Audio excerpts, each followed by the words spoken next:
Everyone. Thank you for coming to Pickering Library's MakerFest 2021. I'm Kyla. I'll be one of your hosts today, along with several other staff members. Just to let you know, throughout the day, we will be opening and closing the Zoom rooms. So you will have to keep clicking to come back in for the next session. And now we're going to move it over to Tracy so she can do our land acknowledgement. Morning, everyone. We acknowledge that the City of Pickering resides on land within the treaty and traditional territory of the Mississaugas of Scugog Island First Nation and Williams Treaties signatories of the Mississauga and Chippewa Nations. Pickering is also home to many Indigenous persons and communities who represent other diverse, distinct, and autonomous Indigenous nations. This acknowledgement reminds us of our responsibilities to our relationships with the First Peoples of Canada and to the ancestral lands on which we learn, share, work, and live.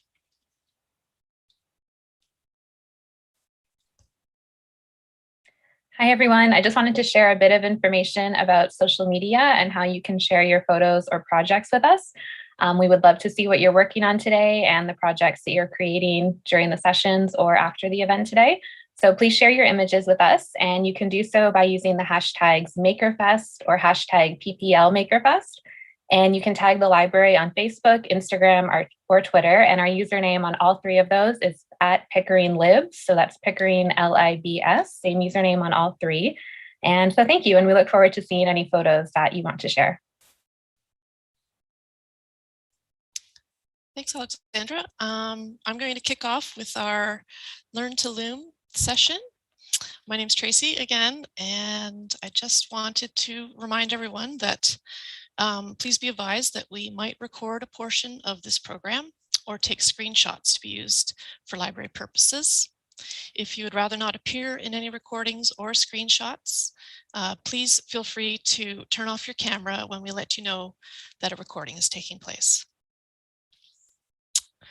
Okay. So I'm just going to jump in here. As I said, this is the Learn to Loom session. And for those of you who have taken Make kits, I just want to go over what was in the kit, and then we'll get started. So here we have our cardboard loom. We have some different colored yarn, and we have a needle. Everyone should have their needle at hand. And from home, you'll need a fork, a pair of scissors, and if you haven't already, a pen and a ruler to mark the little ticks at the end of your loom. And first of all, I just wanted to go over some weaving terminology. So again, this is going to be our loom, and that's what you use to actually put your threads on to start weaving. We use a weaving needle, and we use the fork. It's actually called a beater, and we use that to push down the weaving as we go. There are two different types of threads that are used. The first type is called the warp thread, and these are the threads that go lengthwise along our loom, and that's what we use to hold the weaving. The weft threads are the ones that are woven through the warp threads on our loom. So I'm going to be using those terms throughout the session, just so you don't get confused. Okay, so let's get started. If you would like to grab your piece of cardboard, what I did was I measured out little ticks at the top and bottom of each one. We're going to need to cut little slits in the bottom and top in order to hold our warp thread. So I'm just going to do that quickly.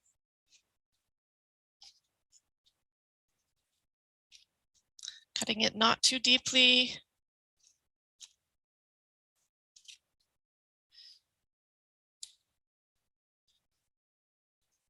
And there are about 15 or 16 little tick marks at the end of your loom to hold the warp thread, just in case you're making your own at home.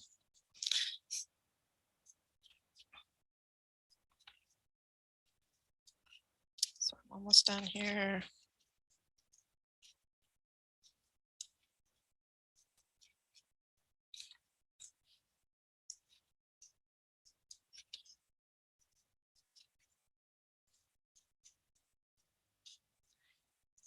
And there we go.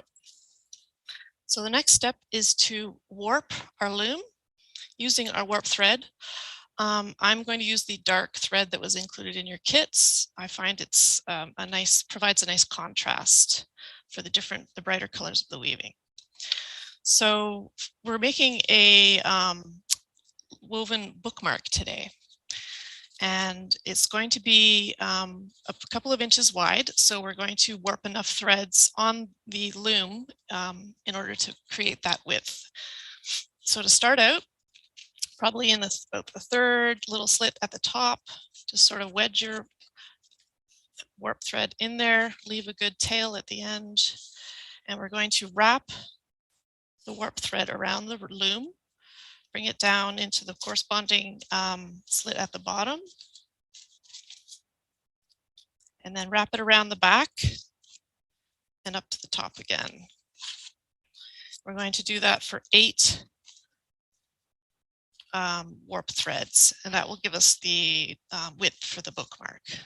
Okay, so I'm making these fairly tight, trying to keep the tension the same for all of them. And we're going to warp 8 threads across.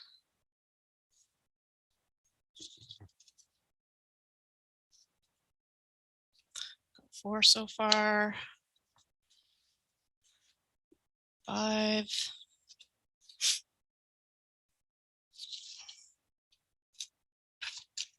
6.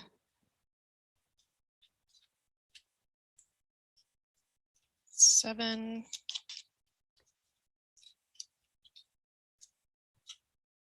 And here's my last one, number 8.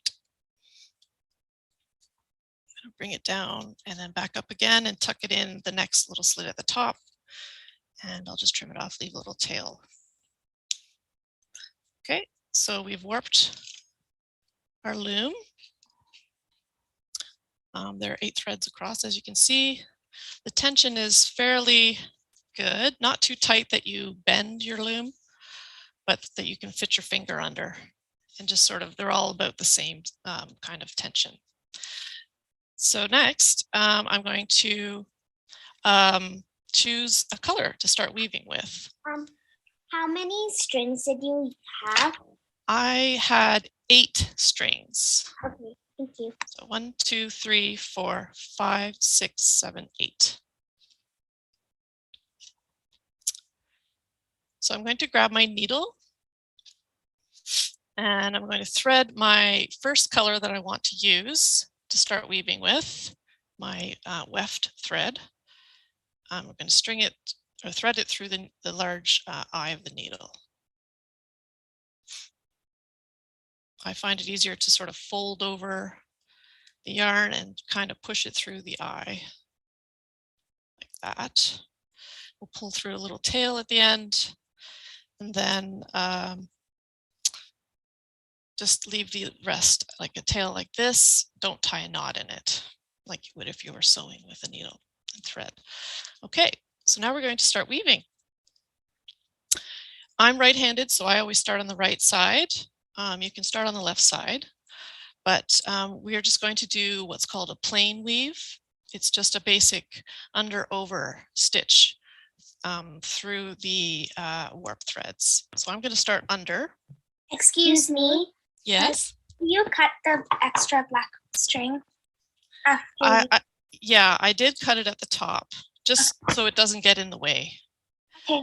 because we're going to have a lot of different threads hanging from the loom, so you don't want to get it all tangled up. Okay, thanks. Okay.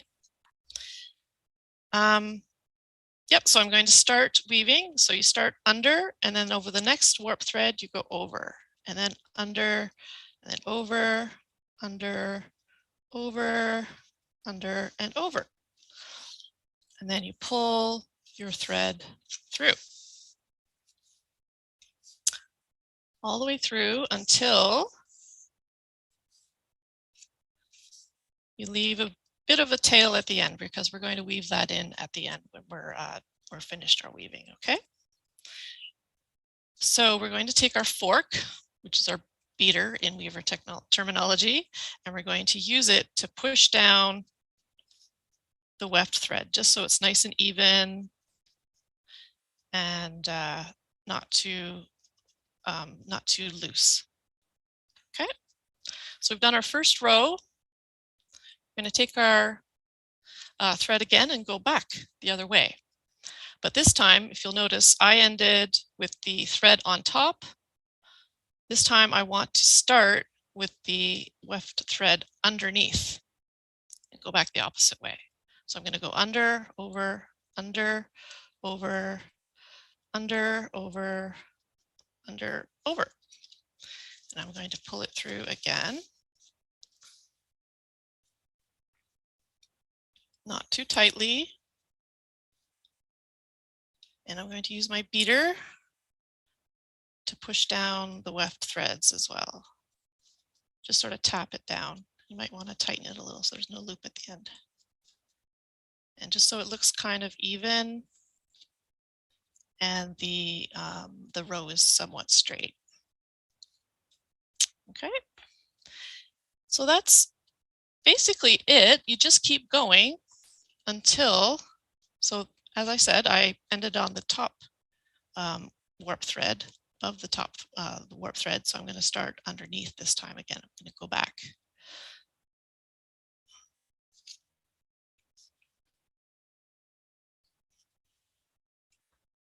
So we're going to keep doing that.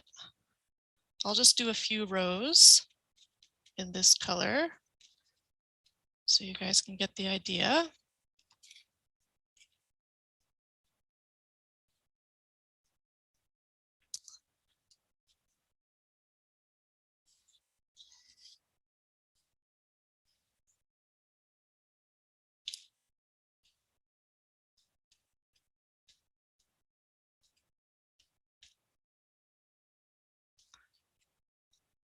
And if anyone has any questions, please feel free to just either put it in the chat or you can just turn off your mic and ask me, no problem. So you'll notice that the weaving pattern is starting to appear. And you can see that the warp threads are showing through, which is kind of a cool effect. So I'm just going to do one more row because I want to show you how to change colors. You might want to keep going with your color right now. It depends on what kind of pattern you want to make. Do you want to have big stripes? Do you want to have big blocks of color? Do you want to have little stripes? It's completely up to you. Okay, so I'm just going to pretend that I'm going to end here. You don't have to end your first color here if you don't want to. I just want to show you how you change colors. Okay, it's pretty simple. I'm going to take my needle off and I'm going to trim my thread to end it and just leave it hanging. I'll put this aside and I'm going to choose my next color, which is going to be a dark blue color. Again, I'm pretty sure everyone has different colors in their kits, so you know, it's up to you which colors you use and in which order. All right, so I'm going to thread my needle again. And this is a very long piece of yarn. I might trim it just to make it easier. But you have to remember, if you want to have a big block of color, you have to have a lot of yarn on your needle to begin with, but I'm going to trim this one just to make it easier to show you. Okay. All right, so I'm going to start where I left off. Just tap this down a bit. I'm going to start where I left off. I ended on the top of the warp thread. So now I'm going to start my next color under. So it keeps up the plain weave pattern. Okay, so here we go. We go under, over, under, over, over. We just thread it through. Pull it through. Leave a bit of a tail at the end so that we can weave it in. I'm going to use my beater to tap it down. Like so. Okay, so that's how you start a new color. You just cut off your old one and then just start a new one because we weave the ends in at the end. Right, so I'm going to do a couple of rows with this new color.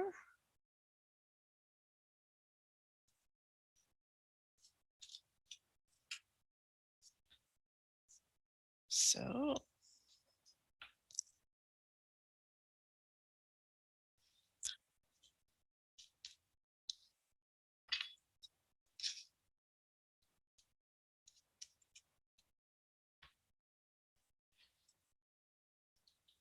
okay, gonna keep going a bit.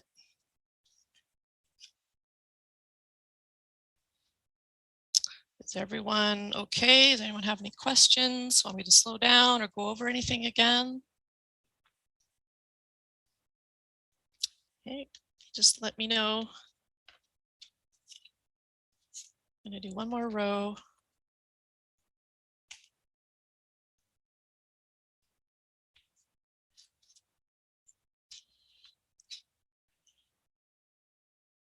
Okay.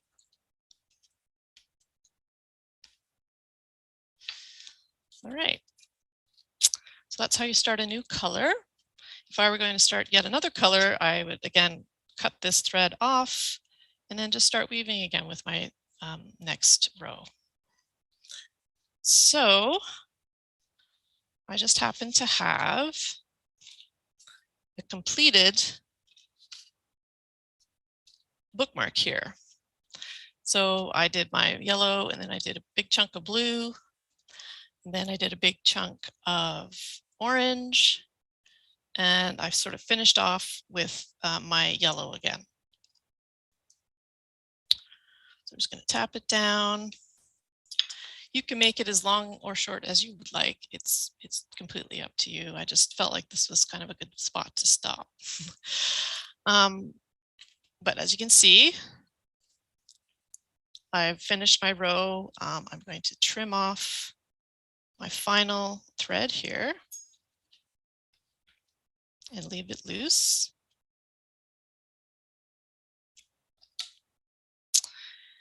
And now comes the time where you are going to take your bookmark off your loom. So it's pretty simple. You'll need your scissors again. And we're going to flip our loom over and cut the warp threads down the back. Okay, so I'll do that.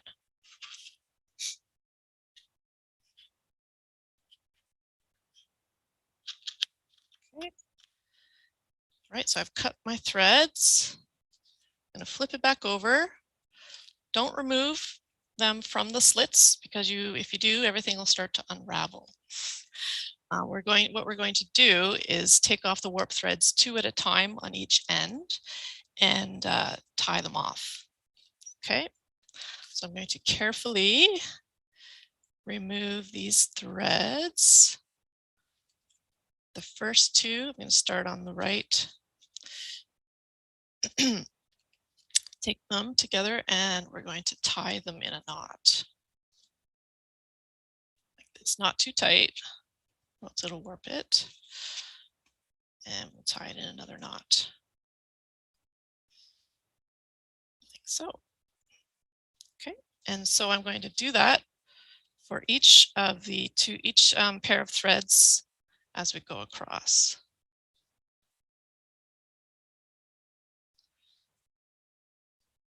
Okay. Just leave them hanging here. We'll trim those at the end. Whoops.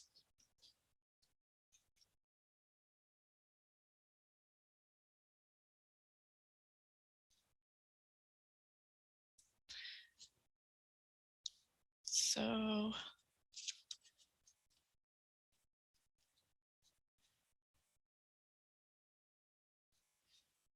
and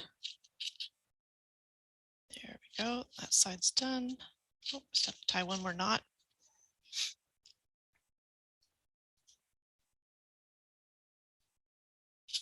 Okay, then I'm going to flip it over and do the other end. Take the first two off and tie them together.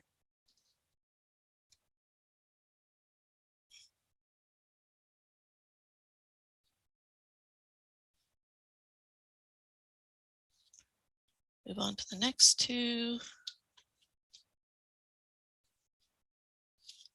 So you have to be careful that your weaving doesn't come unraveled a bit. So I sometimes use the beater to just tap it down.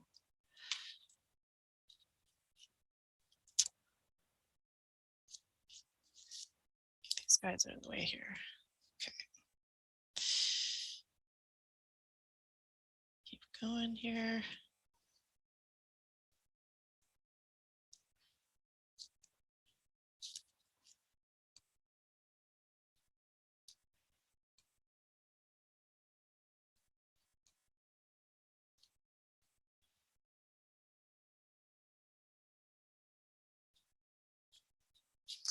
Okay, I'm almost done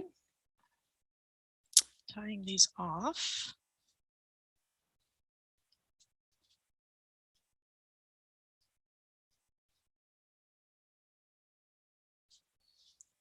And there we go.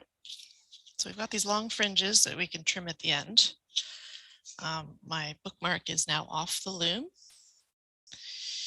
I'm just going to put my loom aside. You can reuse that loom, or you can make a different one or a new one. I'll talk about that later. But what I want to do now is sew in all these loose ends from when I was switching colors. So what I'm going to do is take my needle again and I'm just going to switch needles. Take my needle again and thread each little tail through, and then just sort of flip it over and try to weave it just a couple of stitches into the same color, just like so, just to hold the tail in. Okay. Just pull it not too tightly so that it bends your weaving. Then I'm going to trim it off really close. Okay, and just sort of tap it in there. In weaving, you usually have a good side and a bad side, but with a bookmark, they're kind of both the good side. So we just have to do our best and try and hide the yarn in it. So, oh, I have a message. Okay.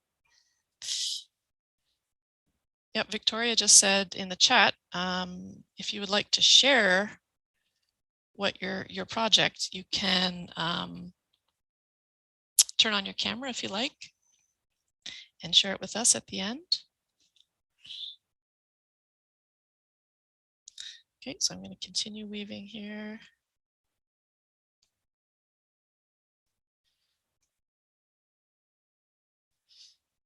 And cut this piece off.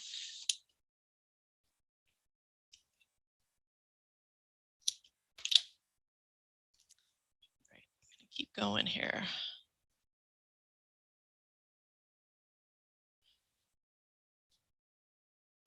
Maybe we'll give you all some time to sort of get your bookmark almost done. We can have a look at it. It'd be great to see.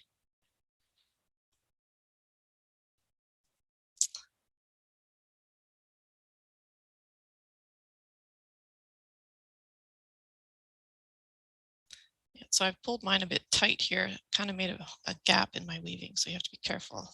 You don't pull it too tight. Okay, let's start in the next section. So if you change colors a lot, obviously you're going to have a lot of tails to weave in, which is fine. But it's just a lot of work to do at the end. But it looks really cool if you have, a really nicely striped bookmark. This isn't my favorite part of weaving, is sewing in the tail ends. So I kind of did as few tails as I could just to avoid that.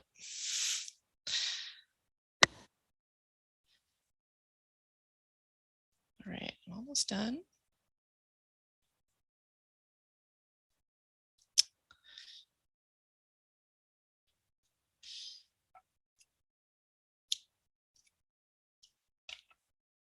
How many more do I have? I have 3 more.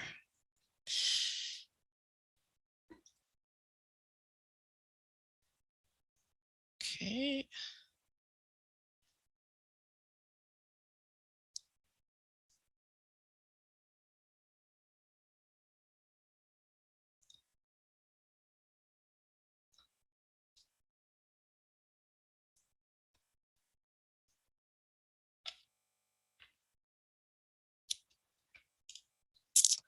And 2 left.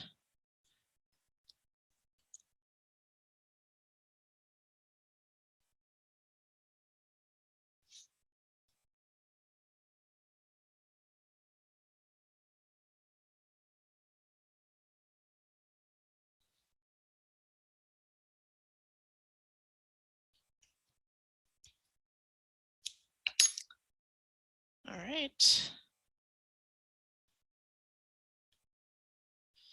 Last one. I'm going to try and weave it in the same color. Try and hide it a bit.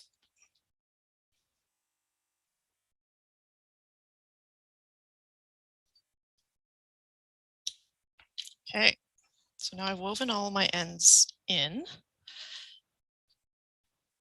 Now, I mean, you can leave the tails, the fringe this long, but I'm going to trim mine a bit. Just going to trim it a little up here. Trim it on the other end as well. Try and keep them about the same length. There we go. So there's my bookmark.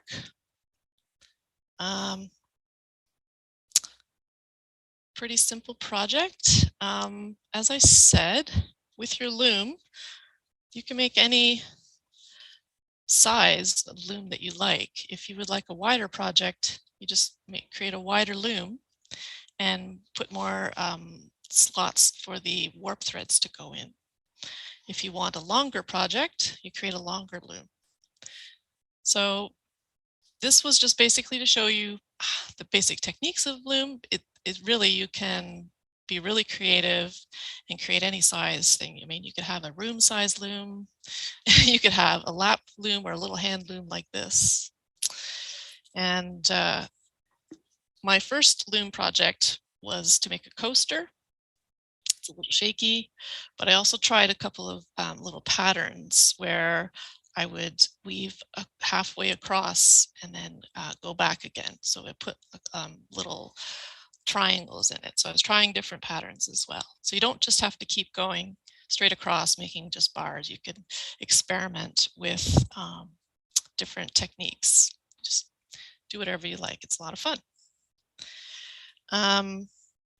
This is another project I'm working on. It's a loom that I built myself. It's a piece of wood, obviously, that I used, and I nailed little finishing nails at the top and the bottom. They're about 1/2 inch apart. And then I just put my warp thread up and down. I didn't wrap it around the back.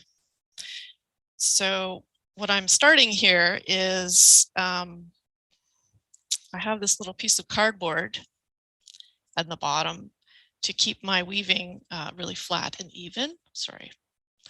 And then I stopped for a bit and wanted to put a fringe on. So I added these long strings, and it will cover the bottom of the weaving.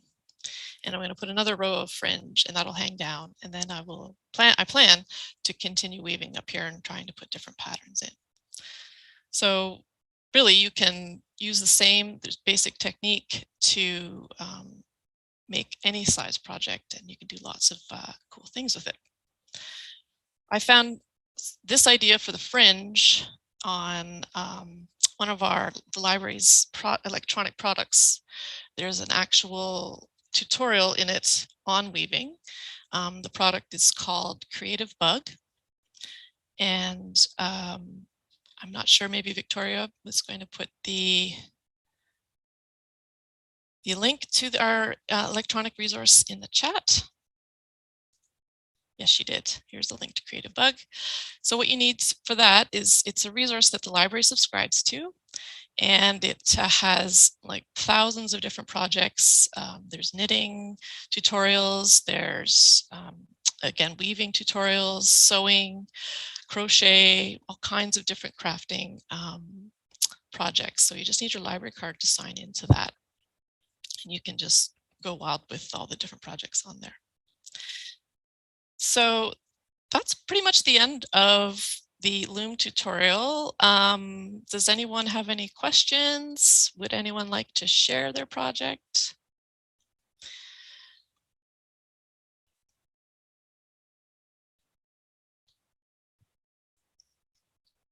No questions?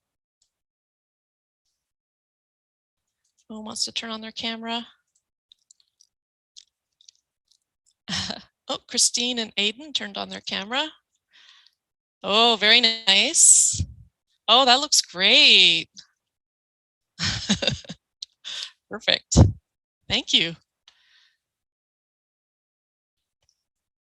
You're welcome, Jeanette. Anyone else like to share? Ah, you're welcome, Shahaba. That was really fun. Oh, I had fun too.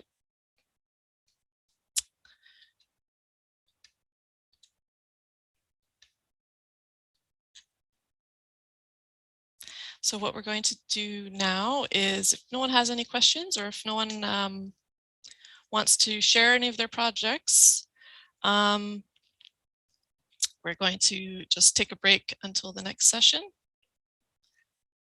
And hopefully everyone will come back for that one. It is the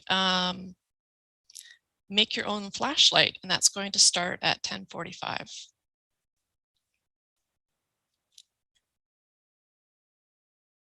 So we'll see you all then. Oh, Erica. Did Erica share something? I missed it.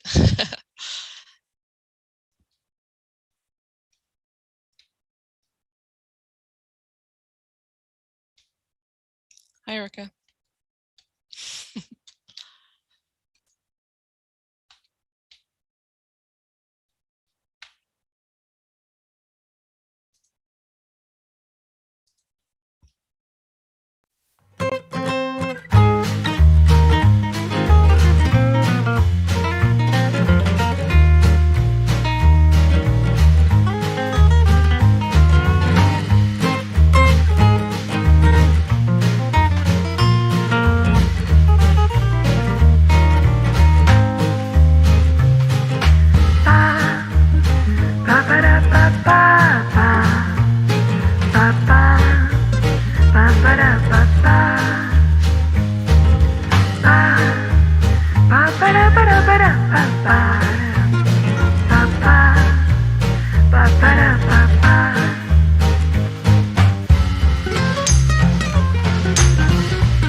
Good morning, everyone, and welcome to How to Make a Flashlight 101, the first in our series.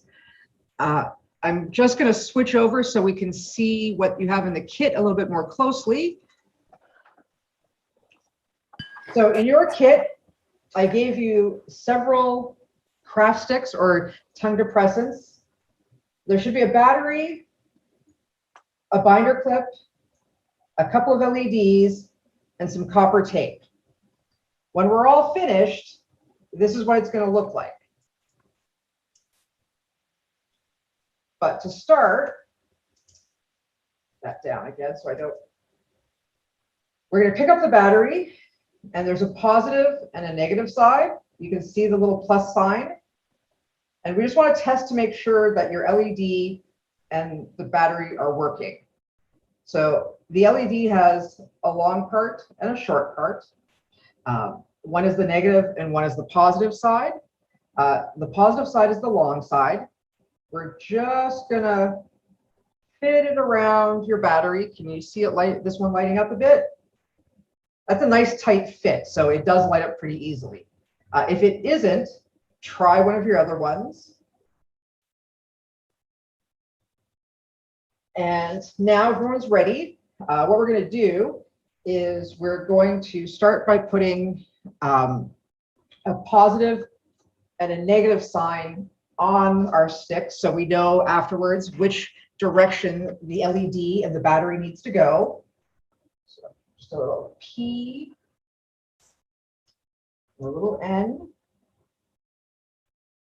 Then we're going to see about we're going to put the copper tape on, but we need to put the binder clip on for a second so we can measure how far the copper tape needs to go on the stick. So put it on like that. Flip them up. On the positive side, we're going to want the tape to come down so it's just below where the binder clip prong is. On the other side, it'll be okay for it to come a little further. So with that there, I'm just going to make a mark so I know how far I need to make the tape. So now I can take the binder clip back off,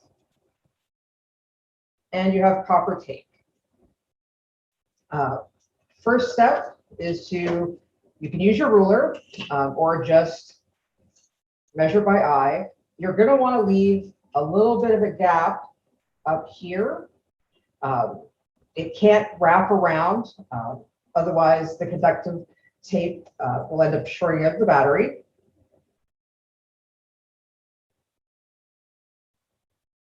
You're going to cut both sides, then put the tape on.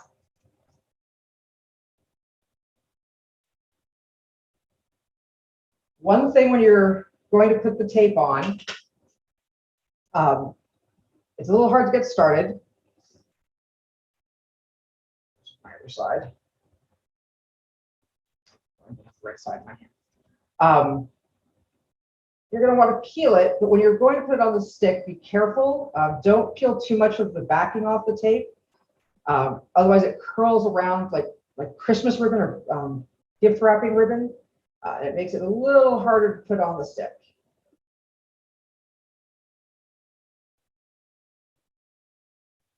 Go. Yeah, see, I shouldn't have done that. As I'm talking, I'm not paying attention to what I'm doing. So I'm going to have to unfold it a little bit. Tie up. I want to leave a little bit. Don't push it all the way down because we're going to need to put the LED on. Sometimes if you're trying this at home, now I've got the tape a little bit too much. You can use tin foil in place of the copper tape. When you do that, though, it's important that the connection's not quite as good, so you do need to sandwich the LED leg between two pieces of tin foil. Oh. And of course, when I'm demonstrating, it's going not far enough. But you get the general idea. You're going to do the other side as well, hopefully doing a better job than I did. Then what we're going to want to do is take the LED, remembering the positive and the negative side, and you're going to look at your stick and put the LED on just like that. Oh, it should stick. If it doesn't, we will tape it over top of the copper tape. This side should have the copper tape, but so this is what it will look like. Copper tape, your LED, and we're going to tape the LED so it's tight. Then we're going to take the binder clip and your battery, and we can put the binder clip back on. Ever see that?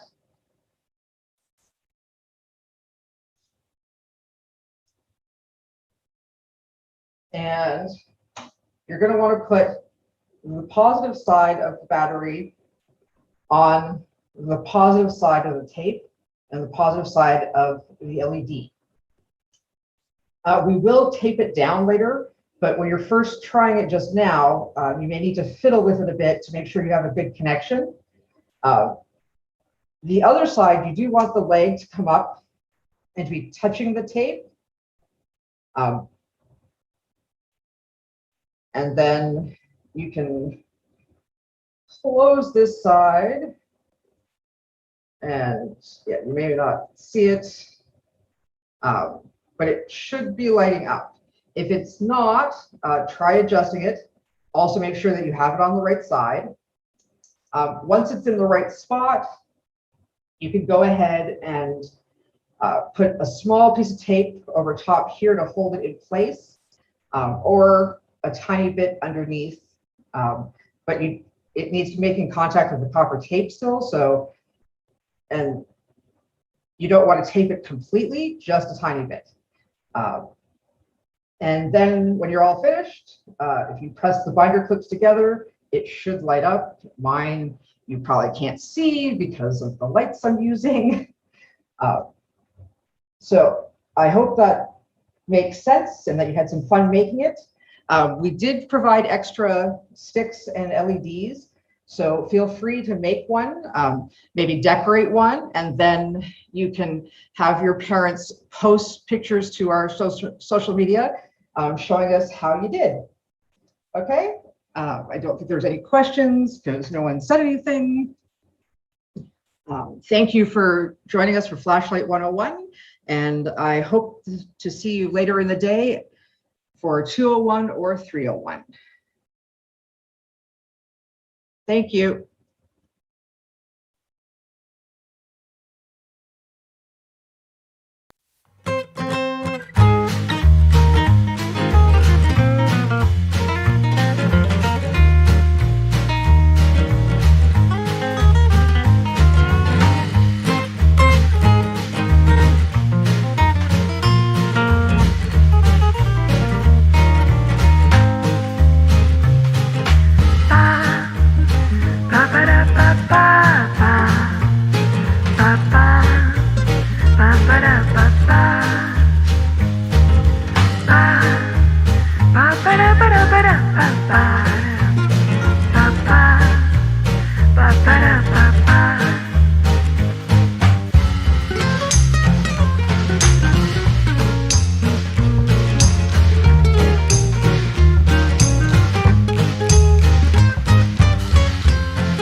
Hi, everyone. Welcome to MakerFest and the podcast panel, or Podcasting 101, as we're calling it.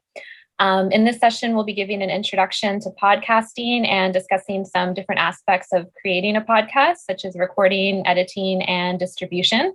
So we have a special guest with us today, storyteller Kesha Christie, who will be starting off the session by speaking about her podcast. And then myself and my colleague Brady will join her for a discussion. Brady is part of the programming team at the library. He focuses mainly on youth programming, and he's been at the library for about 3 years and has been involved in all of the podcasts that the library has created so far. And we will save some time for questions at the end. So please put any questions that you have in the chat, either on Zoom or on YouTube, and then we'll answer them in a little while. So I just wanted to... I should also cut in and introduce who you are, Alex.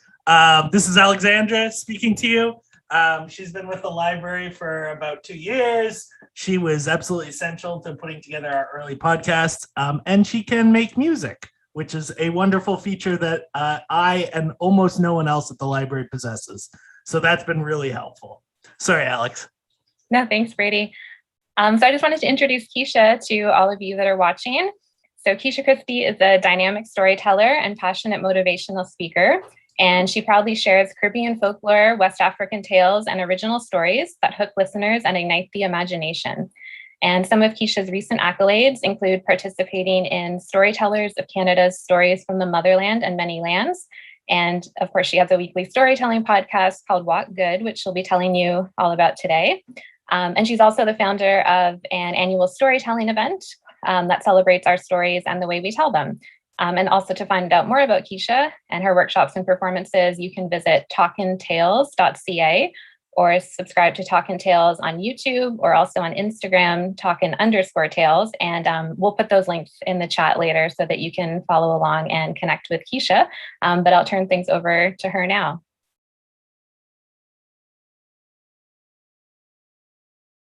Oh, sorry, Kesha, you're on mute. Hello, everyone. I am so glad to be with you today. Thank you so much for having me. I want to thank the Pickering Library for inviting me to this event, MakersFest. So let's talk podcasts. If you've ever thought about doing a podcast, my advice, do it. There are 45% of Canadians that listen to podcasts. That is 13 million people. So whatever idea that you have, there is someone that's wanting it. There's somebody who's thinking there should be a podcast. So why not let it be you? We often get caught up in there's so many of whatever's out there, and we end up not doing what we should or what we really aspire to do. I had a great visual presentation for you today, but I'm on my phone instead of my laptop. So we're just going to have a great conversation. I started off a podcast called Walk Good. I consider myself a storyteller, content creator, and author. My vision was to really keep telling the stories the way that they're told in my culture. We do it orally, which means that the best way to do it is when people gather together. Well, COVID put a big wrench in that. So we had to decide, I had to figure out a new way to share stories and to do it in a way that was authentic to the way they're traditionally told. So I decided I was going to do a podcast. And what I did, I Googled and I looked for other storytelling podcasts. And that's when I realized there are a lot of them. But in having conversations with other people who also create online content as well as doing podcasts, they said their advice to me was do it anyway. The big reason is because your voice isn't out there.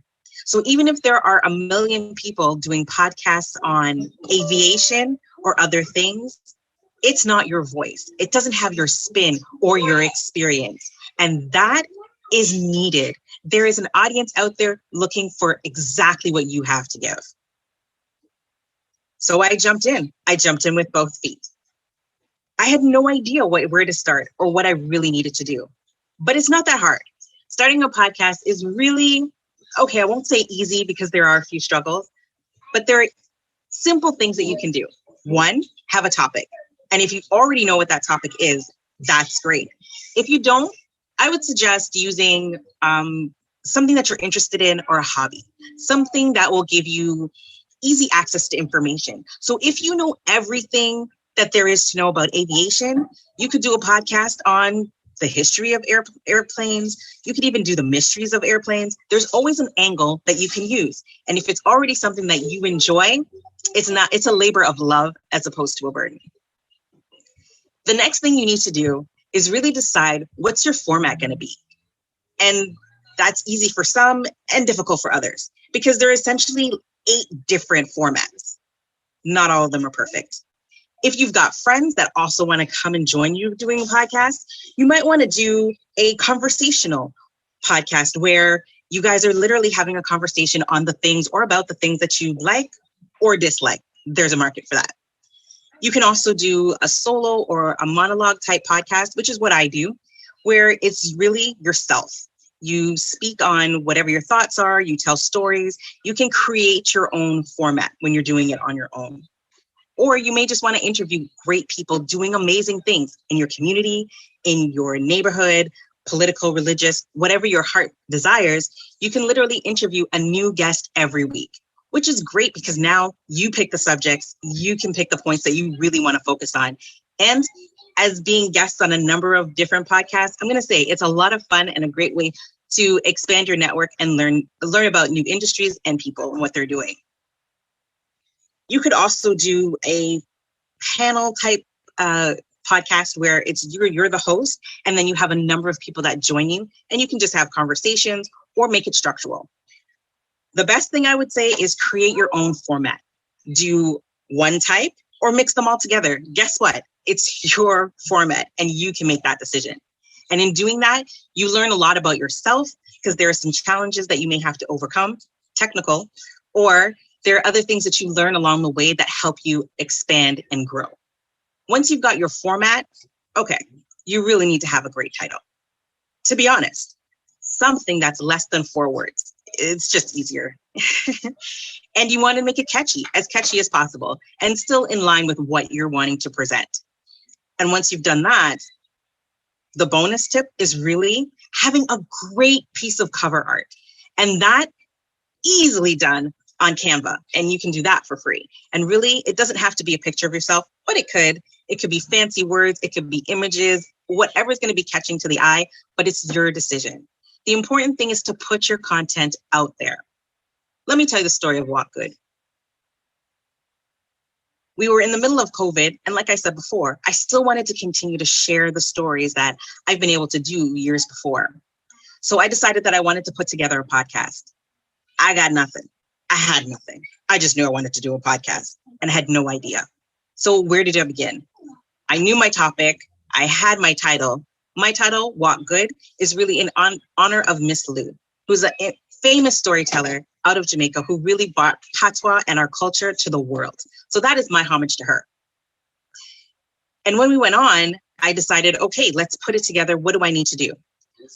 My cover art is really a picture of me telling stories. It's got the facial expression, and I thought that speaks to me. So hopefully it'll speak to my audience. And there's always an audience out there. We'll talk more about that later. I had all of these things. So what was next? Of course, I was told that I needed to have equipment. I had my phone. Can you start with your phone? Absolutely. My first 2, maybe 3 episodes were all recorded on my phone. How did I get to that point? Well, I found out what other podcasters were using, and I needed something that was going to be easy to learn, easy to adapt to, and there are a lot of options out there. My choice was Anchor FM. The reason being was because it's an app that I can use on my phone as well as on my laptop. So it would easily be able to transition from one to the other. And like I said before, my first 3 episodes were done entirely on my phone, which was easy for recording, but not so easy for editing. Really, my fingers were a little too big for the screen. Learned that later.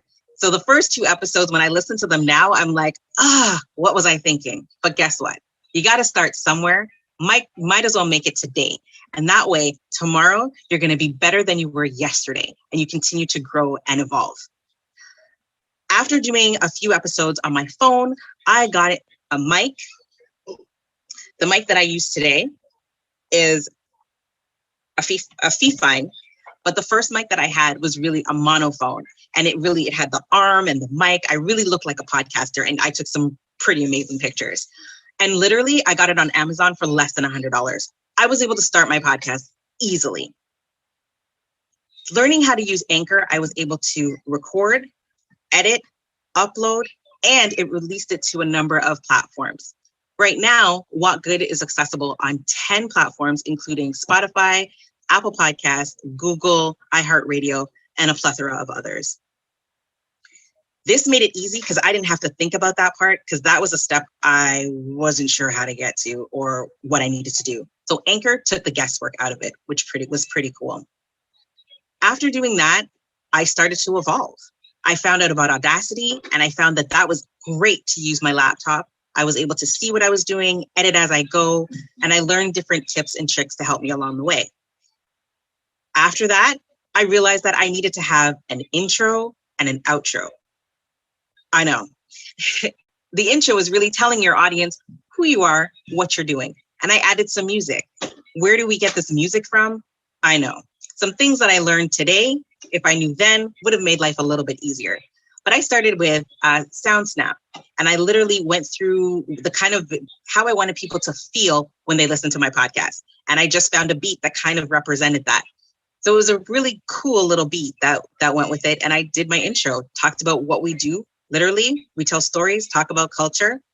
Join us every week, learn something new, reminisce about the old days, and as always, Walk Good. That's really what my intro was. And then my outro is just the music playing. I learned how to put it in the beginning, put it in the end, fade it in and out. These are little things that you pick up along the way. As I continued to grow, I realized that there are certain parts of Audacity that I didn't know about. And that's easy. Google and YouTube, great assets, especially when you're doing podcasting, because anything you really want to know or you get stuck on, you can probably find a solution for it. When I continued to do what I was doing, I fell more in love with the stories that I was sharing. And I thought, well, who's my audience anyways? Because the 5 friends that your hardcore 5 friends are definitely going to listen. But I have to be honest with you. People are kind of selective on who they follow and who they like. even your friends. But the surprising thing is, you'll find an audience that you didn't even know about. I learned recently that my hardcore market is not even in Canada. And that's where a majority of my friends and family live. It's actually in the US and in Europe, which is something I'd never expected. So if I decided not to share these stories because there were too many storytellers out there, I might have missed out on that. And I've got folks that now follow that ask for the stories, or they suggest different stories that I can now share with them, which helps you to build more content. You can also use, say you have been writing a blog for years and you're really not sure where you want to go with that, go back to your blogs, pick one. And now that you're doing it visually or you're doing it on audio form, you can now give it more value. You can, now everyone can hear what you really intended your blog to sound like. You can add pauses, you can add music, you can give tips, random tips, or even a few jokes to just add to the flow of things. Now you're able to do that in an audio fashion, and your audience will continue to grow. Something new that's I'm going to be venturing into shortly is doing video. Now I've got to look pretty cute all the time, but now you're able to get a face to the audio, to the cover art, and you just build on your audience and you're able to put it on more platforms. YouTube is one of the biggest search engines that there is. Yes, there's Google, but really it ended up being YouTube that can grow your podcast very quickly. And really it's just uploading a video. What I've done so far is just using my cover art and putting it up there. But if my audience can see my face and those facial expressions when I tell stories, I feel like it'll have a bigger impact. So that's the next thing. That's the next step up for me. I also recently switched from Audacity to Audition, and that's a whole nother kettle of fish. But what I want to impress on you is that start where you are, and then you can always evolve as you go along. You can change your mind on which platforms you want to be on. You can change your minds on what format you want to do, but just keep growing. And as you grow, your audience will grow and you'll continue providing value for your group, for your audience. And there are people that need what you're going to give. You've already got the idea. Why not share it with the world? If that's too big for you, think about sharing it with your circle of friends. And then once you put it online, the world will find you. My best advice is to just start. There's so much out there that you can take advantage of. And I mean, you can start with a regular podcast and you can always monetize it some other time, but that's a whole nother kettle of fish. And we'll talk about that another day.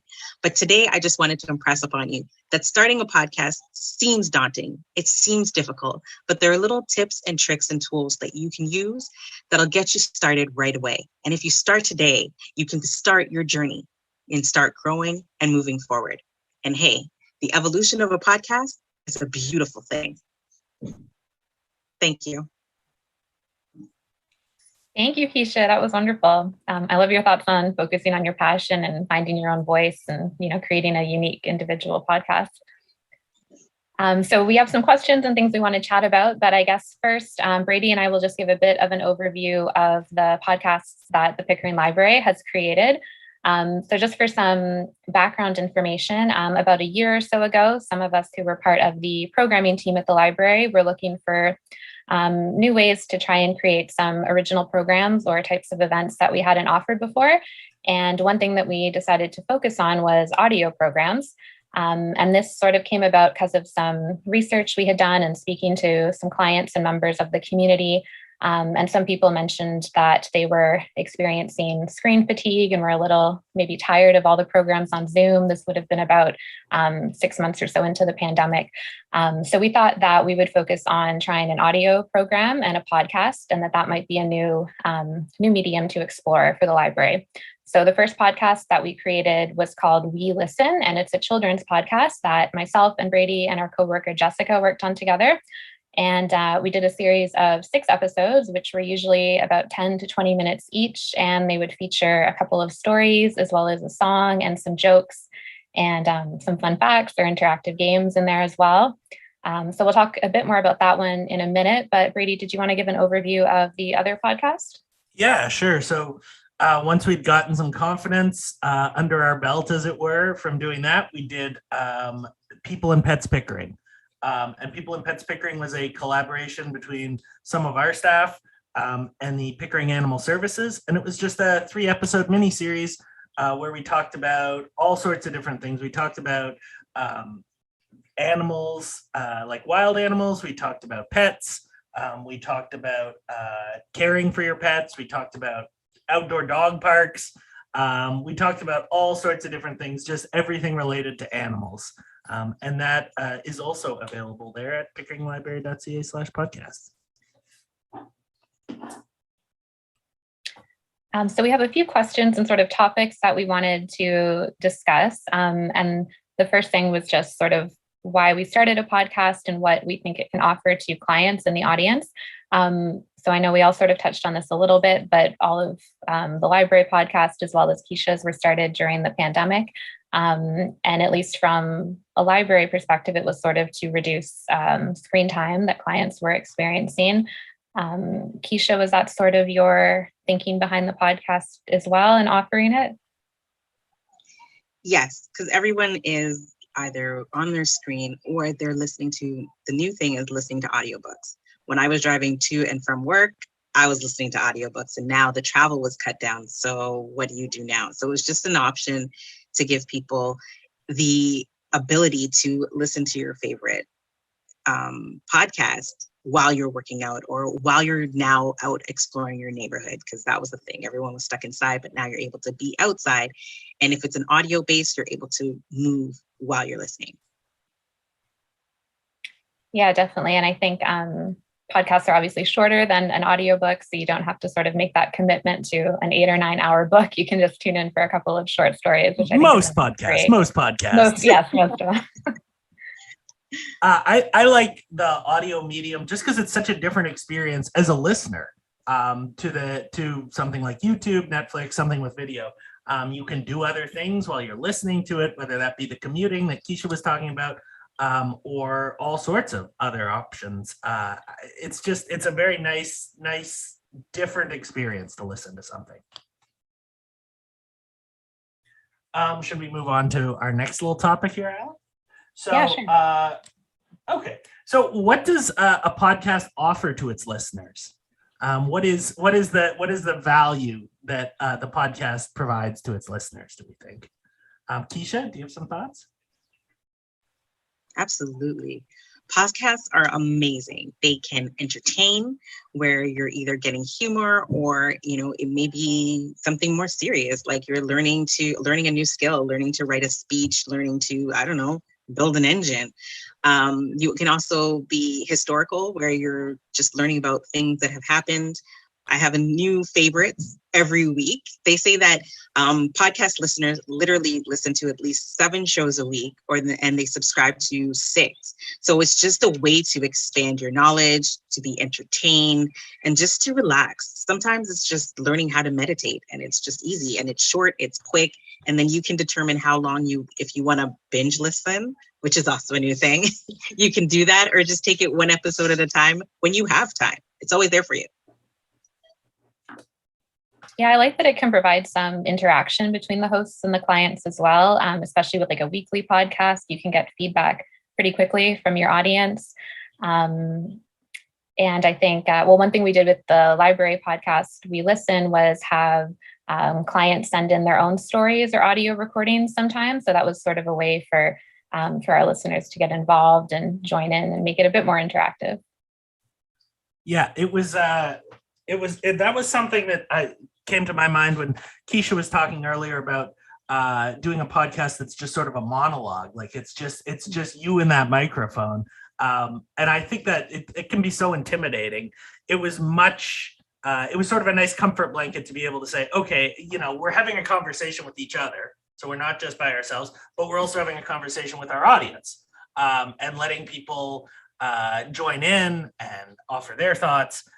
It was just that, every episode we just have, 30 seconds, a minute, maybe of a listener story. And it's also just nice to break it up, so you're not listening to the exact same voice over the whole period.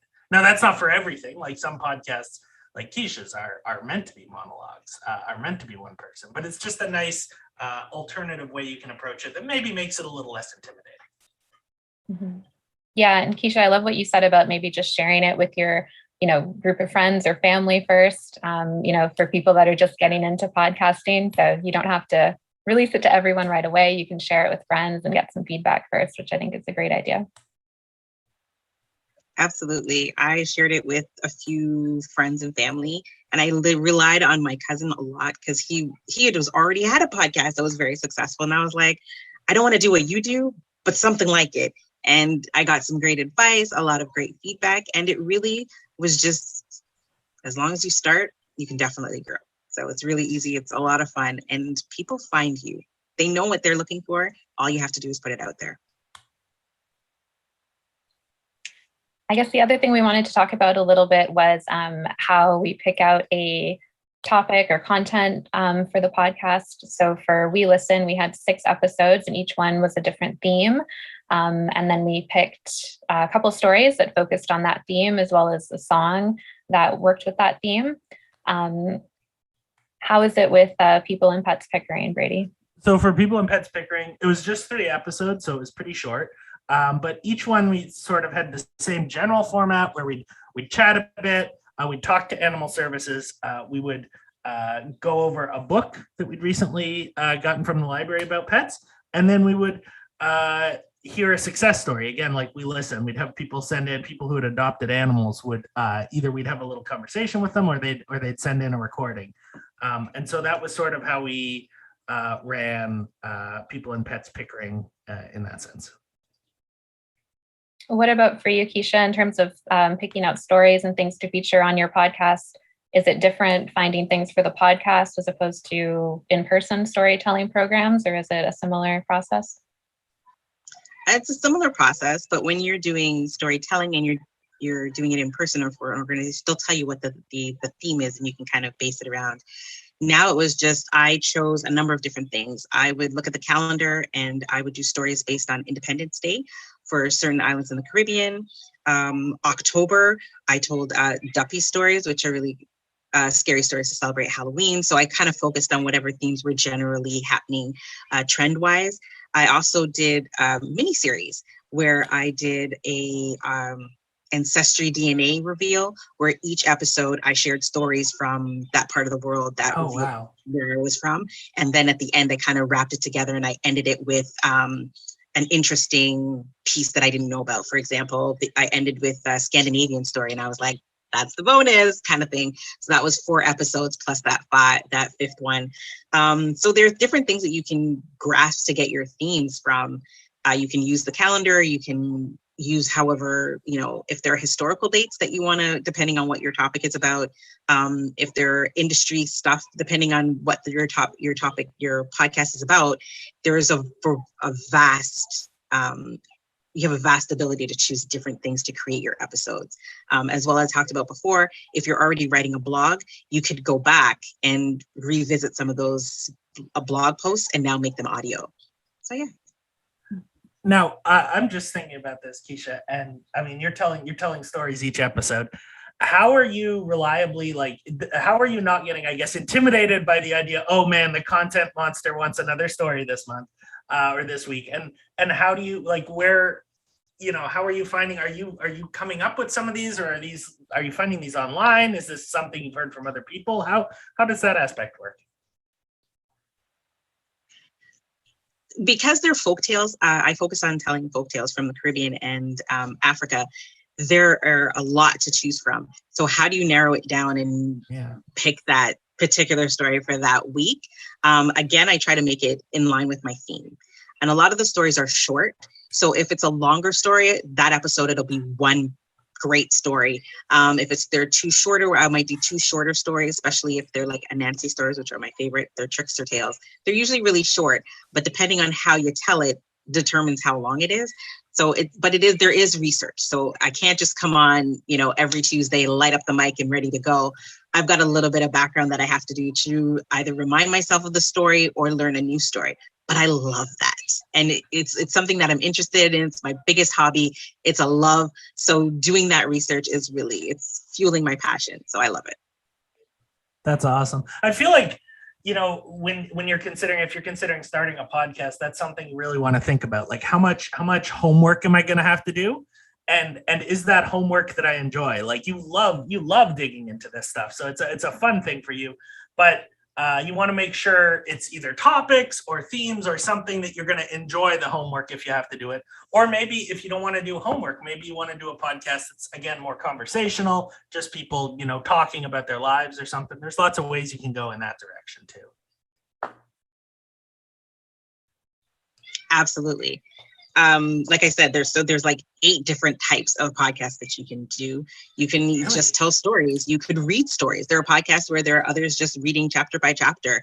But like I said, if you've chosen a podcast that is within your interest and your hobbies, the themes come easily, the conversation is easily, and then you'll find yourself going from a 10-minute podcast to 25 minutes accidentally. And you might end up in those rare situations where you're now the number 1 1-hour-long podcast because you've just got so much to share. Awesome. Let's see, what other things did we want to address here today? Well, this sort of is just what we were talking about there, but I think maybe we could put a finer point on it. So how much work would you say goes into creating an episode? Like how many hours of work, maybe, Kesha, would go into creating an episode of your podcast? Wow. Honestly, you think it's a lot more than it really is. If you've already got your topic, you know the information. Like some of us just know like we know cooking, or we know storytelling. So that research part isn't that long. Then there's the recording and the editing. Depending on what program you use, the recording won't take you very long because you're just speaking from your heart or you're reading from notes that you already had, depending on what your style is. And then the editing piece, it depends on what you want to do. Do you just want to take out the gasps? Do you want to, I didn't like that, let me cut and put this in? If you just want to take out your breathing, then it's really a shorter time. But then if you want to get fancy with it, you're adding more time to your editing process. And then it's just finalizing it and uploading it. When I first started my podcast, I didn't have show notes. I was like, show notes? That's more work. I don't think so. So literally, I would just have the title of the episode, what story's in it, and that was it. Whereas now, some more recent episodes, I've now started using show notes. It's really copy paste, save you some time, copy paste. And then I just update the episode title, which island celebrating independence, literally 2 lines about their Independence Day. The story is shared, and join us next week. And so you make it easier, and it's really how much time you want to put in it. It could be as short as, say, 45 minutes because you got to include your recording time. And it could be as long as days if you decide to get really fancy with it. But it's really what's on your heart. I think it's also how much of a perfectionist you are, because there were definitely, it's exactly as you said, like the record was fun. Like we were sitting down with colleagues, we're chatting, it's sort of a fun thing. And then I'd sit down to edit these things and I'd be like, okay, I'm not going to try to take out all the ums. I'm not going to try to make it perfect. And then like 4 hours have flown by and I'm like, okay, so we are 3 minutes into the 30-minute edit. So it's exactly as you say, like you have to not let yourself get carried away. You can do however much or however little you want. And there's so many podcasts out there that I listen to, and some of them are so clean and nice, and they sound like they were produced in like $1 million studio. And then there's others where it's just like some person who has the $100 Amazon mic. And, depending on the topic, some of those are just as good, like if the content's good, right? Absolutely. Yeah. Yes, there are tricks. Editing tricks that can help you buffer out those sounds and save you some time. Yeah, I think editing is probably what took the longest part for the library podcasts, I'd say. I think maybe the 20-minute episodes took, 1 to 2 hours to record. The recording wasn't too long, but then editing took more time. I didn't work on the editing of the podcast, but I edited some of the music. And I know just from, recording a 3 or 4 minute song, like for the children's podcast, we did Wheels on the Bus or Bingo.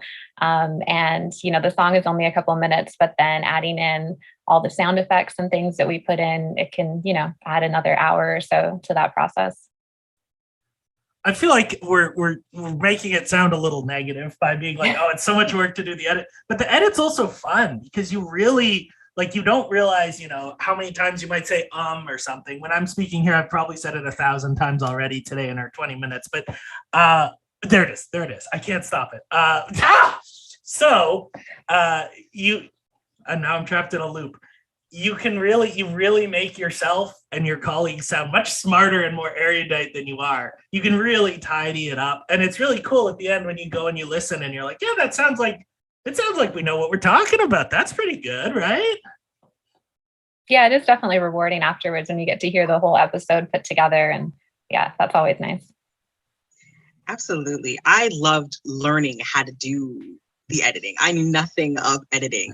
And yet here I was trying to figure out, okay, what do I do next? And it was learning to expand the waveform, cut out that space, add in space, realizing that, when I took that sip of water, everyone heard that, cutting that out. And, the background with the little one in the background having a conversation, it was like, I thought I muffled that. Yeah. So you learn a lot about yourself. And you also learn about the different programs. And that's the fun part, because you go from knowing nothing to being a little bit of an expert, because now you can help other people who are working on the same type of project. Before you know it, you're on a panel. I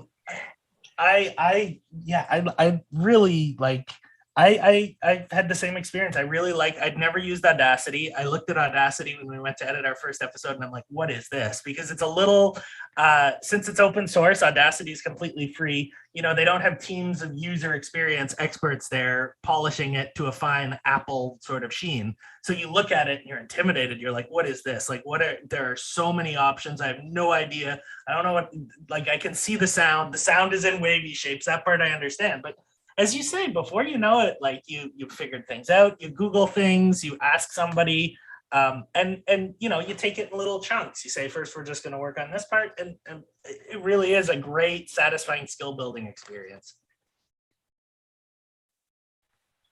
I guess Absolutely. The next thing that we sort of wanted to talk about was getting the word out and how we promote our podcasts or share them. Kesha, did you want to talk a little bit about that? Absolutely. When you start your podcast, especially when you start with 0 listeners or 0 likes, you've recorded it, you've edited it. So you're an expert in that area. What's next? Once it's live, there are a few ways that you can grab your audience. 1, they'll find you. 2, you want to share it with a couple friends and family. Especially with Anchor, they give you a customized link every episode that you have. So for me, I sent the link out to friends. I posted it on my Facebook, and then I found different groups that I was a part of where I just kind of said, hey, if anybody wants to take a listen, I posted it there. And then people started asking like, hey, where's your episode this week? Is it up already? Did I miss it? And so I was able to do that. With my story business, I have a website, and I set that website so that every time there's a new episode, it pops up on the website. So, you don't have to go far to find it. But I found that sharing it with your friends, asking them to share it is a great start. If you're already on Facebook, share it there. I mean, we like to see what you're doing. That's why we're on Facebook. We want to know what you're doing. So you might as well post the picture of your anniversary and your birthday and say, hey, started this great podcast, have a listen, and they'll share it with their friends. And the more it's shared, the more you grow. And then you'll find, I was surprised that I thought my whole audience would be in Canada, because that's where my family is. And it turns out I have a huge audience in the US. A lot of people I don't know. It's a lot of fun. Alexandra, would you speak to Sweden on that note? Yes. So what Brady's referring to is when we first started tracking where our listeners were from for the We Listen Library podcast, we saw that we had a number of listeners in Sweden, many more than we had in Canada. We don't know how accurate those numbers are. I forget what the exact number was, Brady. I don't know if you remember. It was like 70% of our listenership was over there in Bornholm or something. Yeah, I think that's it's just interesting to see where it goes, and who knows how someone, in another country outside or even outside of Pickering finds it. Obviously, those of us who are staff at the library shared it with family and friends, and our marketing team, of course, promoted it on social media and send out emails to library clients. But I think that's maybe just the thing about having it on Apple Podcasts or Google, someone in another country, who knows what they're searching for, what type of podcast they're looking for, they might come across your podcast and your voice. We also learned later on that Spotify has a lot of servers in Sweden, apparently. So it may have been a Spotify related thing and not just a bunch of Swedes who are hungry for children's stories. One thing we try to do with our podcast, and it's using what Kesha mentioned earlier, which is Anchor FM, which is totally free. We use that to do our distribution. And then sort of on the back end, once you have an episode out and once it's been out for a while and people have listened, you can go in and that's where we're getting this like, oh, all these people in Sweden are listening. That's interesting. And Anchor tracks it all for you. And so again, as Alexandra sort of implied, we're not entirely sure how accurate that all is, but it's something to work with. And it lets you know who's listening and where. And it's nice to know it, feels positive to know that someone somewhere else might be connecting with the content you're creating too. Yeah. It is an interesting experience that it's, we started it as a library in Pickering, Ontario, right? And then because of just the way the internet works, it can go anywhere. And so Kesha's talking about the American audience. We're talking about the Swedish audience. You just really don't know who's going to like hear what you're putting out and say that's what I want to sit and listen to. That is so true. I remember the first episode, you worked really hard on it and I was so excited and I put it up there and I was like, only 2 people listened to this episode.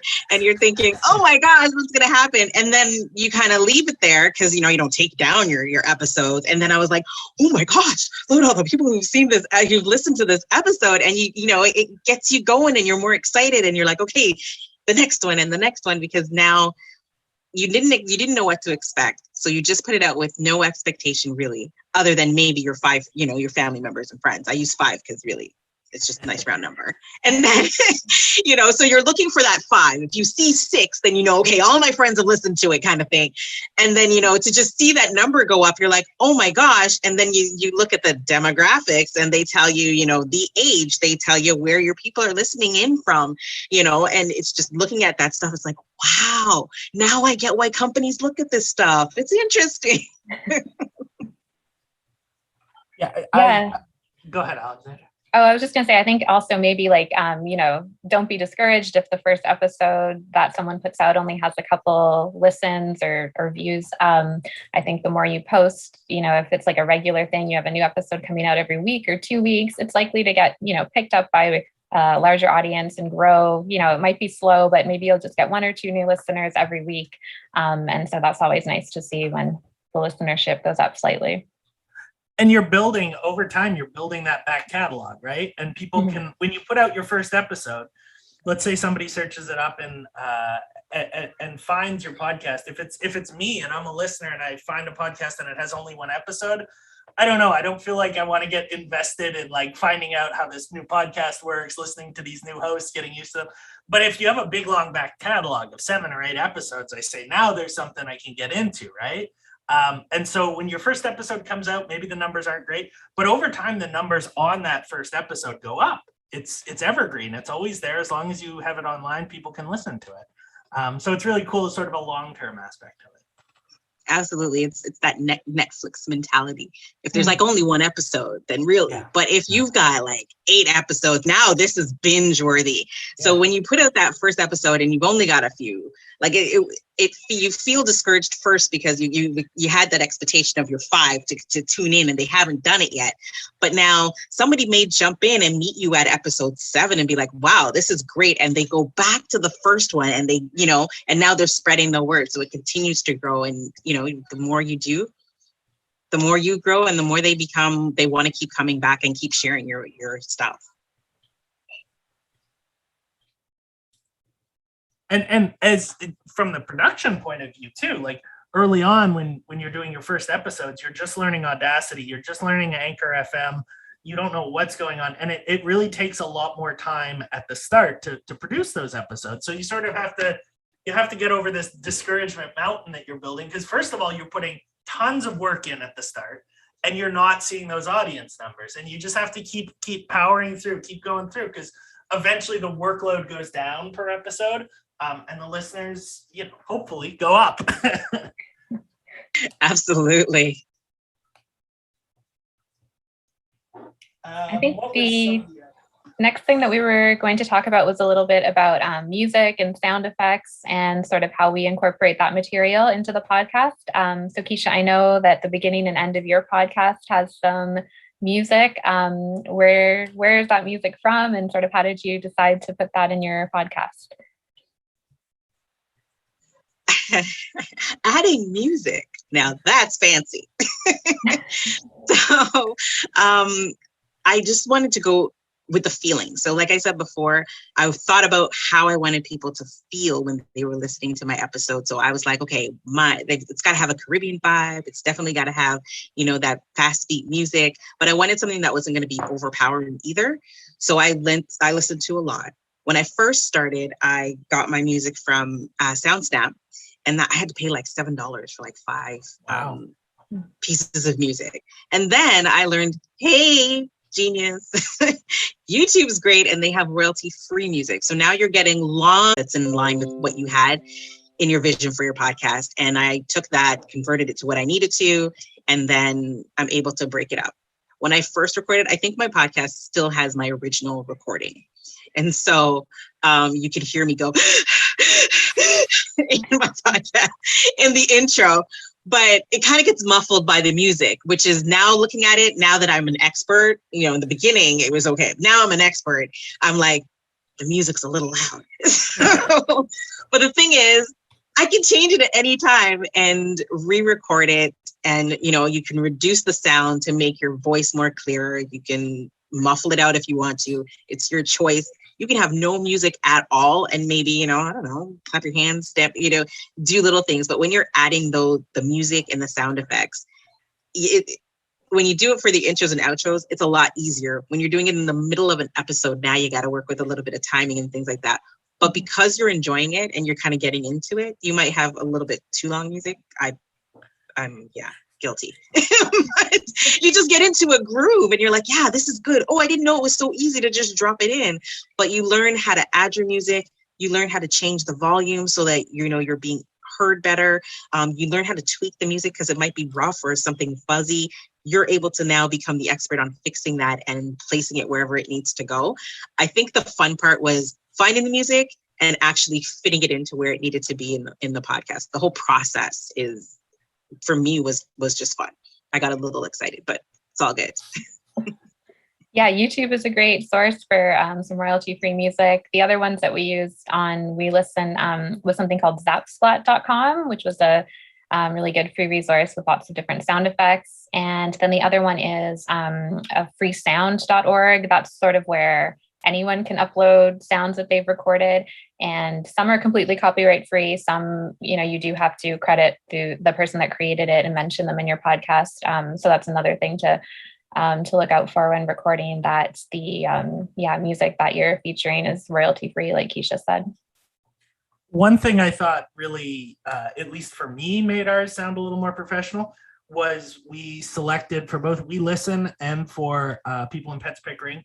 As Kesha said, you select music that feels appropriate, but we just had a very short intro song, not much. What we mostly used it for was like interstitials. So in between segments at like a natural breaking point, if you drop in just like a 3-second or 5-second music sting, I mean, that's the sort of thing you hear on all the like higher end professional stuff. And it really is nice. It lets your audience, like your listener, know, oh, okay, we're done with that. We're moving on to a new topic, without someone just coming in their big voice and saying, okay, we're done with that. We're moving on to a new topic. It's a much smoother option.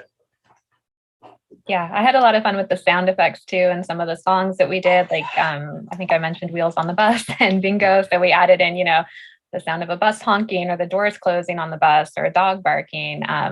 So lots of sound effects like that available online. It really is amazing. Like the only thing we paid for in creating our first podcasts was Zencaster, which is the site we used to record on. That was the only thing. Everything else, so we used Audacity to edit, that was free. We used Zapsplat and some of the other sites you mentioned, Alex, for music and sound, that was free.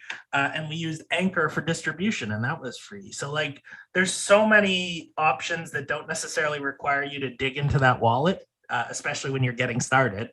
And this is just a little hobby that it's just amazing. It's astonishing the number of options. Absolutely. You can start where you are. So you can start with free, everything free. And then if you want to do, get audition, or you want to have the extra this and that, you can add that. But the important thing is, if you really want to start today, you can, absolutely free. Mostly.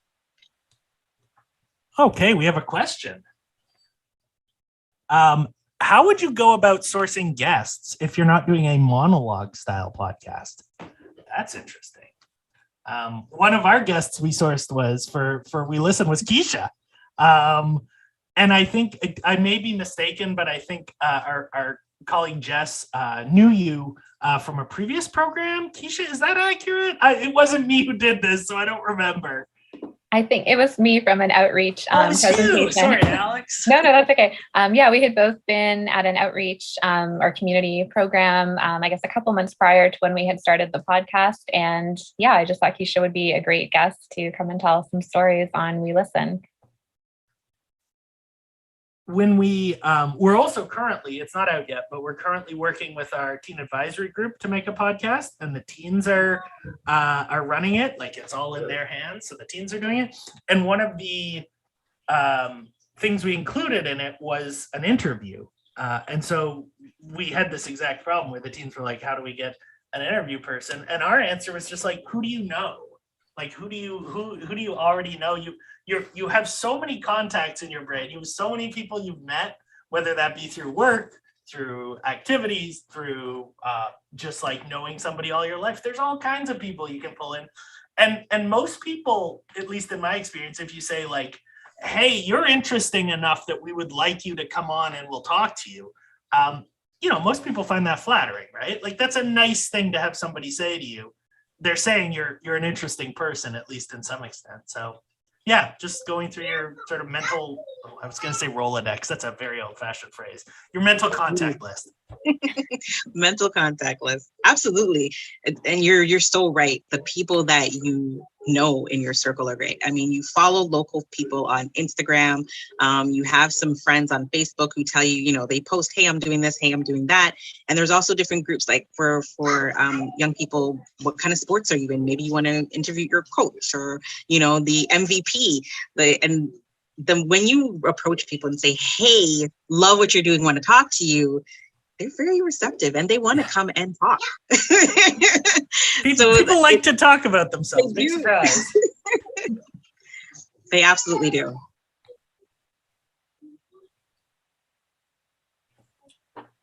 Maybe, do we want to talk a little bit more about Zencaster, Brady? You mentioned it a little bit, but just sort of how that worked and how we found the experience using it. Yeah, I'll real quick go through just like our entire experience from recording to editing. Just since this is sort of an introductory thing, I don't know if we've like fully gone through the whole process. So we use the site called Zencaster to record. Each time we were going to do an episode, you'd basically create a new episode that'd give you a link, and you would share your link with everyone who was going to be on the podcast episode, and they could just like click through, and then it would record separate audio tracks for each person. So that was nice. And then you just download them at the end. So now you have your recorded audio. At that point, you go to Audacity and you take each of those tracks, and each is a separate person, right? So like there's my recording, Alexandra's recording, Jess's recording, and you do your editing through Audacity there. And having the different voices as separate tracks is so helpful, because if I have a dog, if my dog chooses to share some of her opinions while we're recording, it's much easier for me to remove those sounds if it's just the Brady audio track instead of it being Brady, Alexandra, Jess. So once we have it edited, then we'd go to Anchor FM, and that's where we do our distribution. And using Anchor, it basically puts it up on all the standard things like your Google Play, your Apple Music, all the places where people would generally find podcasts. And I think that's pretty much the whole process in like 3 sentences. Yeah, and I'd say Zencastr was really good, especially during the pandemic, for allowing the three of us to collaborate and record together. I mean, I'm sure it would have been great to record in person and have a conversation that way as well. But obviously, since we weren't able to do that, Zencastr made that process really easy. And yeah, I think even once people are able to record in person again together, it's a good option if you're interviewing someone, who doesn't live nearby. If you want to talk to an expert in whatever topic you're focusing on, and you can't go and meet them in person, Zencastr was a good way to do that online for sure. Sorry, I just wanted to cut in. Being a part of this experience, being COVID and having everything online, your opportunity for guests kind of grows exponentially. Because now, if you've got an uncle in Germany who you want to talk to, you can literally say, hey, here's a link, jump on. Or I was able to participate in events that were stretching out across the globe, Africa, the Caribbean. I would have loved to get on a plane, just to be honest, and India, etc. I would have loved to be on a plane, but since that wasn't possible, it was great to really be in the same room in this capacity and being able to share our voices and collaborate. So yeah, definitely a great experience that can continue after the world has settled into whatever the new normal will be. You still have the opportunity to use these tools and still reach out to those guests that are international.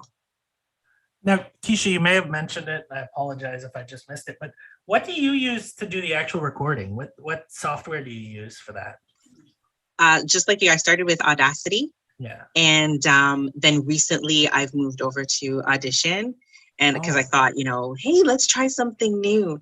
Intimidating, but I love the learning process. And I like the way that it splits it up a little bit differently, but I found that Audacity is more intuitive. You can, I click this button and it works. It's great. Whereas Audition requires a little more finessing. Yeah. And I think that highlights again, like the only part we paid for was a Zencastr subscription. And you were just using Audacity, and you can very easily do that. You don't need, the only thing you need is some sort of sound capture thing. And be that a phone or a microphone or whatever. Everything else pretty much you can get for free in one format or another. So that it's not, it's a hobby, an activity, a media thing you can do that has a very low barrier to entry. Like if you're trying to become a YouTuber or something, you need a certain level of quality. You're going to need ring lights. You're going to need high-end webcams and stuff. Whereas this, you can get started with so little and come out with a pretty cool product. Absolutely. And you can always start with a podcast. And if you really want to become the next big YouTuber, hey, graduate up. So we just have a couple minutes left, I guess. If anyone has any other questions for us or for Kesha, please put them in the chat now, and we'll try and answer them in the last couple of minutes. Have you ever featured any ads, Kesha? Is that something you do, or is it purely like a labor of love, making the podcast? Mostly it's a labor of love. However, like I said, you're expanding, you're growing. And so coming up very soon, I will start putting some ads in and some sponsorships will be coming up in the future. But like I said, you want to just start where you are and think of it as, okay, that's my 3-month goal. That's my 6-month goal, so that you're focusing on one thing at a time and everything doesn't blur together.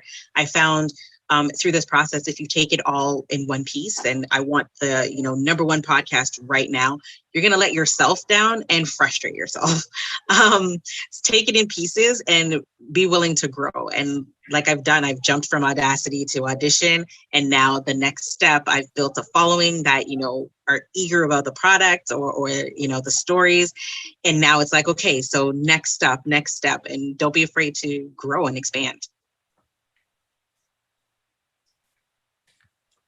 Well, I think we're almost at time. Are we, Alexandra?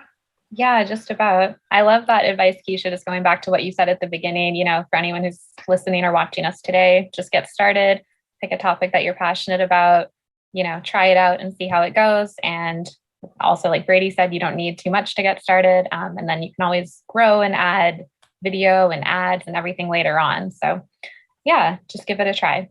And you can just like, you don't even have to, when you set out to make an episode of a podcast, you don't even have to say, I'm going to share this with people. You can say, I'm just going to try to make a little product for myself and see how it turns out. And if you like it, then you start working on the growing and the expanding stuff. And if it's not for you, it's not for you. You haven't lost anything. But you've gained a lot. You've learned how to record, right? You learned how to record. You learned how to edit. Nice. You now took yourself from not knowing to knowing, and now it becomes a choice. Yeah, absolutely. Well, thank you so much, Kesha. We've loved having you here talking to us today. Lots of great information that you shared. And we'll just mention again, Kesha's website is talkintales.ca, or you can subscribe to Talkin' Tales on YouTube or follow her on Instagram at talkin_tales. So I'm going to put those in the chat now on Zoom. And thank you so much, Kesha.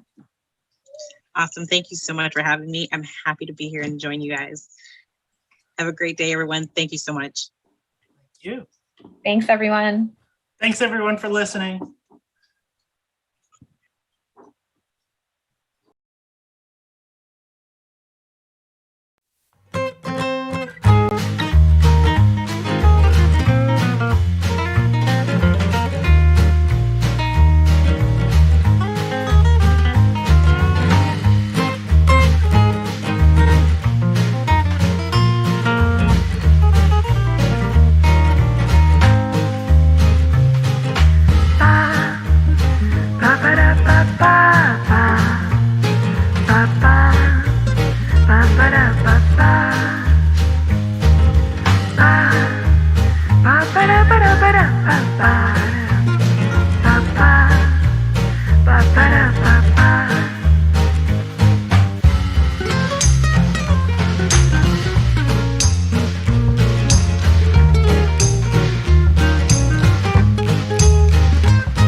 Hi, welcome to How to Make a Flashlight 201. I'm Kyla, and I'll be your host for this session.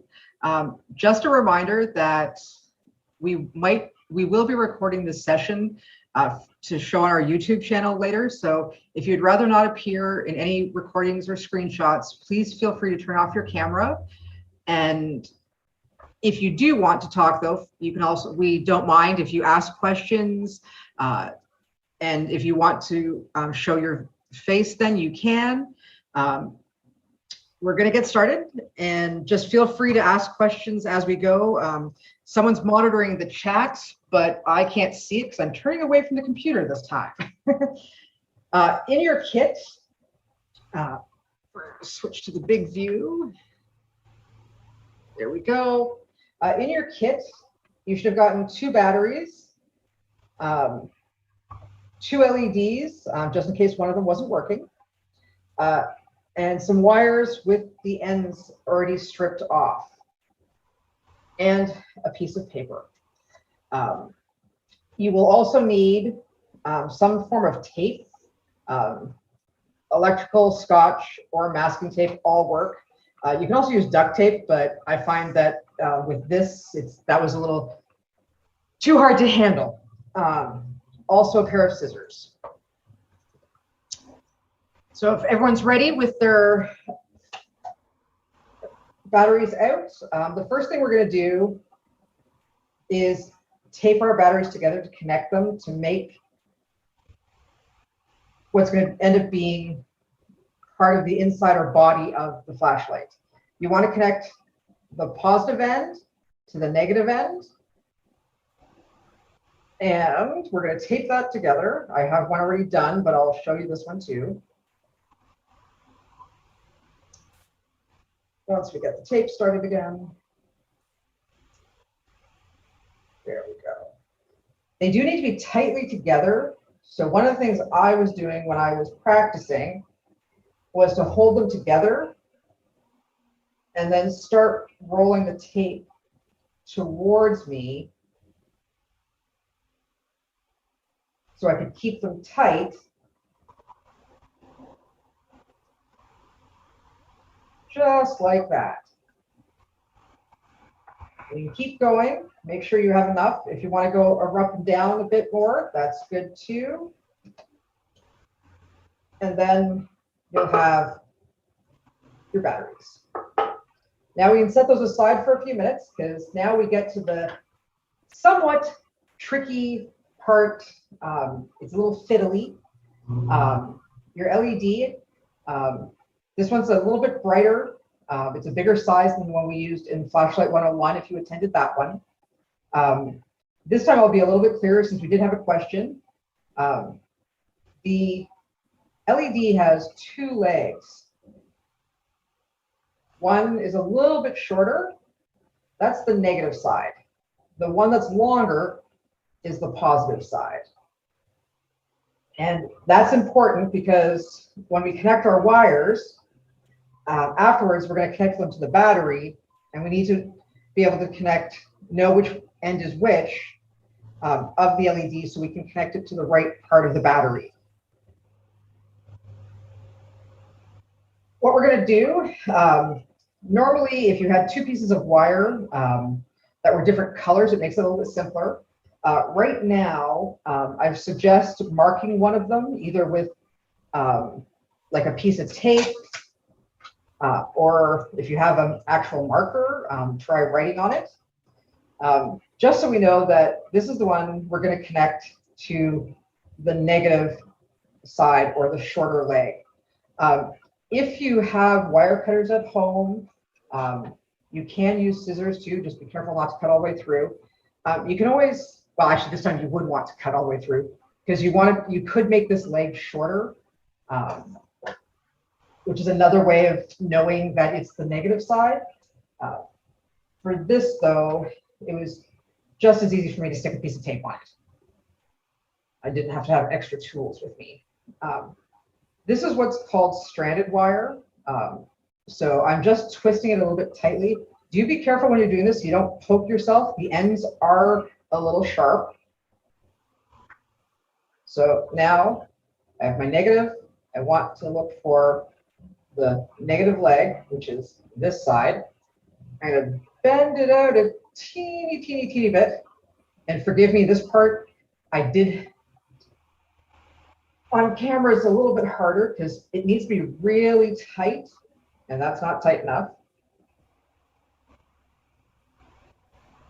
So I'm just doing that, and then I'm going to twist it again a little bit to make sure that they're all together. Put these back together too to make sure that I've got the right leg. One of the things you could do too when you're doing it this way, in case you lose track, is put a little bend in the leg so you know that that's the one you're working on. And I will try making this because it has to be super tight, which of course on camera is harder than it looks.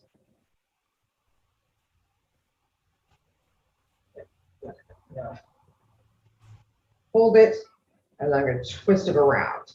You guys might be a little better at this because you have smaller fingers than I do. Still not enough. twist that around.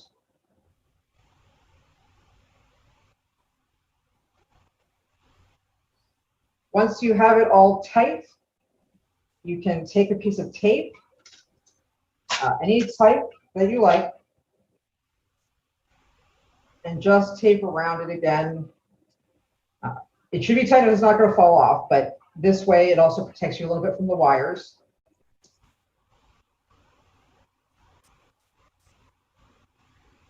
Then we're going to go ahead and do the other side and do the same thing.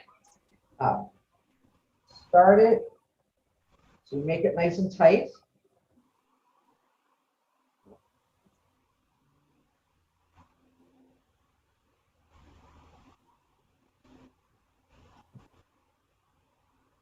A little bit tighter. Hold it on. And I will wrap it around again. Then do the same thing, and you can add tape to it. And after you've put tape this leg to the wire to make sure that you're not going to poke yourself, you can actually tape both of them together right underneath the dome of the LED. Notice with this one, I can still, because I put the tape, I can still see which end is my negative end and which is the positive side. If you just want to test to see if this works now, what we can do is making sure we're going the right way.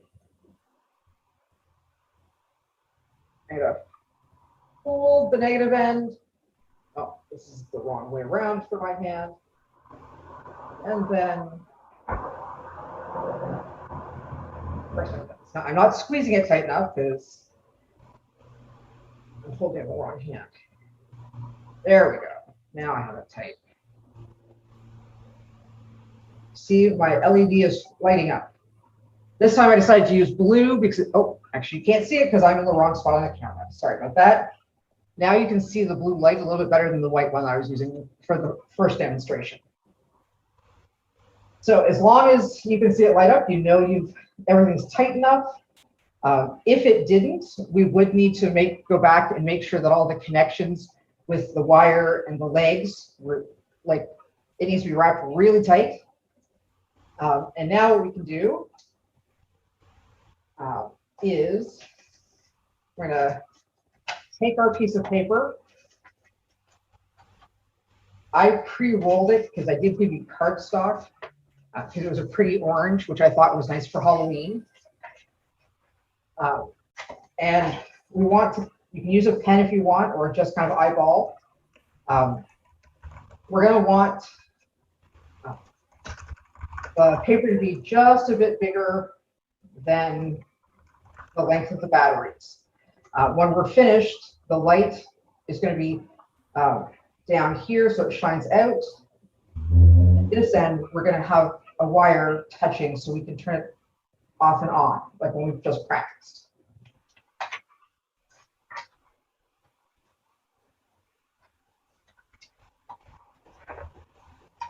Does anyone have any questions? Are you still working on the wires? Kyla, there was a request to have more shots in camera.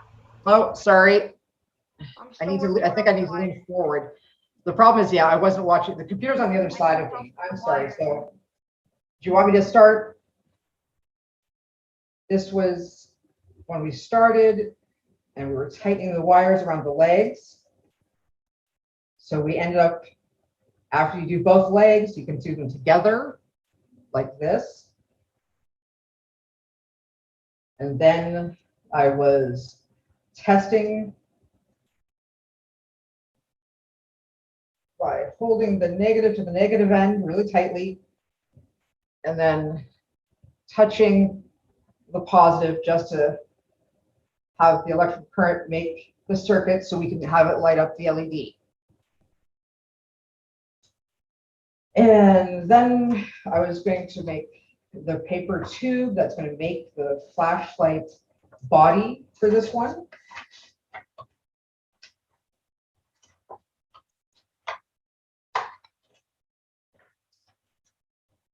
You can make it a little bit wider than this if you like. We're not taping it yet, but you need to be able to do it like this, so it's going to go all the way around. But we can put that aside for a second. And now we're going to go ahead and connect your LED and the wires to the batteries.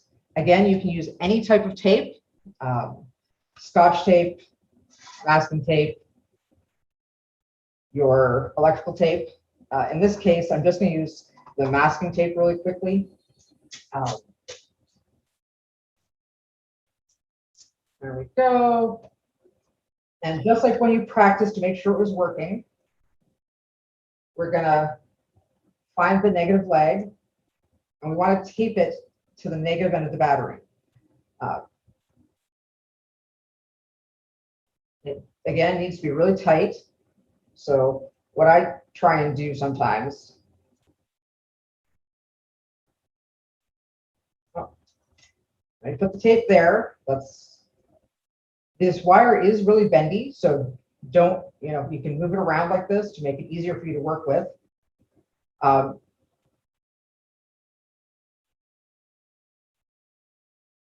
You can also splay the wires out a teeny bit. Again, be very careful because they're sharp. You can poke yourself with them.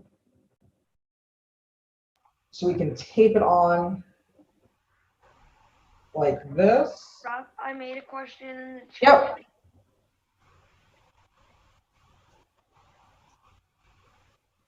Okay, so when you were doing this, the negative wire I asked you I recommended when you first started to mark it was a piece of tape, so you knew that you were connecting it to the negative leg, which is the shorter leg of the LED.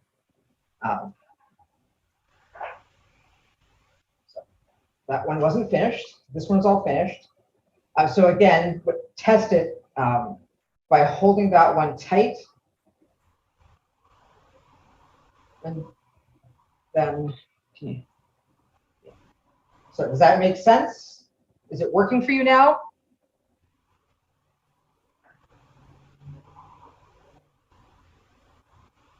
Okay. Since we don't have, I think he's okay now. I'm going to tape it tightly to the end. The advantage when you're using electric tape or something like this is that the tape is a little stretchy, so it makes it, you can pull it and it will make it tighter. When I'm doing it like this, it's a little harder to use because I need to cut this with scissors. So the tape was easy, the masking tape is easy to rip off. So there is a lot of wires, so you can bend it. I made the wires a little bit longer, just so when you do go to wrap it in, you can play with it a little bit and see. You have it a little bit further down, a little further up.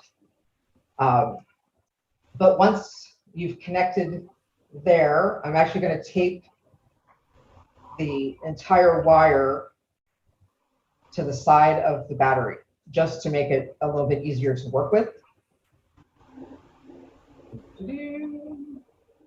More tape. Again, like I said, much easier to rip this tape apart with one hand.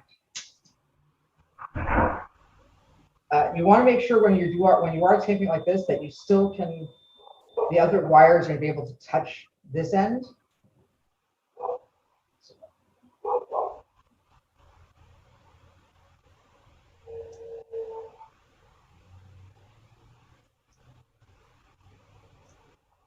Every step as you're going along, you can be checking to make sure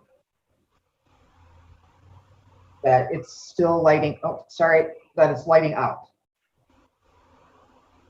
And if it isn't, again, just retest. Make sure that you've taped things tightly enough. Right now, I can see that I probably should have put a bit more tape holding these together because they are coming apart, so I'm having to squeeze them.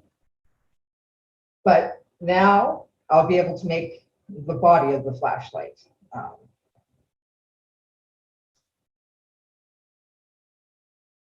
Wrap another piece of tape.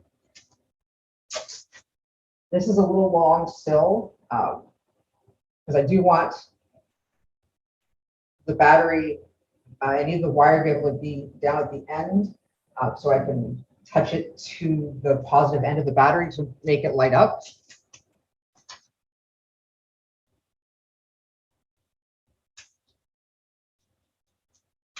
And I should have, yep. Needed to make this one a little wider. Give me 1 second to recut.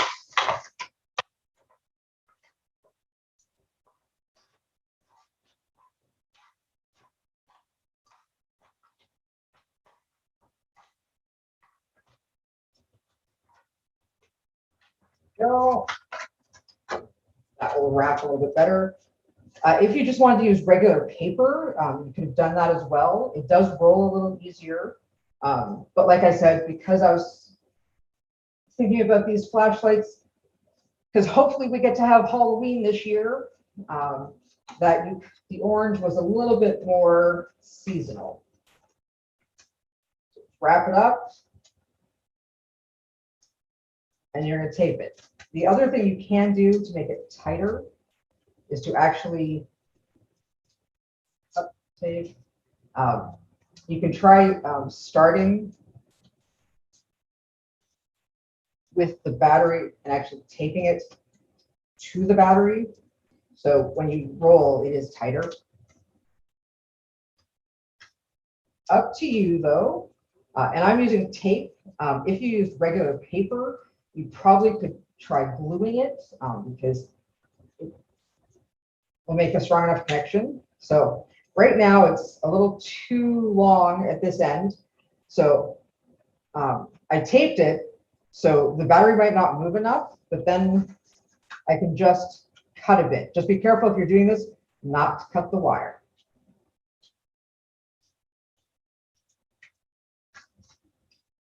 Now I can push it through a little bit more.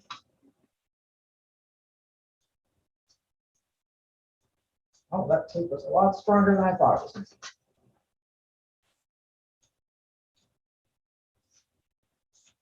There we go. So now I'm just going to bend this out a little bit. And you should be able to, no, it's not, I think so mine's not lighting up right now. I'm going to take it apart. The tape is not tight enough on the top.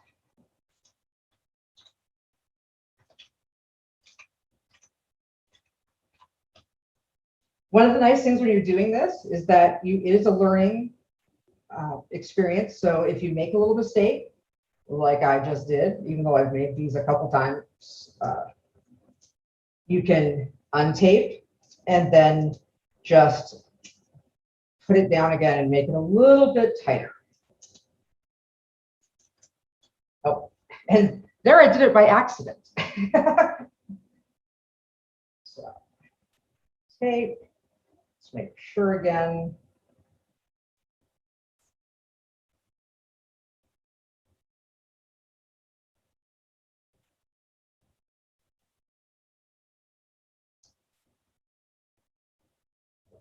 There we go.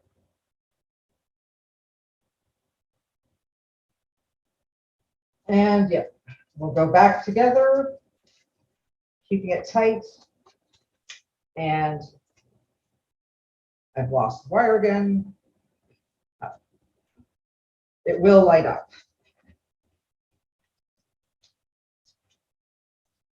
Is everyone doing okay with this one? Just checking the time.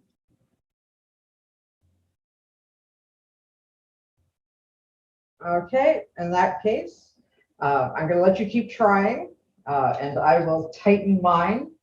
I am going to go back and use the electrical tape, and we'll stay live for a couple more minutes in case there are any more questions. And just as a reminder, once you do make one, if you want, please do post it for us on our social media, or even one of my earlier session, someone sent me a video of their daughter with their flashlight, which was really cute, and made me feel really good that she was able to follow along. So there, made that a little tighter.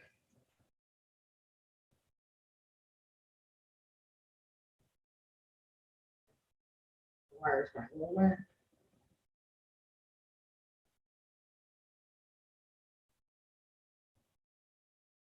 So tight, tight, tight, and then we'll wrap it all together.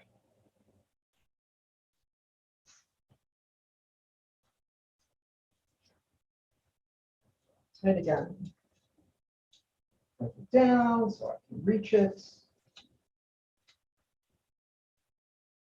And that will be your second flashlight.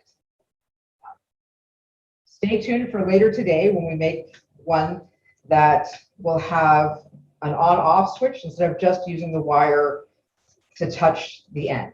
Okay? Thank you for watching, and if you have any more questions, feel free to put them in the chat. There we go.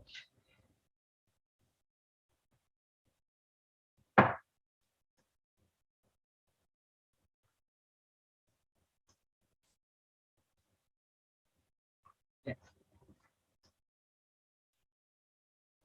Oh, I'm seeing there's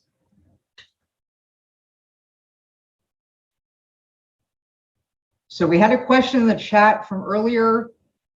Someone, Nathan, had a problem with connecting the wires. When I went over it again, were you able to follow along?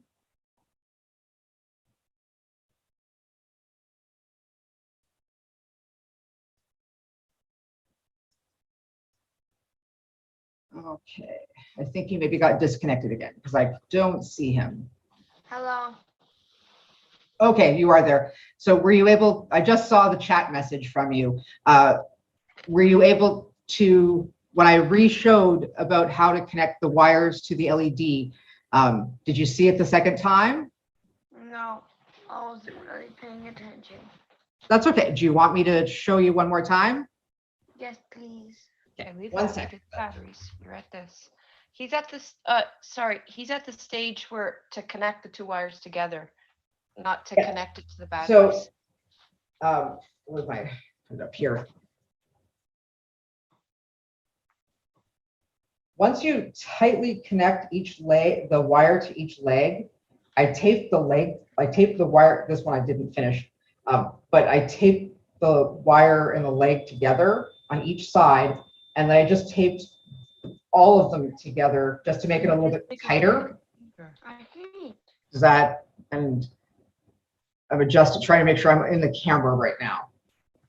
Make that bigger, because it's just show. You're not in the camera. You're on the Let me- big screen. yeah, and, Yeah, let me switch cameras again. There we go. That's cool. Okay, so he's got the two separate wires. He's got to connect them together. So you have to connect the wire to the leg first of the LED. This one I didn't finish. Can you make it bigger? I can't see what she's saying. This is the biggest it can go. Make the screen bigger, press the. So this was my negative leg, which is why I put a piece of tape on it so I'd remember that it's the shorter leg that's going to need to connect to the negative end of the You're on battery. the camera right now. Can't see what you're doing. There you go. Oh, see how she's doing it? Yeah. So So the wire, three wires. you need to twist it around, and this can take a few times to get it right because it's hard. It's very hard to hold on to because they're so small. Like that, okay? Oh, okay, you have to do it yourself. So you take it. Yeah, see, and I just pulled it off again. Be careful doing this, so I'm a little, don't take the legs off. You want to just twist them around each other until they're attached. I'm doing it backwards, which is part of what my problem. There we go.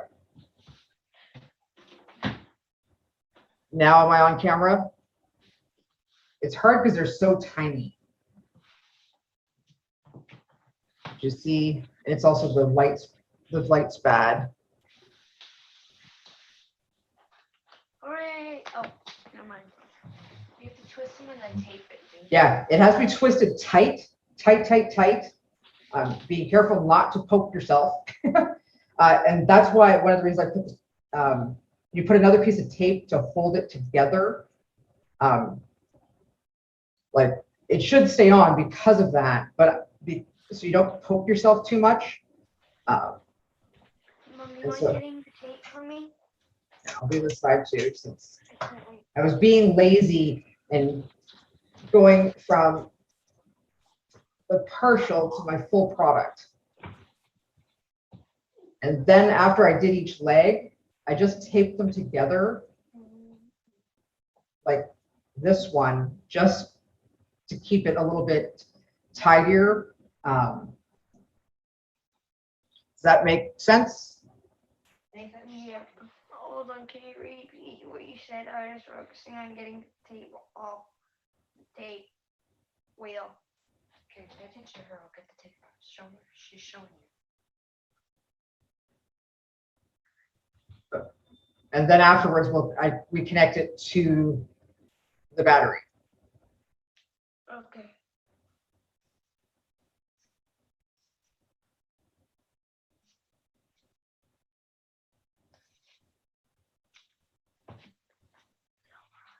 Off my workspace so you can see what was going on.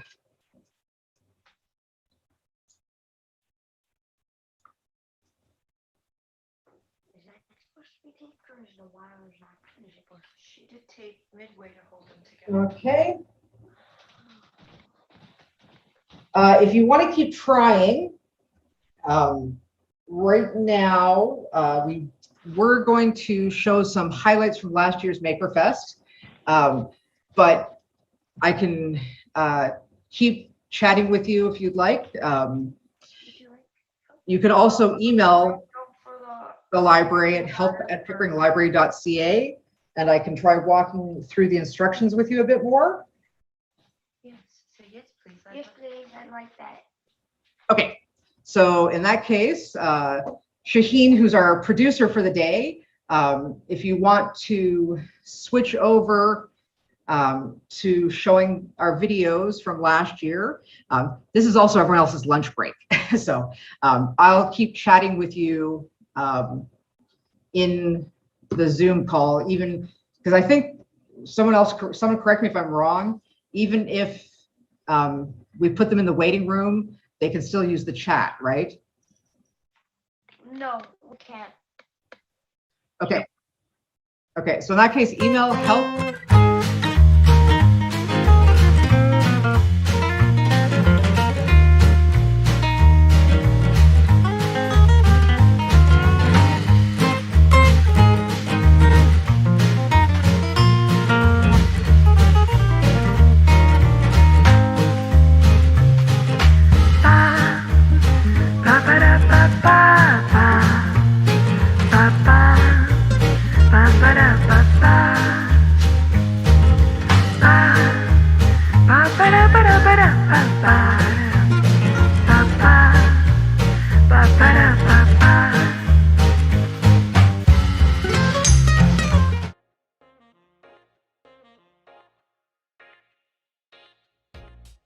To build our roller coaster, we're going to need some cardstock paper, a piece of cardboard to use as the base, some tape, a pair of scissors, and a marble. The templates we use can be downloaded from sciencebuddies.org. We've included a link in the description below. If you don't have a printer, they also have instructions to draw your own. They have a lot of other STEM-themed activities, so be sure to check them out. Our first step is to make a hill. Just like a real roller coaster, we need to start with a big hill so the marble can generate enough speed to go around a loop. First, we'll cut out one of the pieces with the label Hill Loop. After we cut it out, we'll make 3 cuts at the end of the paper on the solid lines so we can make a curve at the end of our hill.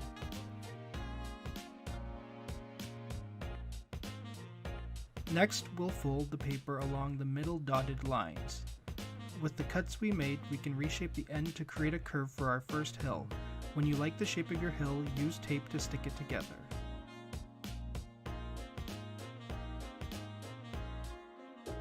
Next, we'll need some supports for our hill. Look for the piece of paper with 2 supports and we'll cut them out on the solid lines. If you look closely, there are also short solid lines at the end that needs to be cut. These will be folded out so it will be easier to tape to the base. After cutting, we'll fold along the dotted lines and use tape to keep it together. One of the sides should overlap, but it doesn't need to be a perfect square. Now we need to tape our supports and hill to the base. I'm going to put the first support right on the corner and tape it to the base. Then I'll fold some of the strips around the corner and tape it on the bottom side. Once the support is well taped, we can bring in the hill. We'll start by placing the hill against the support while also making sure the bottom is nice and flat on the base. Once it's in a spot you like, tape it to the support. Then we'll add the second support right beside the hill. We'll tape it to the base and then tape it to the hill. Feel free to add extra tape to better secure your pieces to the base. We can also do a quick test to make sure the hill supports the marble. Now let's make a loop. We'll cut out another hill loop piece, but this time we'll cut along all the solid lines. Like before, we'll fold each part along the dotted middle lines. When we're done, we'll shape it in a circular shape to make a loop. This step can be a little tricky. You might want a second person to help you keep the circle together as you tape it. Make sure you don't have any sharp corners. To test out our roller coaster, we can tape the beginning and end of the loop to the base at the bottom of the hill while holding the loop steady with your hand. Then drop the marble and see if it has enough speed to make it around the loop. If the marble makes it around the loop, then you can add more tape to the loop to keep it steady. If not, double check to make sure your loop has no hard corners.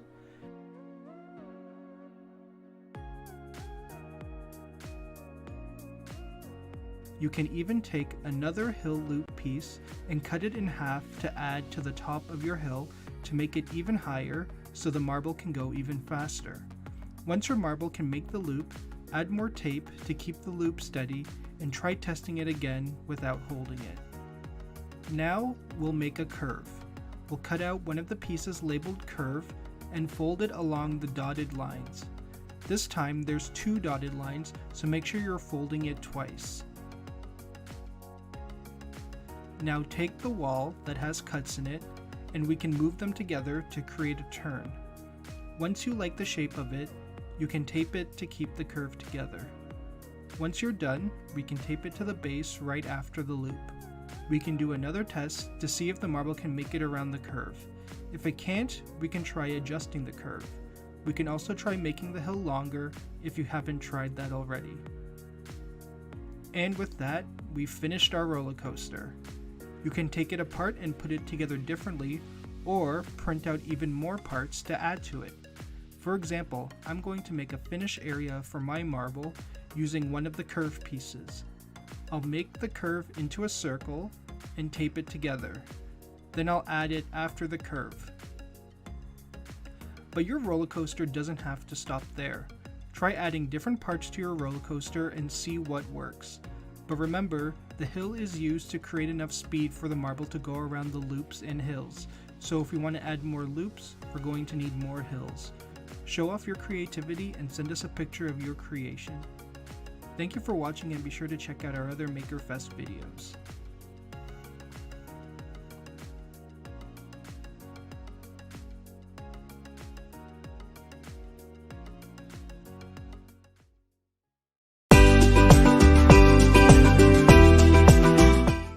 Hi everyone, thanks for joining me today. We are going to make a self-watering plant.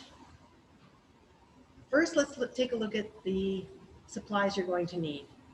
You're going to need a drill with a medium to large size bit. If you don't have an electric drill, you can also use a hammer and a nail, and again, a decent sized nail. You're also going to need an iron, which you will see why shortly. You're going to need a 2-liter pop bottle with some string, cotton string, an X-Acto knife, a pair of scissors, some soil for your plant, and some water. All right, now that we've got all of our supplies, let's begin. All right, first you're going to remove any label that's on your pop bottle. Don't be concerned if there's any the glue left over, because we're going to be cutting this area out and you won't see that anymore. There's also, you'll notice, a line at the top and at the bottom of where the label was on the bottle. We're going to start with your X-Acto knife, making a small cut on the bottom line of your bottle.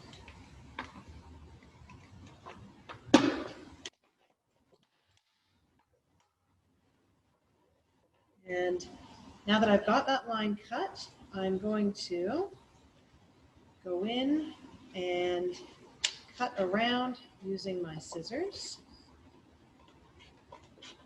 just following that line as a guide.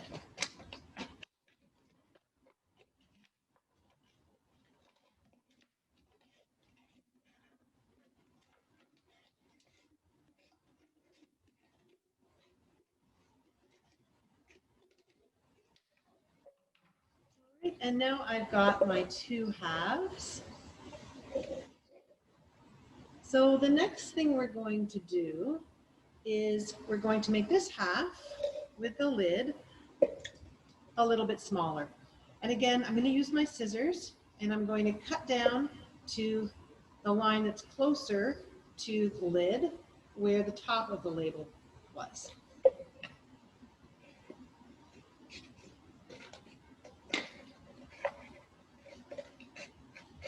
If there's not a line on your bottle, you can use some masking tape to wrap around your bottle to give yourself a line as a guide so you can make a nice straight line.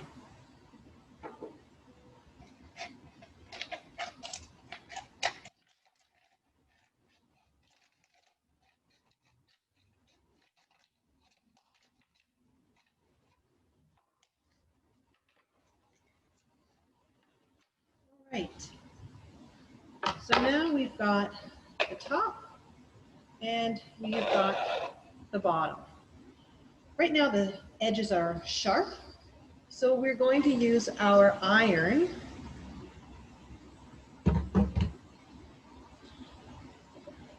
and just to give the edges a better finish, we're going to press firmly and turn onto the iron to give yourself a nice soft edge.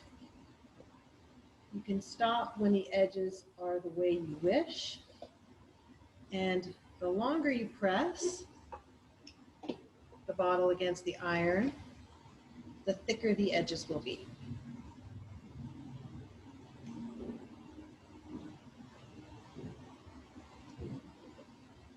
All right, and there you see it's a nice soft line.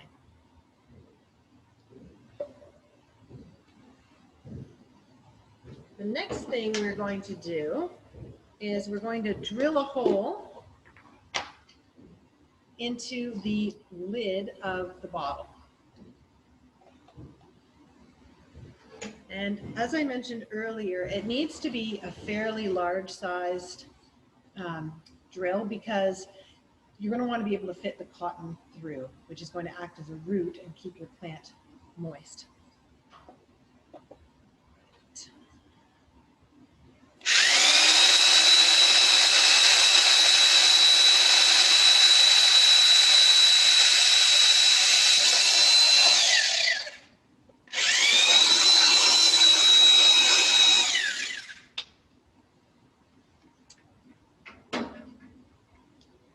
Okay, so now we have a hole there, and I'm going to take the lid off.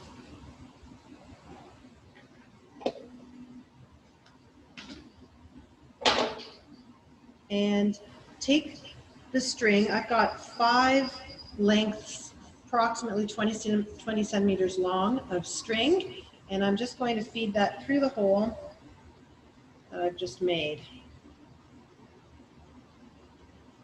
You might need to twist it a little bit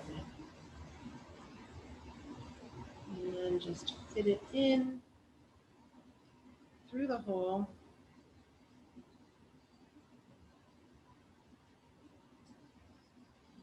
And then I'm just going to tie a knot on one end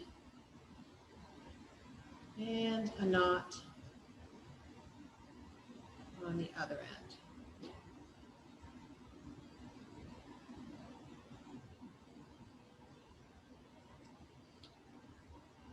All right. And now the cotton string is going to act as a root and bring water from the storage tank, which is this part, which will be filled with water, to the soil for the plant. So I will feed my string through into the bottle, screw the cap back on,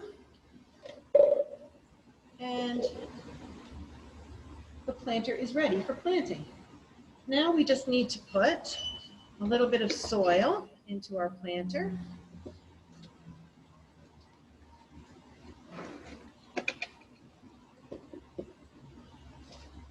And I'm keeping the cotton string in the middle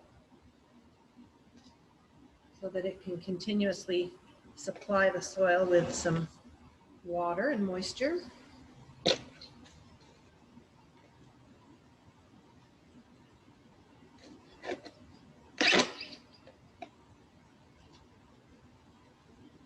Just a little more.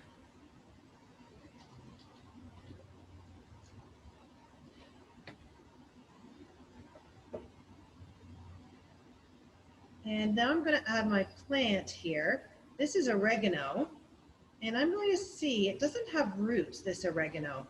The original plant I planted did have roots, and it has been growing quite nicely. The oregano, I'm going to see how that goes without the roots. I'd like to grow some oregano in my kitchen so that I can use it throughout the winter. And I'm just going to add a little more soil around the roots. Okay.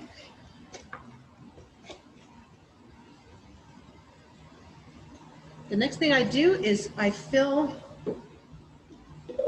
the bottom with water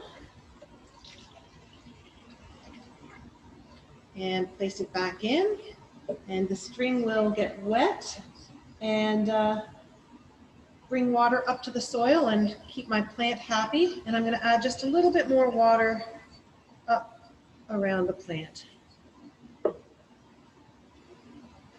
And now my plant is all ready to go. It's small and it fits into any space, and I can have my own little herb garden or any other plants I want to enjoy as winter approaches. And it's almost free. It reuses something that probably would have been wasted. So it's good for the environment as well. So I hope you've enjoyed making your self-watering plant, and enjoy. Thank you.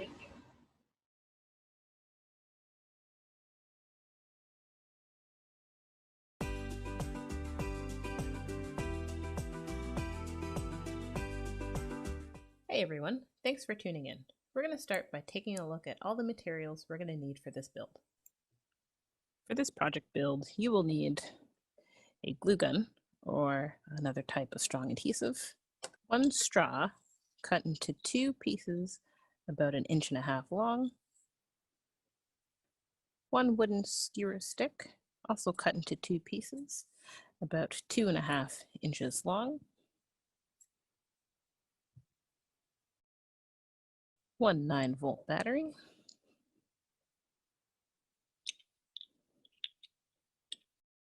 4 plastic bottle caps,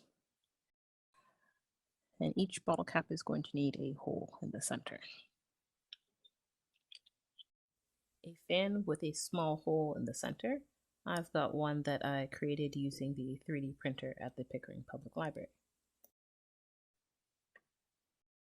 A DC motor, so this is a 3 to 6 volt motor, as well as a battery clip.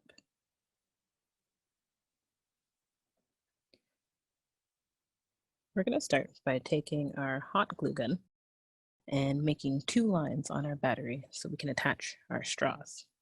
So this part should only be done by an adult, a parent or guardian, because the glue gun gets pretty hot and we want to make sure nobody gets hurt. So we're going to start by making the first line towards the back of the battery.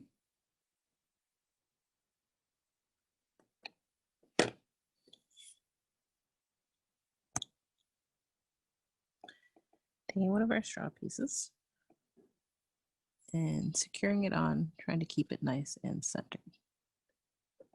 Then we're going to do the same towards the front of the battery.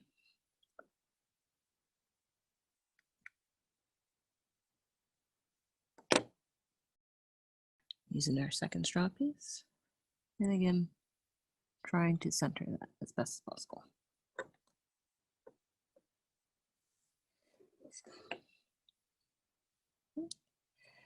Should be nice and dry. And we're going to flip it over, and then towards the back of the battery again, we're going to make another line, maybe more of a smudge. We're going to take our motor piece. Okay. We want to make sure that you can see the connectors on the upper side, and there should be a little black marker that you can see. So that should be nice and visible. And you just want to make sure everything is nice and secure.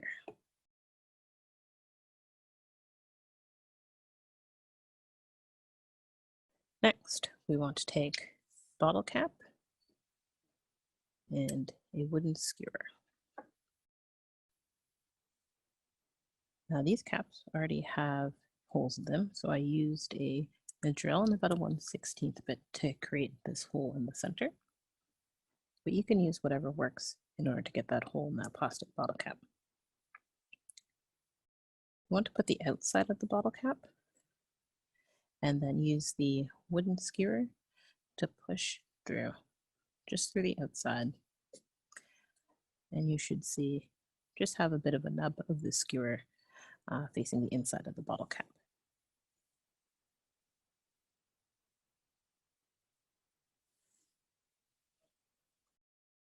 We're going to take a second bottle cap and we're going to do the exact same thing.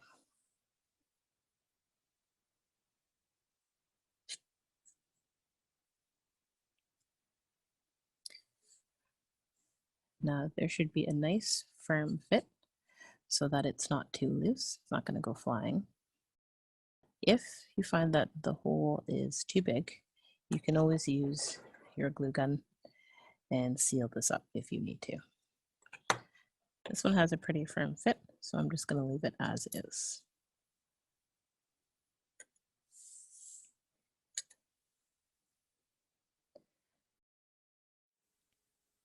Next, we're going to take our current assembly,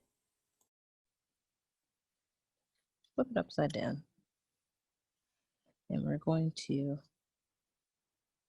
slide one end of our skewer through the straw. Put it in.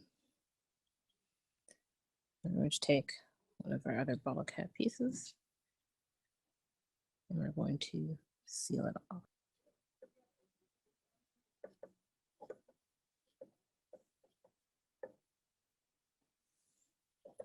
And we're going to do the same thing to the other side.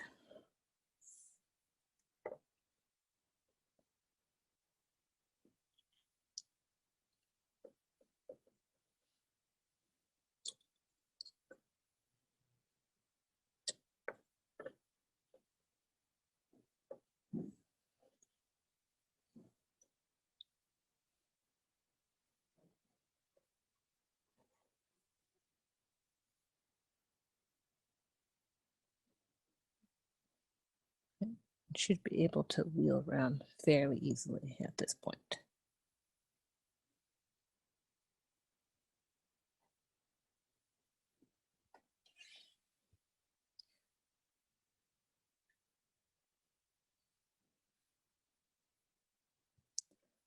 Our next step will be attaching our propeller. So we're going to attach it to the spindle at the end of the motor. So this should have a nice, comfortable fit. And again, if you find that yours is too loose for whatever reason, you can always use your trusty glue gun. This seems to be on there fairly firmly, so I'm going to leave it as is. The last step in our project will be to attach our battery clip into the battery. Now, please be very careful at this point because we want to make sure our fingers are nowhere near the fan, because the fan's going to start spinning pretty quickly once the battery is connected. So let's go ahead and connect that battery now. The clip does only go in one way.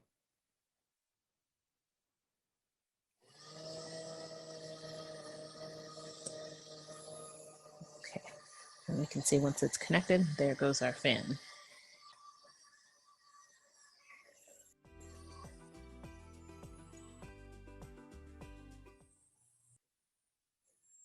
To turn off your car, all you have to do is simply disconnect your battery clip. And there we go. So I hope you've enjoyed our little project, and I hope it sparks some future ideas for more things you can build on your own. Thanks so much for tuning in, and we'll see you later.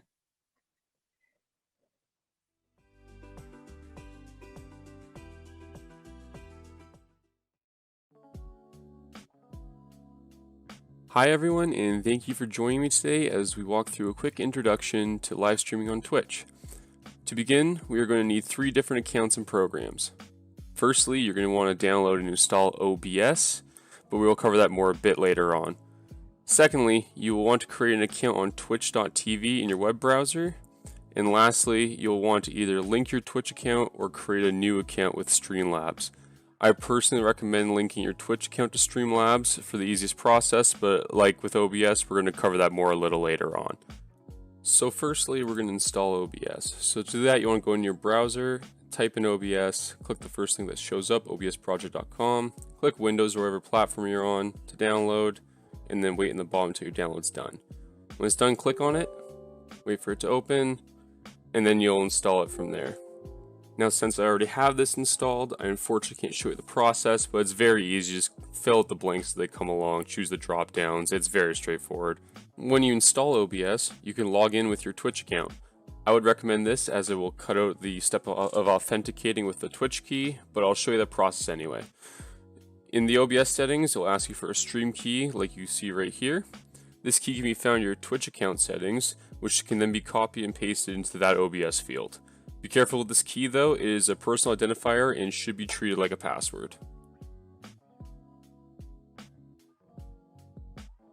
Once you've linked your Twitch with your OBS, you'll be given 2 separate screens, one being stream information, which you can update with whatever current game you're playing. You can choose the category, which makes them searchable through Twitch.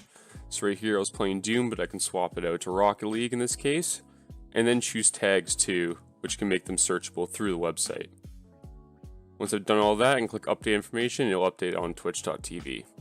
The other screen we have here is our stream chat, and from here any chat that shows up on your Twitch stream will show up here, and you can also interact with your followers and viewers through that. Next we'll be going over the UI of OBS. First in the bottom right we have controls, which controls, well, the entire program. First we have start streaming, which lets you stream, start recording, which lets you record personal videos, studio mode, which lets you have some more fine-tuned settings, which controls the settings of the application, and then exit. Next you have scene transitions, which we'll cover later. Audio mixer, which controls the audio both from your microphone as well as applications on your computer. You can mute and unmute at will by clicking this button, but we'll go into that more detail later. Over here you have sources. These are most important things with OBS. You can right click to add or delete any option. And then here you have a huge variety of sources you can add. We'll add a few of those later. And then lastly, we have scenes. You can right click to add a scene, and scenes will let you transition between two different types of sources. Now let us go back to audio properties. From here you can choose and manage your audio sources, which in this case will be the desktop audio and microphone audio. You can click the gear icon to change the properties of these audio devices to match both the microphone input and sound output that you want to use. In my case, I'll be using my headset microphone as well as my general computer audio. Next, we will move on to sources. Sources can be added by right-clicking and choosing Add. From here you have many options, but for now we're going to choose Game Capture. Once selected, we are given the option to rename the capture in case you want to add multiple to the same source. Press OK and change the mode to capture a specific window. You can then use the window drop-down to choose any open application to stream. All other settings should be preset during the OBS installation. Now on to Streamlabs. You're going to open a browser and go to the Streamlabs website and make an account if you haven't done so already. After doing so, head to your dashboard and then click on the Alert Box tab on the side. From here, you're going to go to Global Event Types, which has the list of all the different alert boxes. And but in this case, for this example, we are going to be using the Twitch Follow one. So just click on that, and from here you have all the options for the in-stream animations and the actual alert in general. These can be customized for each individual type of alert. And you can even do things like change the background, which you can see right here. Even the font size, the way it jiggles, type of GIF, all sorts of things, even the sound. Then you want to click Save Settings, even send a pet test. Awesome, once you're done that. Hi, everyone. Welcome to MakerFest. We're really happy to have artist Naomi Smith with us here today. She's going to be doing a presentation and then a beading workshop. So I'll just tell you a little bit about Naomi. Naomi is an Indigenous artist and educator, and she has over 25 years shared traditional teachings with various communities and groups. And her work focuses on the ways of the Indigenous peoples of the Great Lakes region from a historical and contemporary perspective, often through the story of beads. Naomi's artwork embraces ancestral designs using quill work, beadwork, and other Indigenous methods and materials. And she has exhibited her work across Canada and also internationally. So welcome to Naomi. We're so glad to have you here today. So I'll turn things over to Naomi now for her presentation. Just a reminder to please keep your microphone muted during her presentation. And if you have any questions, you can add them in the chat and we'll save them until the end of the presentation. And then we'll move on to the beading workshop after that. So thank you, Naomi. Thank you, Alexandra. And I also want to thank Pickering Libraries and the organizers of the Makers Festival for including me in your programming. I really appreciate that. Chimigwich. So I'll just introduce myself again, only in our traditional way. Ani Bonjour, Naomi Indigenous, Chippewas of Nawash, Ndunjaba, Gigon Undoram. So I am Naomi, and I'm Chippewas of Nawash, and I'm Fish Clan. And usually when we get together, those are sort of the little bits and pieces of information that people want to know about each other. And so welcome. I'm very happy and honored to be here and to be able to share with everyone today the story of the hair pipe, and then to do a stringing activity following the PowerPoint presentation. But as an educator, I always like to give people extra insight as to the history of our different types of Indigenous art skills and techniques, or even our forms of adornment and ornamentation. And so this PowerPoint presentation will talk a little bit about that history. And so hopefully everyone will glean some insights as to the history of the hair pipe. Okay, so I will share my screen, and hopefully when I do this, it'll be full screen. There we go. Okay, so this is the story of the hair pipe. And the hair pipe is that curious little object that you see down in the left corner here. So it's essentially a long cylindrical shaped bead. And it's actually one of the bead shapes that we have had for thousands of years.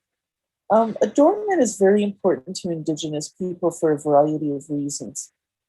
I think the main one is that it actually symbolizes who you are as an Indigenous person and the community that you come from.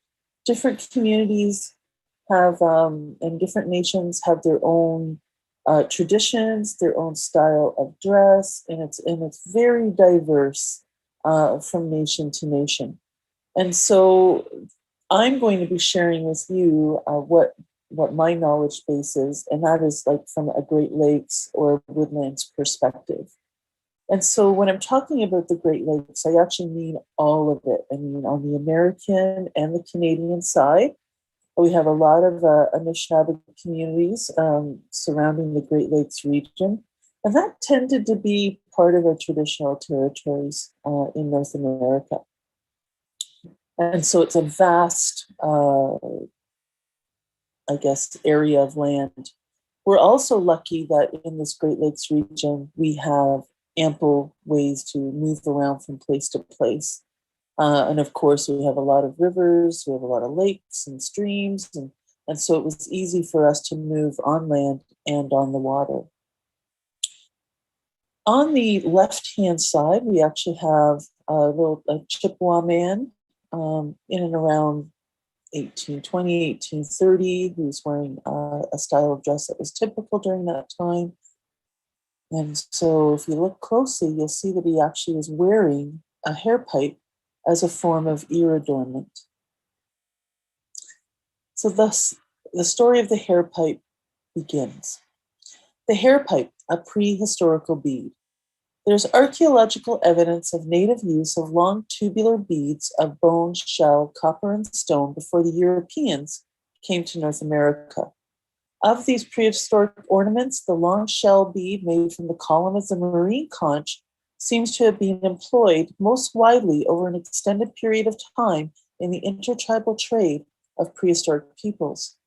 Trade in these objects and or the marine shells from which they were made is strongly indicated by the discovery of these beads in archaeological sites in the interior of the eastern woodlands, far removed from the seacoast where the marine conch was to be found. Indigenous people of North America had well-established trade routes long before the arrival of the Europeans. And I think that last point there is particularly poignant. As I alluded to earlier, because of all of the lakes and rivers and streams, it wasn't uncommon for objects of value in communities to literally make their way across from the east side of Turtle Island to the west side of Turtle Island through that process of trade. And that's why when the Europeans came over, it was actually easier for them to establish their own trade routes when the fur trade began. We were able to be knowledgeable about all of those ways of getting around from place to place long before the Europeans. So what you're seeing here on the left-hand side are prehistoric stone beads. They are part of the Royal Ontario Museum's collection. And if you just sort of like look in the center of the image, you will see those long cylindrical stone hair pipe beads. And they've estimated that these beads are about 2,000 to maybe 5,000 years old. And so Indigenous people have had a long history of creating ornamentation for ourselves.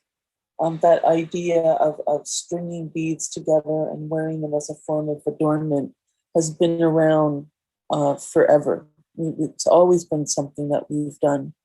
And when I reflect on this, and I think that some of these beads are as old as they are, what's amazing about it is that we have the ability and the technical know-how to carve the stone into those shapes and to even create a hole through the material to wear it.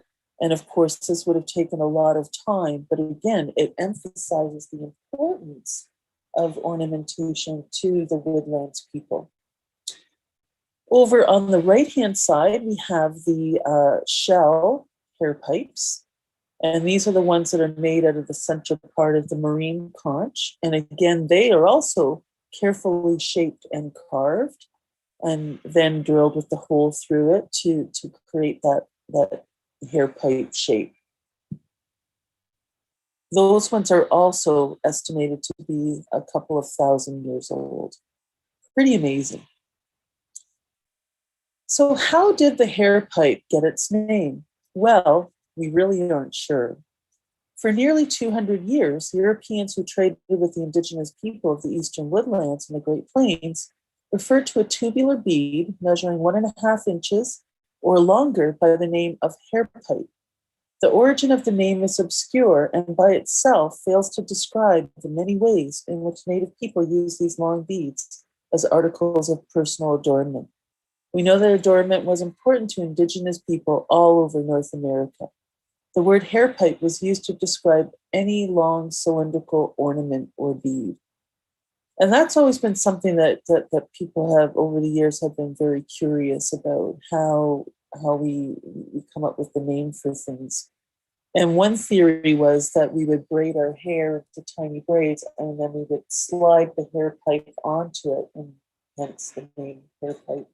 Of course, it's also an English form of its name. So the hair pipes themselves actually come in a variety of sizes. And on the left-hand side, you're seeing really tiny ones. They're maybe about 1.5 centimeters, all the way up to maybe 10 or 15 centimeters in length for the longest hair pipes. And you'll notice that they're also a bright white. So when the bone hair pipes are made, they actually do have a bright white color to them. We actually have ways of treating the bone hair pipes with natural dyes to give them what we call a patina. And that patina just sort of gives them a little bit of an aged look or an antique look. I myself actually like my hair pipes to have that sort of antique feel.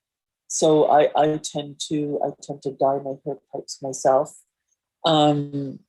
using an eco-friendly process. And so you can see the difference in variety that the hair pipe has just in this one form. And it was said that early on we would actually use small animal bones like rabbit leg bones and bird leg bones, because it was easier to carve out the middle part of the bone to use it as a form of adornment. And so again, that might be one reason why the hair pipe evolved. Types of materials to manufacture hair pipes. Prehistorically, hair pipes were made from animal bone, shell, and stone. It was possible that wood could have also been used, but there isn't any evidence to support this. However, it makes sense that the woodlands people would use many natural materials to make hair pipe ornaments. I think it's important to point out that Indigenous people are very resourceful. And I'm always telling people that, if we could poke a hole through it and wear it, we probably did. And so it stands to reason when you consider our history that we would have made hair pipe shapes out of organic materials that once they were buried in the ground, they would just return back to Mother Earth, and there wouldn't be any evidence that they ever existed. But we would use wood, we would use nuts, we would use seeds, those organic materials that don't have the same lifespan that a hair pipe made out of stone, bone would have, or shell even. During the establishment of the fur trade and the settlement of North America by Europeans, hair pipes were manufactured in large quantities from shell. And in 1880, cow bone was the more popular material. Cow bone hair pipes were stronger and more durable than the shell hair pipes. The shell hair pipes were prone to breaking. And as we progress through the PowerPoint presentation, you'll see how some of the ornamentation that we make with the hair pipes are quite elaborate.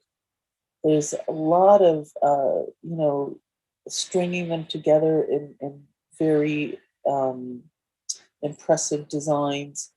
And so you want to make sure that the material that you're making the object with is really durable.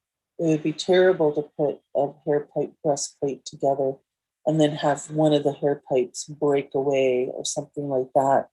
And so in this case, because of how they're used, the durability of the material is important.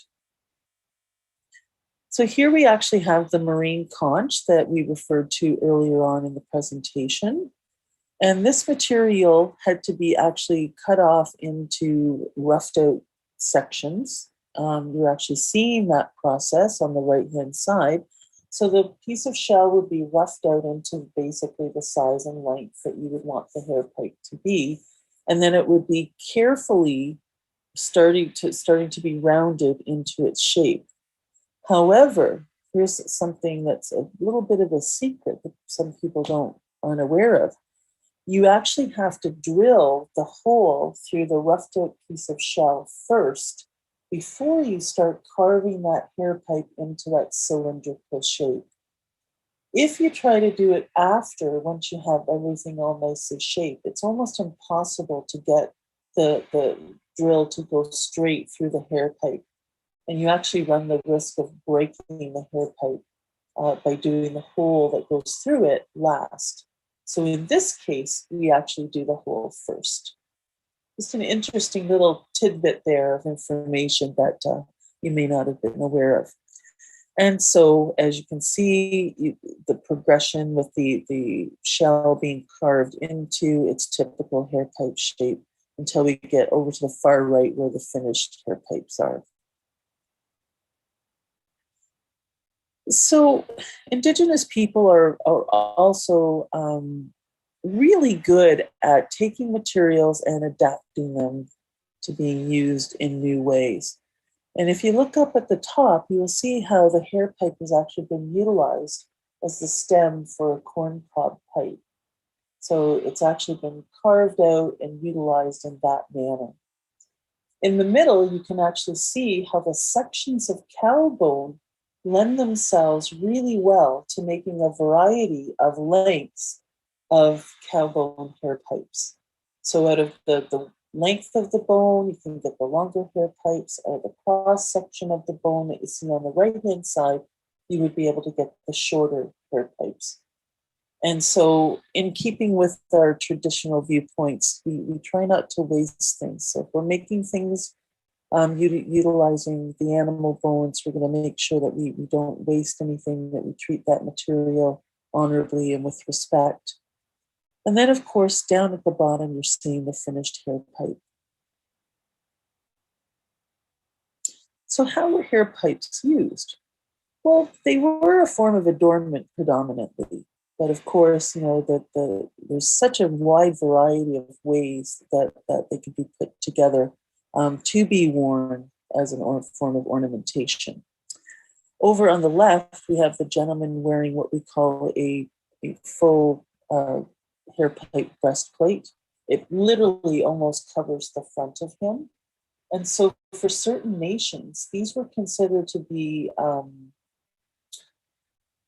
a form of ornamentation to be proud of.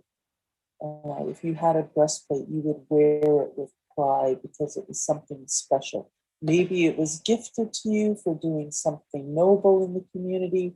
I mean, there's all manner of ways, or even as an object of trade, that people would acquire certain types of ornamentation. Now, back when this photograph was taken, which was at the latter part of the 1800s, the gentleman in the picture is actually using all of the types of ornamentation that are really important to him. Because getting your photograph taken back in the latter part of the 1800s was a big deal. It's like the technology was fairly new. And then to just be able to have your image, preserved for eternity was considered to be quite fascinating to Indigenous people. And so, of course, for that photograph, you would be wearing the objects and holding the objects that are most important to you. Over on the right-hand side, the young lady is wearing what we call a bandolier style necklace, and these were actually quite impressive. Again, similar to the breastplate, they would kind of cover the front of the person.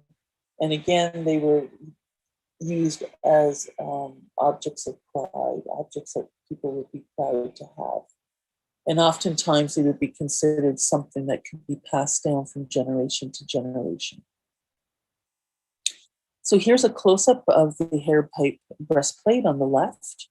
And if you look closely, you can see it's actually strung together using some sinew, animal hide.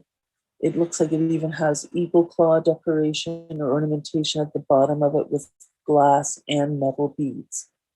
And the way that the hair pipes were strung together in the breastplates, they varied from community to community, from individual to individual. Not every breastplate was the same size or done in the same manner. And so when you look at the one that the gentleman is wearing on the right-hand side, it actually is a combination of two different sizes of hair pipes strung in 4 rows, where they almost create, like when the breastplate is being worn, it almost creates like a chevron pattern. And again, this is a very early photograph. And so you know the fact that this fellow is wearing this breastplate, that he considers this to be an important possession. So here we have another individual. Again, if you look very closely between the fur hair ties, you will see another form of hair pipe ornamentation.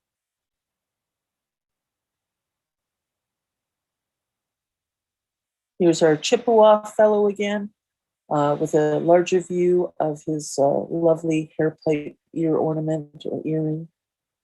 And again, you know, Indigenous people are very creative. We use a variety of materials in a variety and infinite number of ways.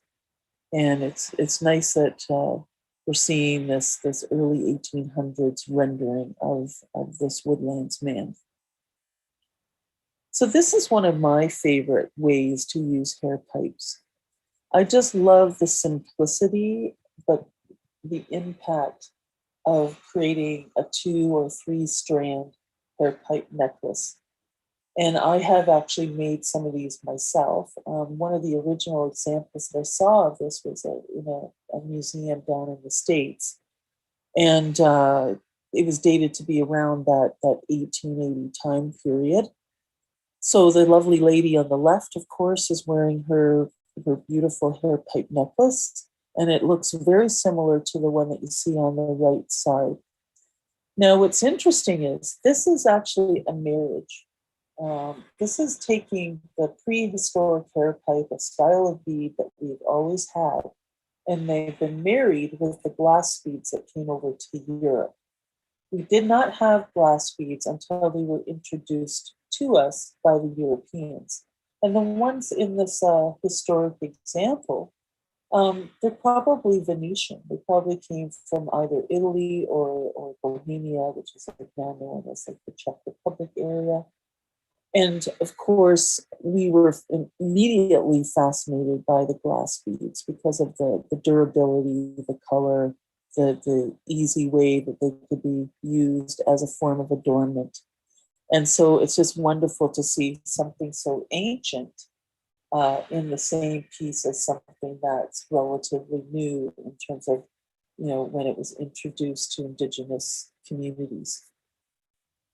Really nice example. I like the ribbon tie too.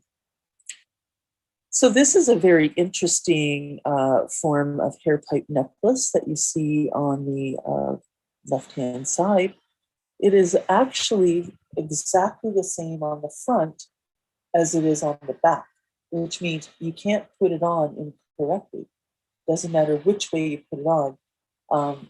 The same style of front and back means that, there's no worry about that. And it's quite an effective design.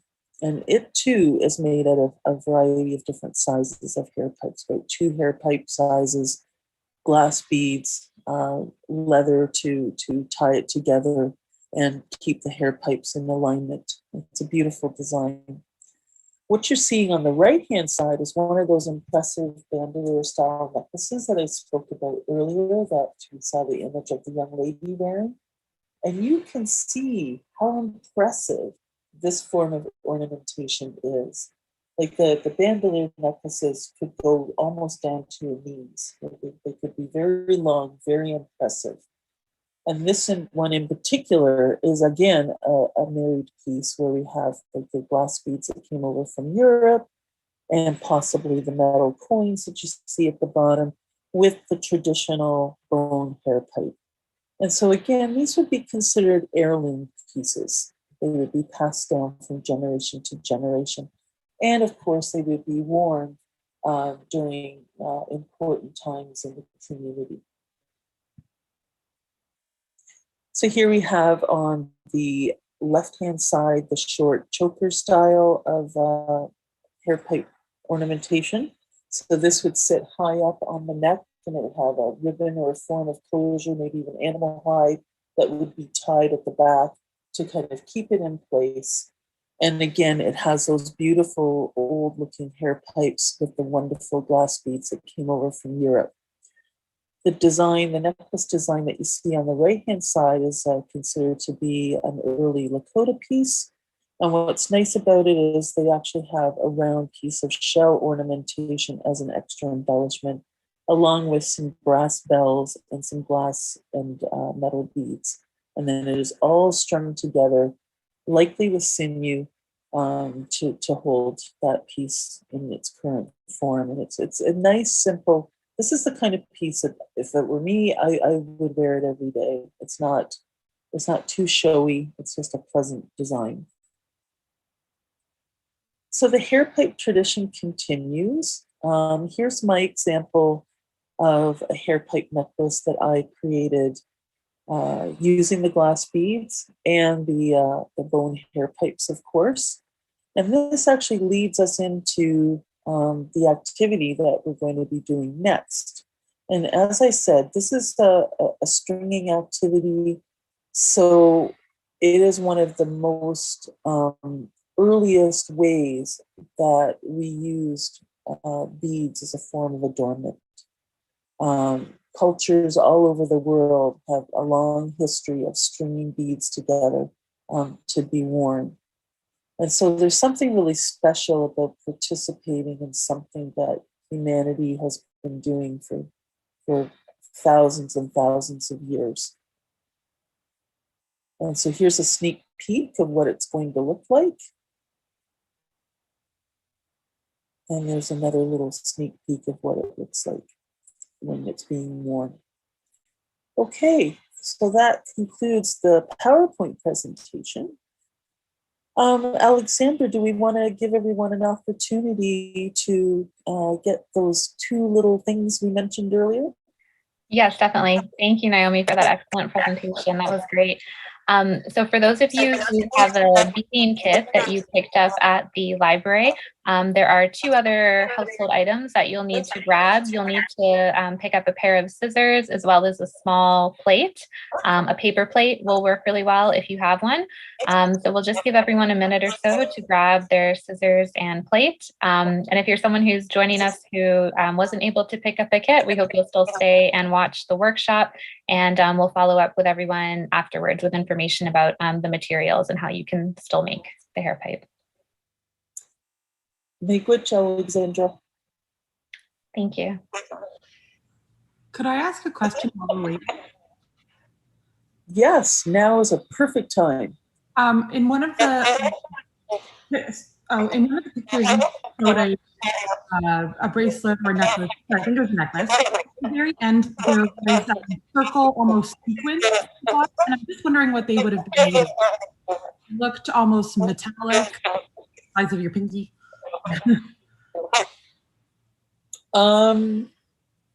I didn't actually hear much of that because my speaker is kind of muffled the sound.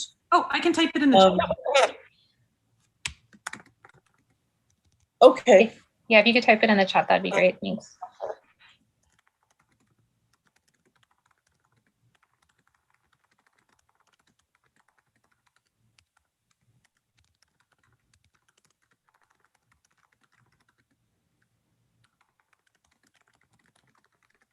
And if anyone else has any other questions, you can certainly unmute yourself and ask it or put it in the chat. I was wondering what the small circular items were at the bottom of the necklaces. They seem almost sequin-like, and they were metallic in color and the size of your pinky nail. Those actually were coins. They were metal coins. So again,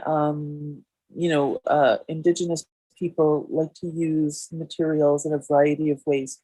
Just how on our jingle dresses, we're actually using the top of the tobacco tins to fold over into that cone shape for jingle dresses. And so again, it's taking something and using it from differently from what was originally intended. And then that's very much an Indigenous thing to do. So, oh, you're welcome. So, they were just taking these coins and poking a hole through them and using them as the bottom adornment. They also would have been traded, different types of metal objects as well. We used to wear trade pins, things like that. There's a long history of, in this region in particular and to the East Coast, where we had that early introduction of a lot of objects from Europe that we would incorporate into our early forms of dress. Great question. Thank you very much. Anyone else curious? Oh.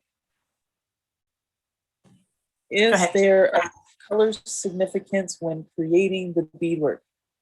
Yes. And that's one thing that we're going to talk about during the hands-on activity. I have a little bit of a story to share when we're finished our creating our pieces, where I'll give you ideas about the use of color, what it could mean, even like the number of beads, that sort of thing. So if we could wait until we're finished our pieces, and then I will share that story if that's okay.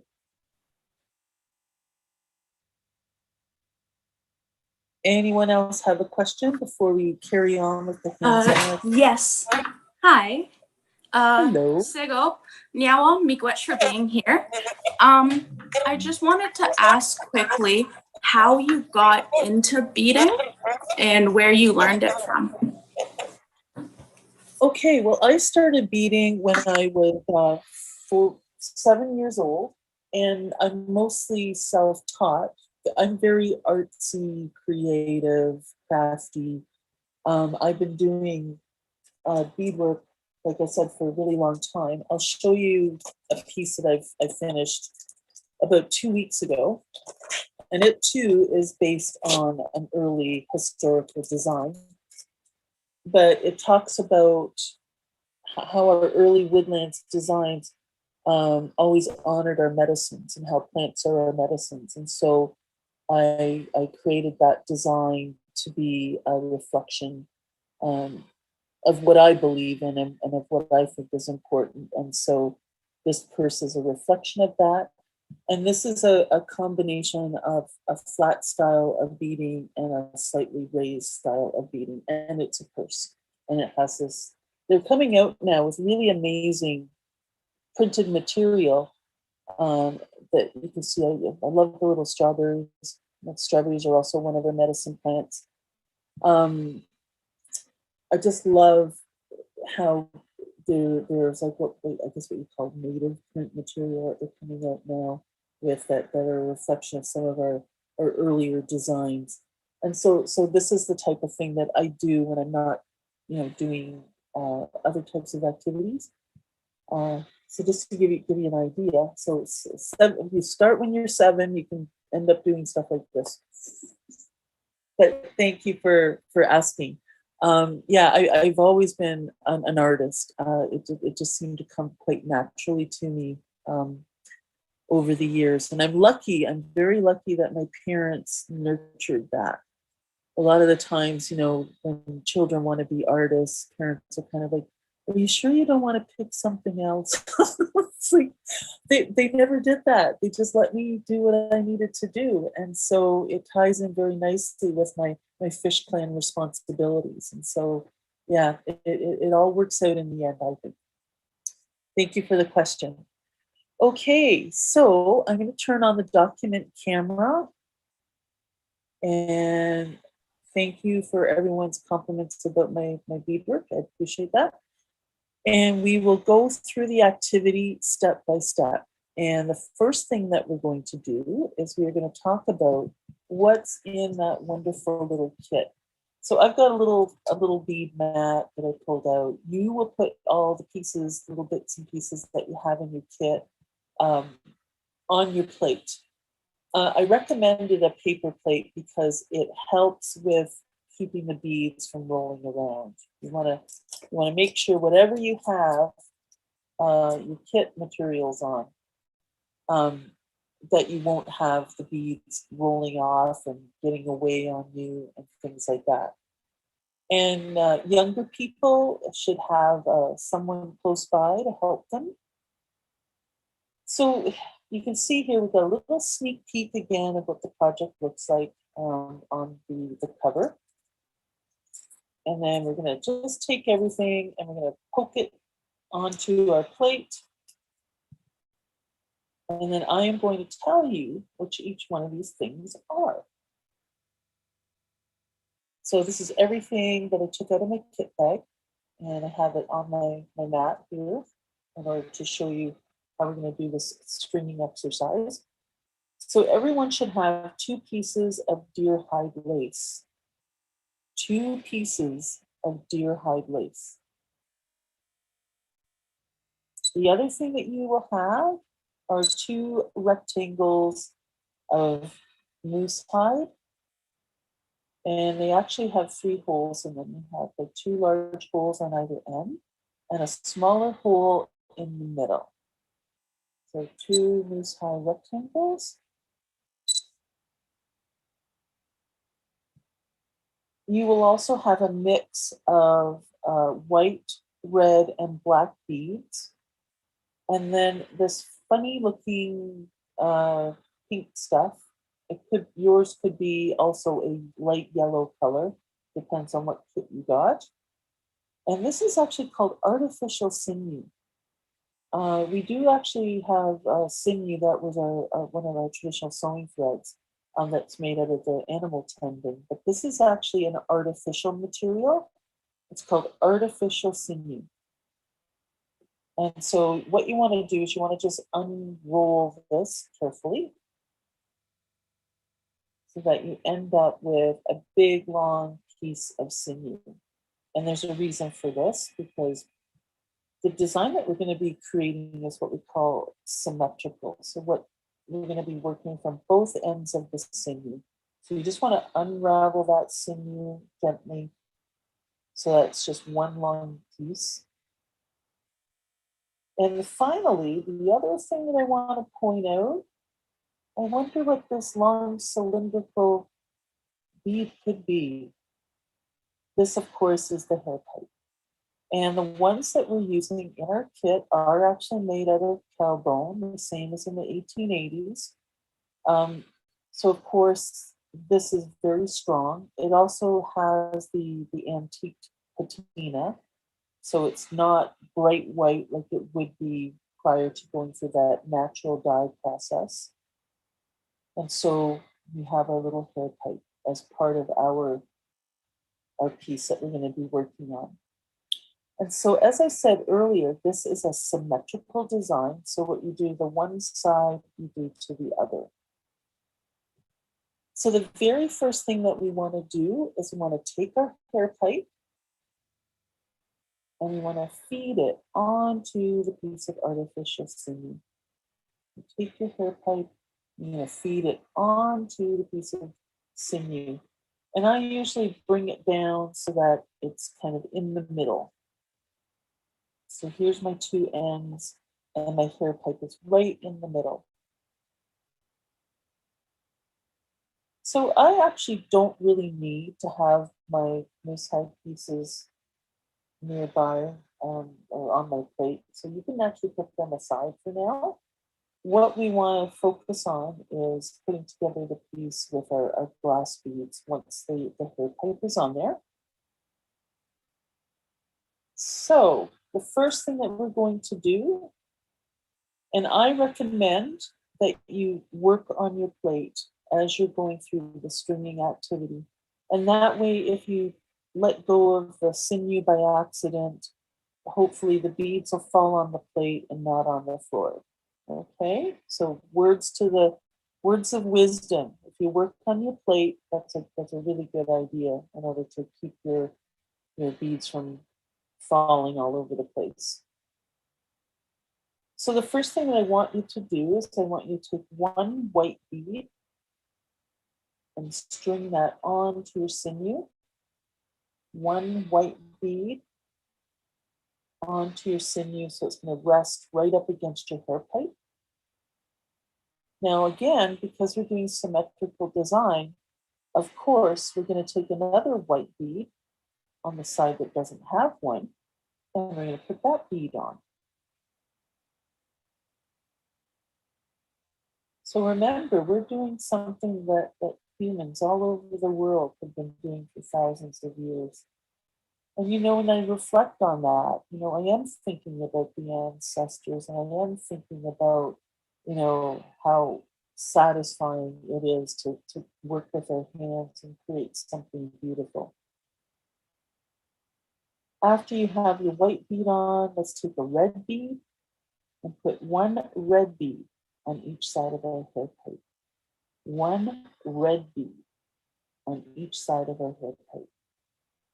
Now, what's nice about these, the seed beads that we're working with today, with their size 6/0, is that they're made in the Czech Republic, and so they tend to be kind of donut shaped. So they're not totally round. They're kind of almost oval or donut shaped. And so you can even tell, even if you can't see well, you can feel the difference. And just by rolling the bead in your fingers, where you can tell almost even where the hole is. Let's take another white bead and put it on each side of our hair pipe. Another white bead on each side of our hair pipe.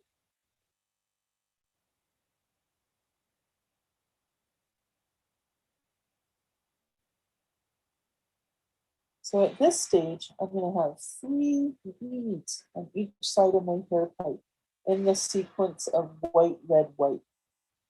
And as I said, when we get to the completion of our activity, I'll share with you the stories behind that. So once you have those 3 beads on each side of your hair pipe, you want to put 4 black beads on each side of your hair pipe. And if you want, you can always separate them and count them out. You want to put 4 black beads on each side of your hair pipe. 4 black beads. And this artificial sinew is actually really stiff. And you can actually string on 2 or 3 beads at a time. And that sinew will hold them so that you can just let those beads drop down up against the beads that you put on earlier. Like that. And we'll do the same on this side. That's the beauty of symmetrical design. You do to the one side, you do to the other. So you really only have to think about what goes on the first side, because that determines what goes on the second side.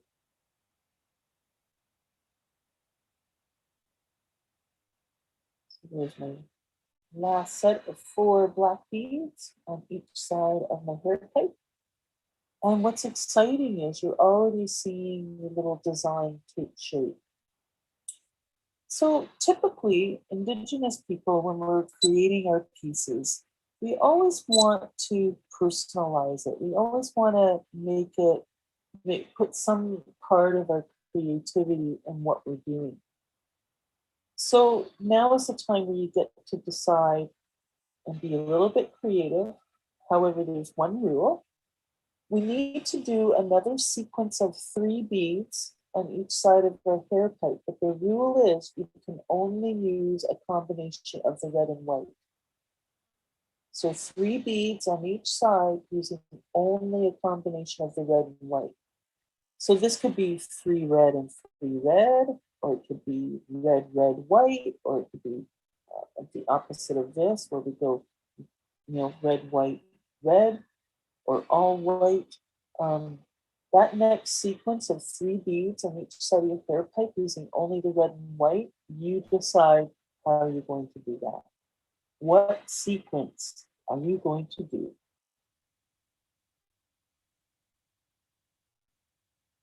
And again, whatever you do on this first side, you're going to do that for the second side.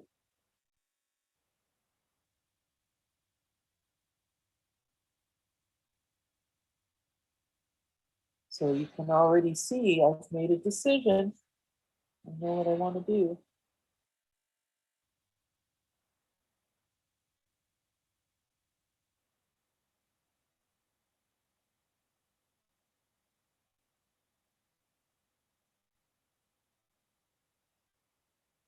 And here we go. I have my second set of 3.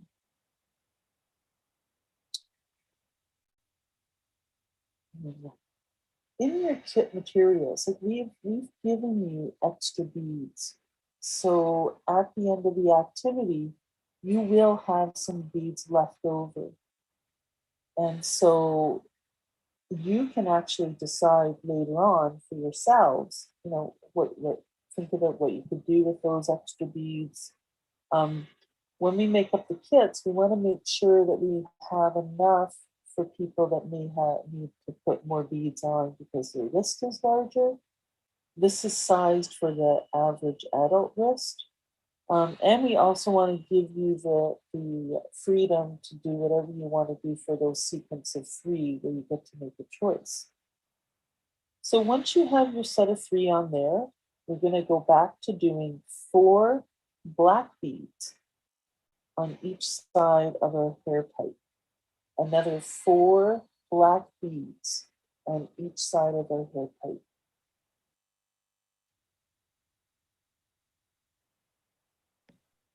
And usually I can just count them out fairly quickly, and then I don't have to hunt around for them. They're right there, ready to go on my sinew. Naomi, we have a question in the chat. Is there a significance to the number 3 with using the 3 beads in red or white? Yes, and that's part of the story that we're going to talk about at the end, if that's okay. Okay, sounds good. All will be revealed, I promise. But yes, and that again is in keeping with the way we do things. Generally speaking, all Indigenous art has a lot of, they're a wealth of stories, traditions, beliefs, symbolism. And in our languages, we actually don't have a word for art in the European perspective of what is considered to be art. So that idea of creating a painting and putting that painting on the wall to be admired is not an Indigenous perspective. Art and life for Indigenous people are very intertwined. They're interrelated. Their art is part of our everyday life. And that's why our ancestors would take the time to bead our outfits. They would take the time to create adornments. They would take the time to decorate our baskets and all of our everyday objects. It was one way where we could preserve what was important to us from a personal perspective and from the sense of community or the community that we're growing up in. And so there's a whole relationship there when we're creating something of preservation and passing along knowledge and teachings. And so, of course, as I said, we'll talk about that at the conclusion of the activity. So once you have your 4 black beads on each side of your hair pipe, you now get to do another sequence of 3 using only the red and white. So you can do another sequence of 3 using only the red and white beads. So I don't want any black beads. I'm going to put those black beads aside and decide what is my next sequence of 3 going to be. So another sequence of 3 using only the red and white. You choose what you want to do.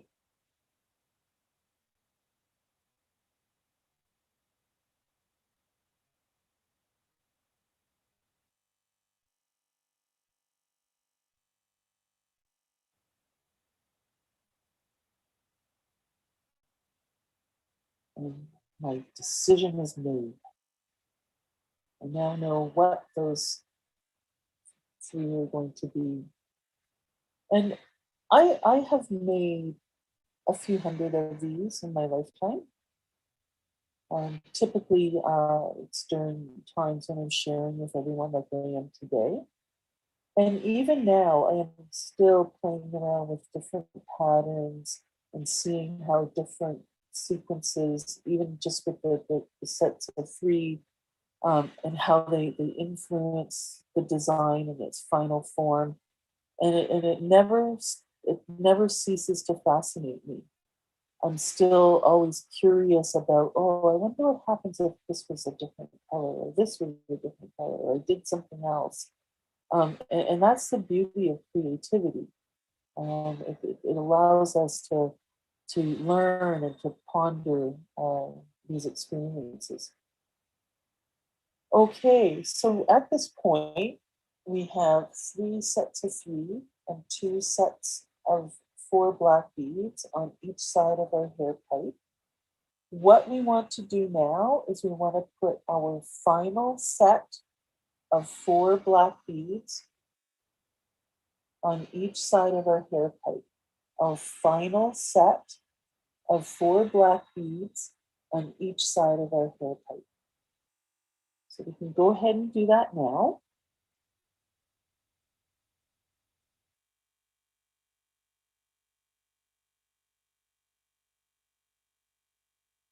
No one ever told me that my kindergarten counting would come in handy like this.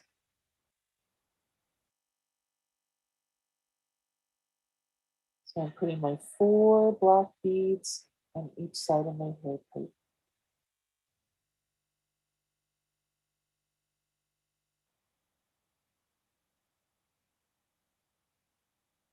Four black beads.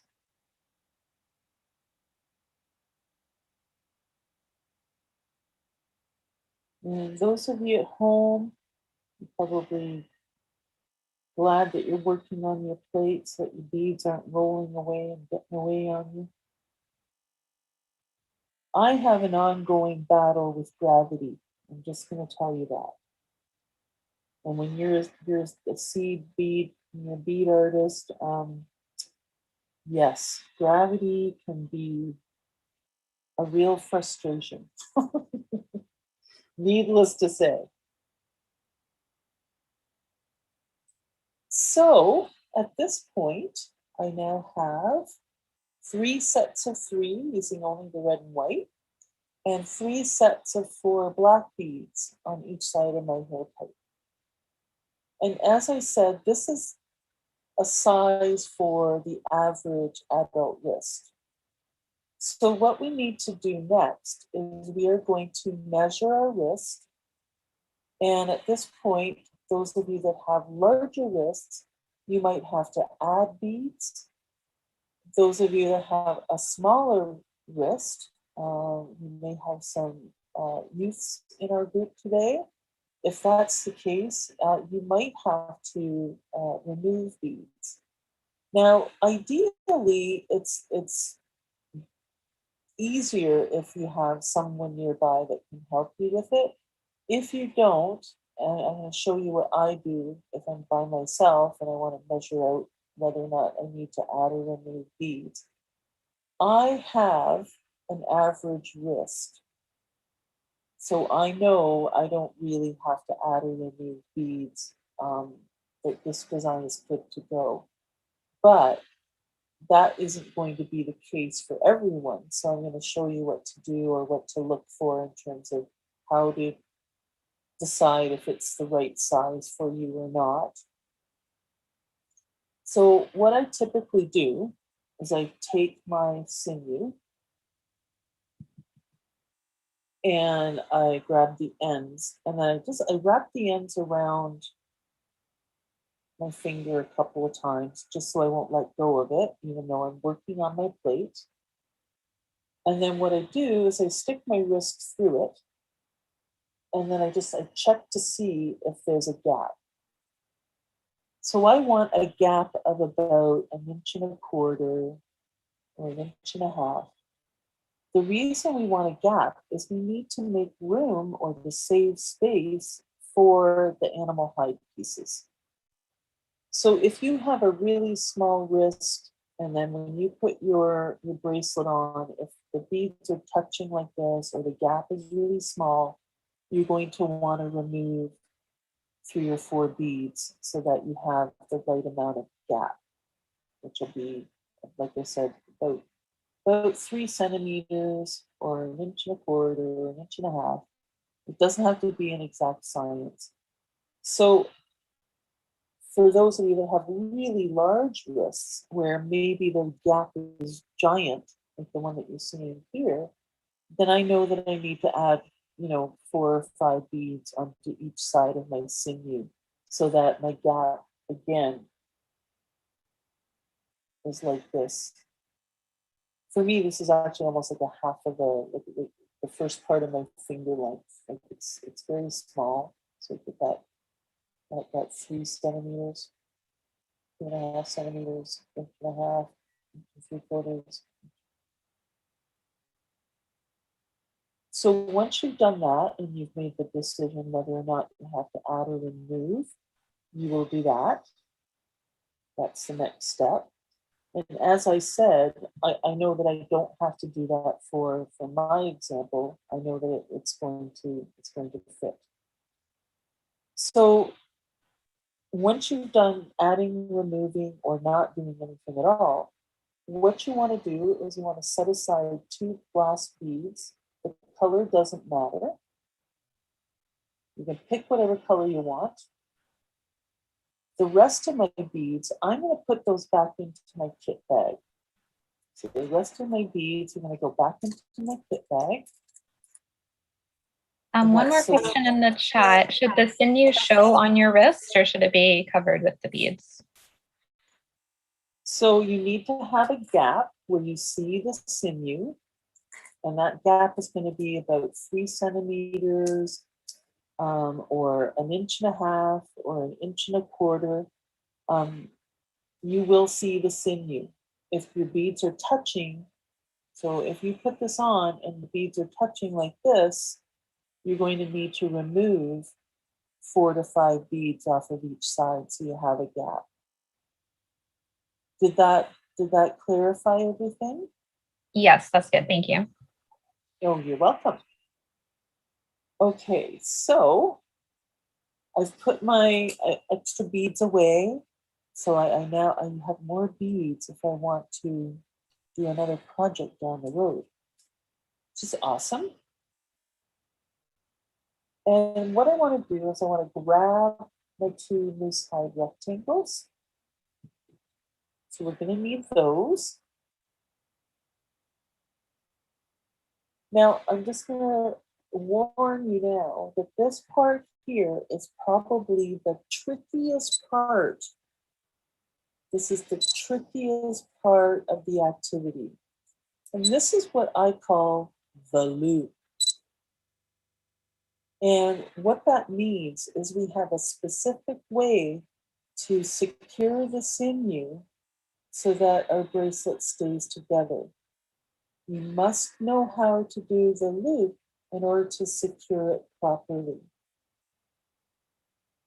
And so I will go through this more than once because it's so important that you understand it. You need it mostly for the second side. The first side is easier to do than the second side. But that's why I always show you how to do the loop at this time so that you have that understanding for the second side. Hopefully everyone's ready. We're now going to start putting our finishing touches on our project.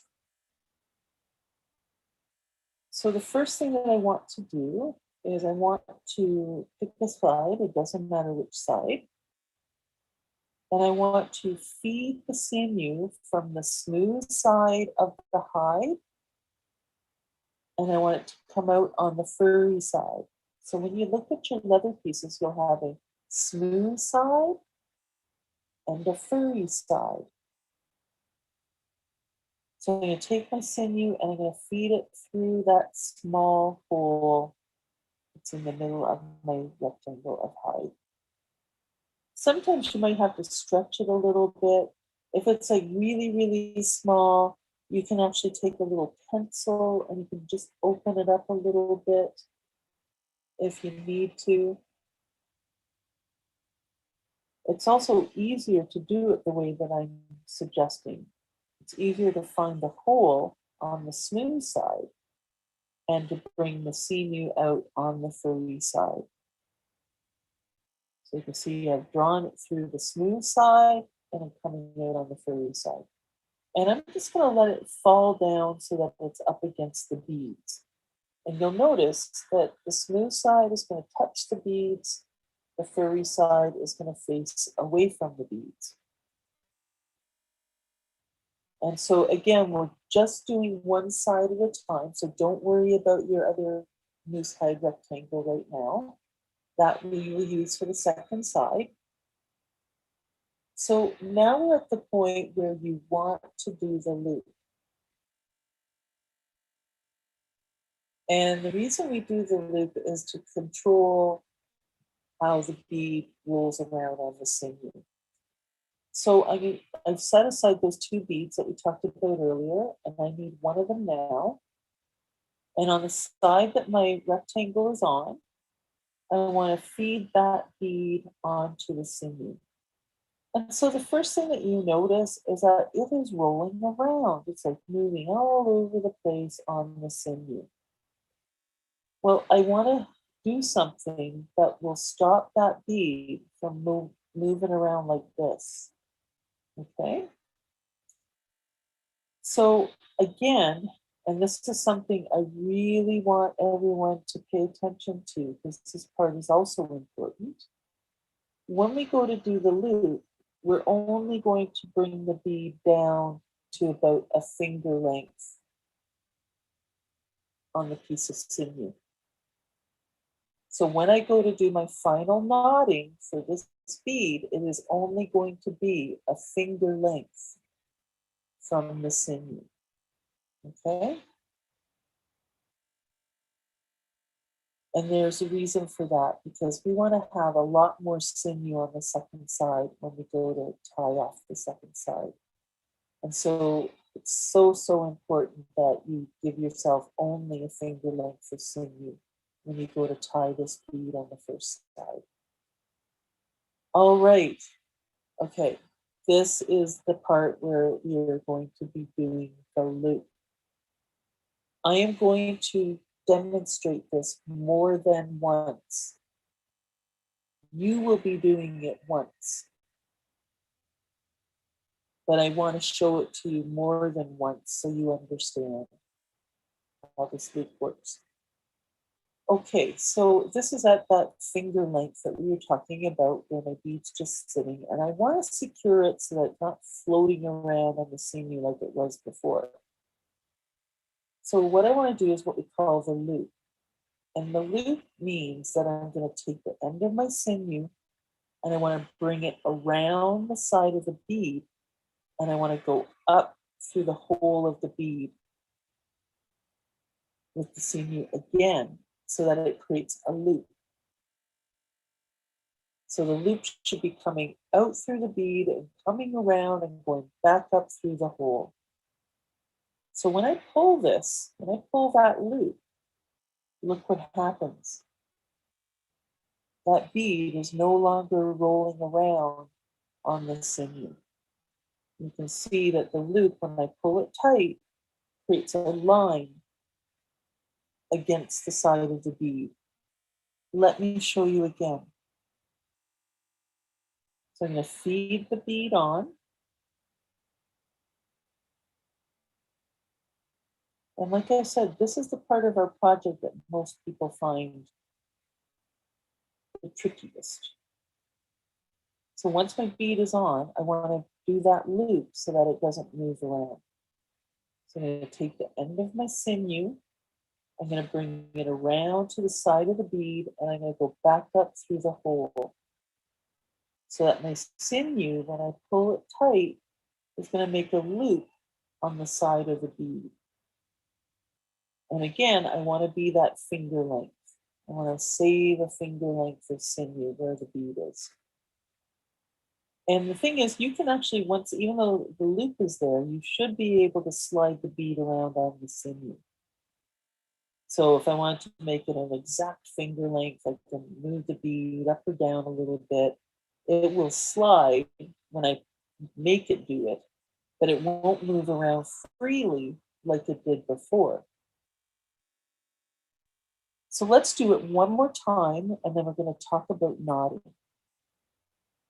So I'm going to feed my bead on.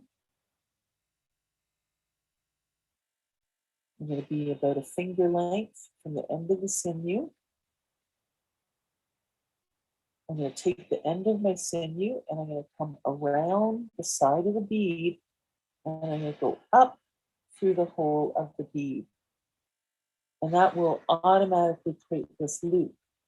When I tighten this loop, all of a sudden that bead is not moving around like it was before. I will also see that little strip of sinew on the side of the bead.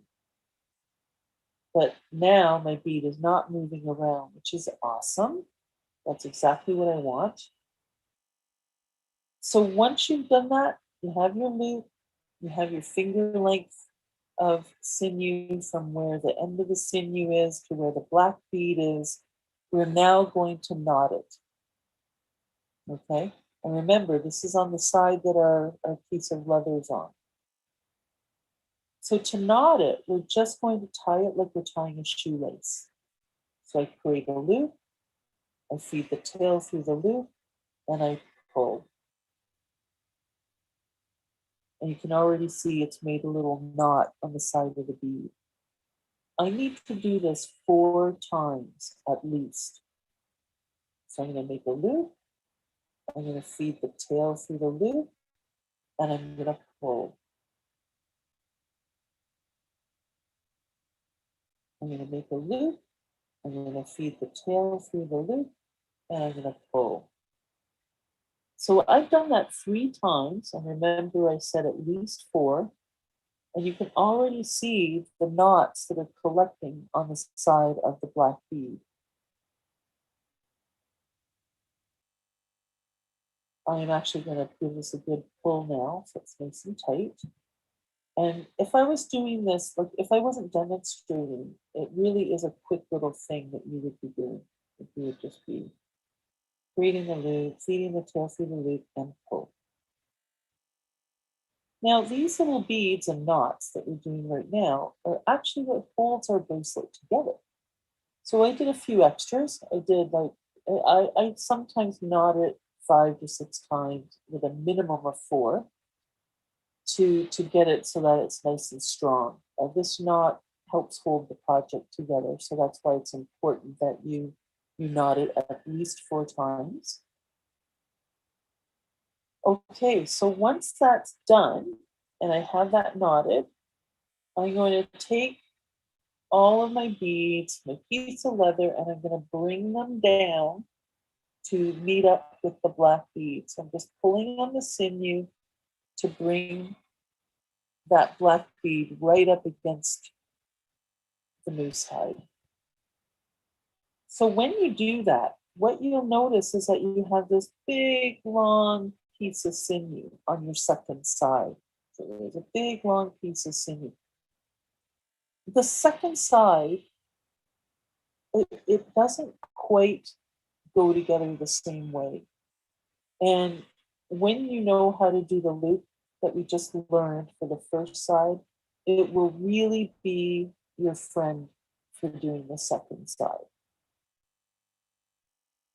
So what we want to do now, so my beads have come down and they're resting right up against the moose hide, and there's the bead and the knots and everything on the other side of the hide.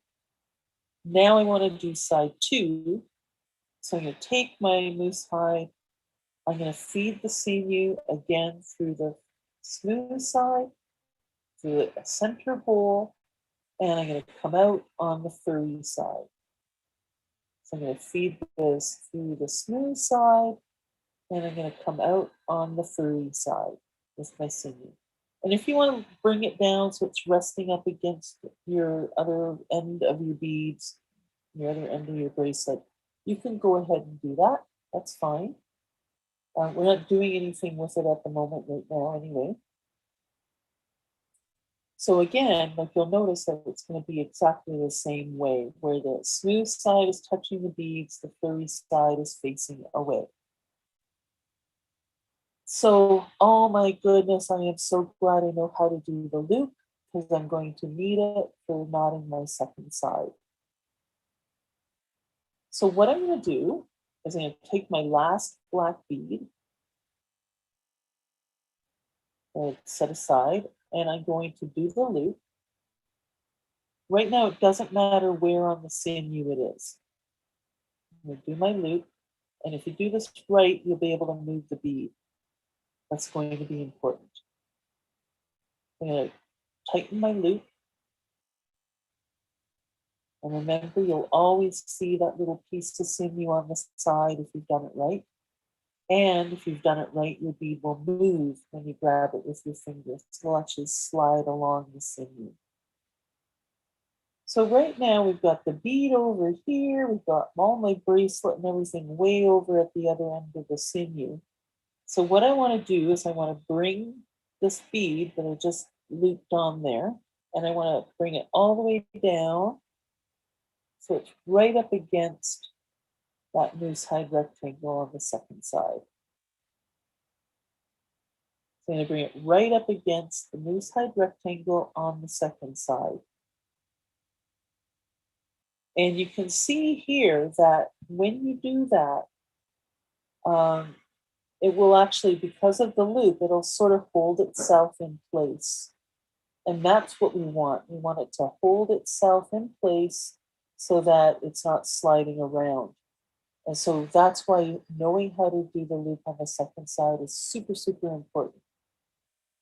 So when we go to tie the second side, you want to make sure that you don't see any sinew between your two pieces of moose hide.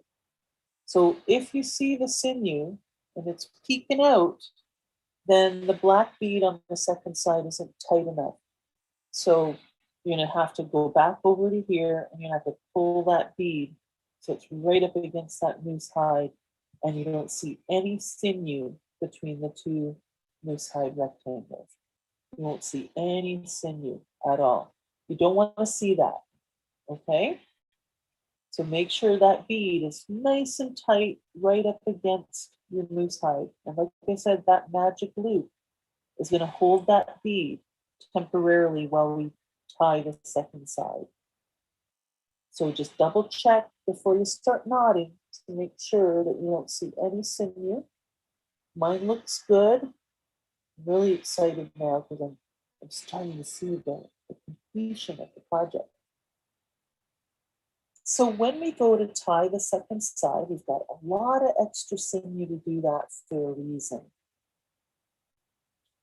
And again, as long as you know how to do the loop and the loop is holding firmly against that moose hide, it'll give you enough security to do that first knot so that you don't have any sinew showing. If when you're knotting and it pulls away, then you might get the sinew showing. So this part here is really important in terms of keeping it so that there's no sinew between your two pieces of hide. Okay, so now that my loop is holding the bead, I've double checked, there's no sinew showing. This again is something that everyone will really want to watch closely. Okay, so we can't tie that second side exactly the same way that we did for the first side. We have to approach it a little bit differently, but in the end, it'll come together in a similar way. Sorry, it's getting a scratchy right there. Okay, so I'm going to take my sinew, everybody watching, and I'm going to make a loop.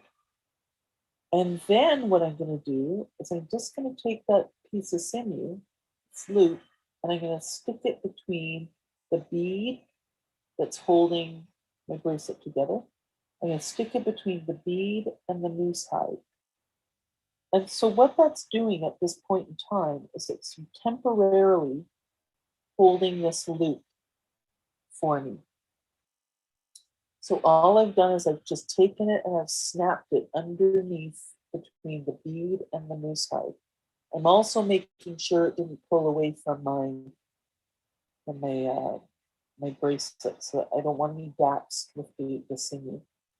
So once you have the loop made and you have the tail part of it kind of stuck between the bead and the moose hide, you're going to take the tail end of the sinew.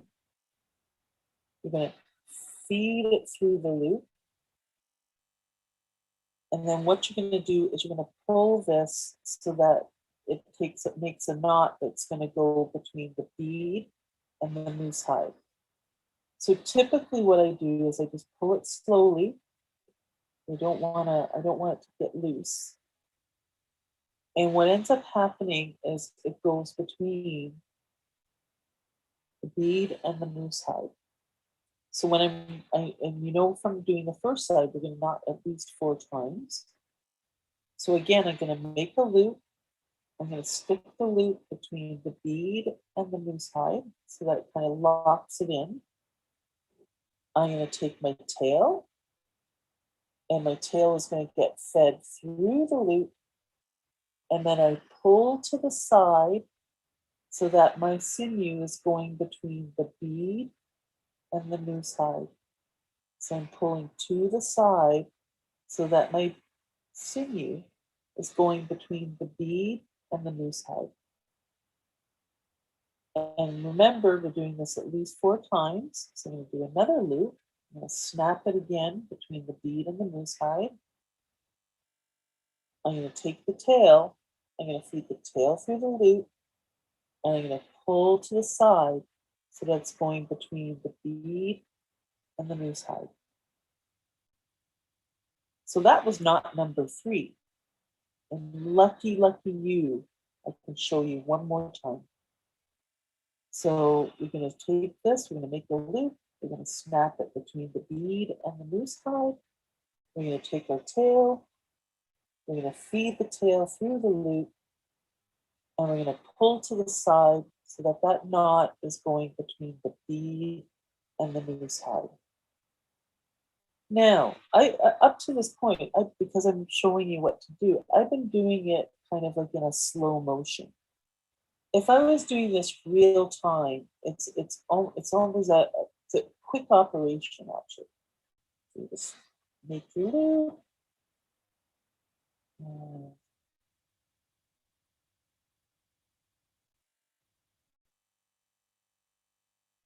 Slipped off, and you make your loop, and you go between the bead and the moose hide. So it can actually be a really quick operation. So that's real time. That's what you would do if you were just making a whole bunch of these for your next, community gathering or whatever. So at this point, I'm going to just double check it and just make sure that there's no gaps. Looks good. That moose hide's doing what it's supposed to. And so at this point, you're going to want to reach for your small pair of craft scissors I like these. These are actually, these are my little ones that you get at Michael's, the little Fisker scissors. They're perfect for doing this small, petite work that we're doing. You're going to grab those because what we need to do is we need to trim off the sinew, okay? So typically what I do is I will leave a couple of millimeters of sinew. I don't trim it right up to the bead. So I make the tail short enough that it's not going to stick outside of the moose hide, but not so short that it's right up against the bead. There's always like a couple of millimeters of a tail there. So I'm going to do the same on side 2. That's the beauty of symmetrical design. And that one's almost a little bit long, so I'm just going to trim off a little more so that I've got a couple of millimeters, but it's not sticking outside of the moose hide, and it's not right up against the knots or the bead either. This artificial sinew is a man-made material. And so these ends, especially if you have pets or cats, it's good to put these in the garbage right away. So this is a man-made material. It can just go into the garbage. Again, you don't want your pets getting into it. So I've put mine in the garbage right away.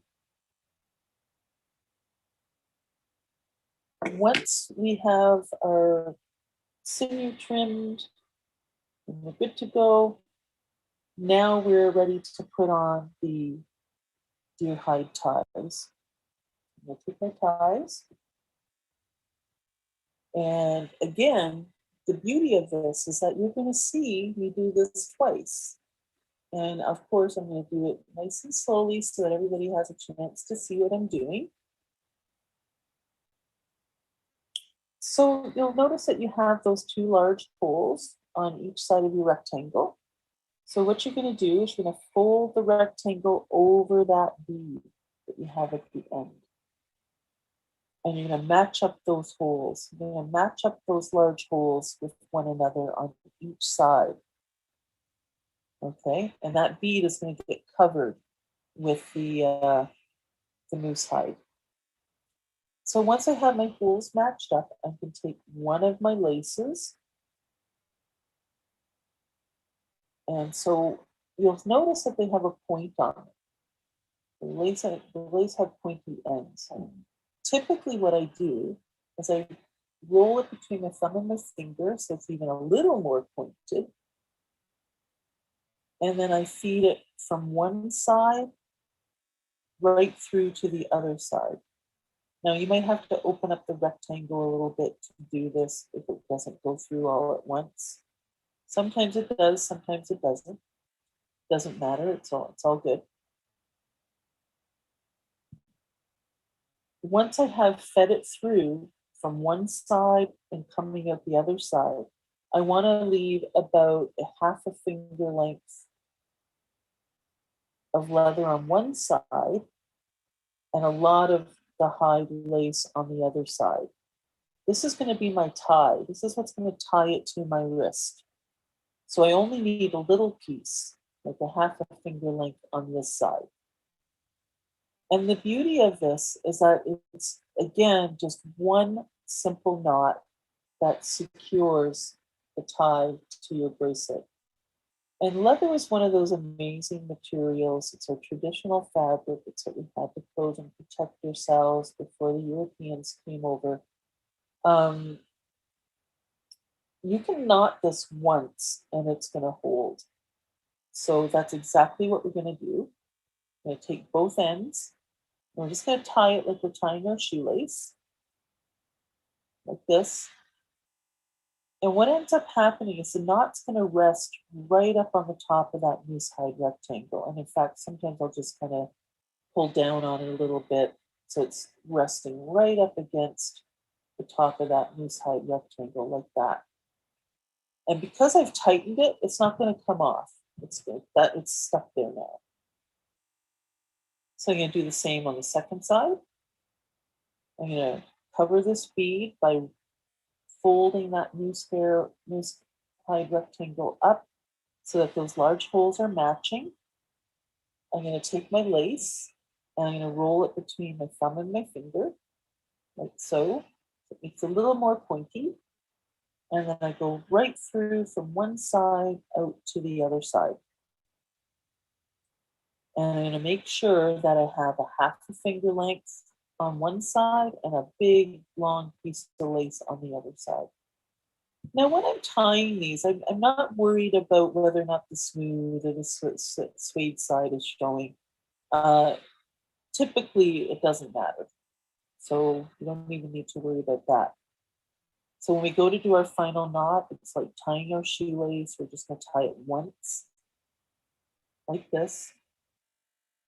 And I do want to make sure it's a little bit tight. And then typically what I do is I just pull down on the knot on the top a little bit so that it secures nicely to the rectangle. And so, believe it or not, you have just completed your project. And so if you want to wear it, typically what I would do is I would tie this in a bow. It helps to have someone help you. If I tie this in a bow, I should be able to wear it on my wrist.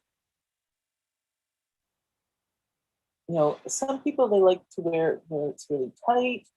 If that's the case, then you can have someone help you with that so it's tied tightly. In my case, I'm doing it loose because I have to be able to get it on my wrist. I can't tie the bow with one hand.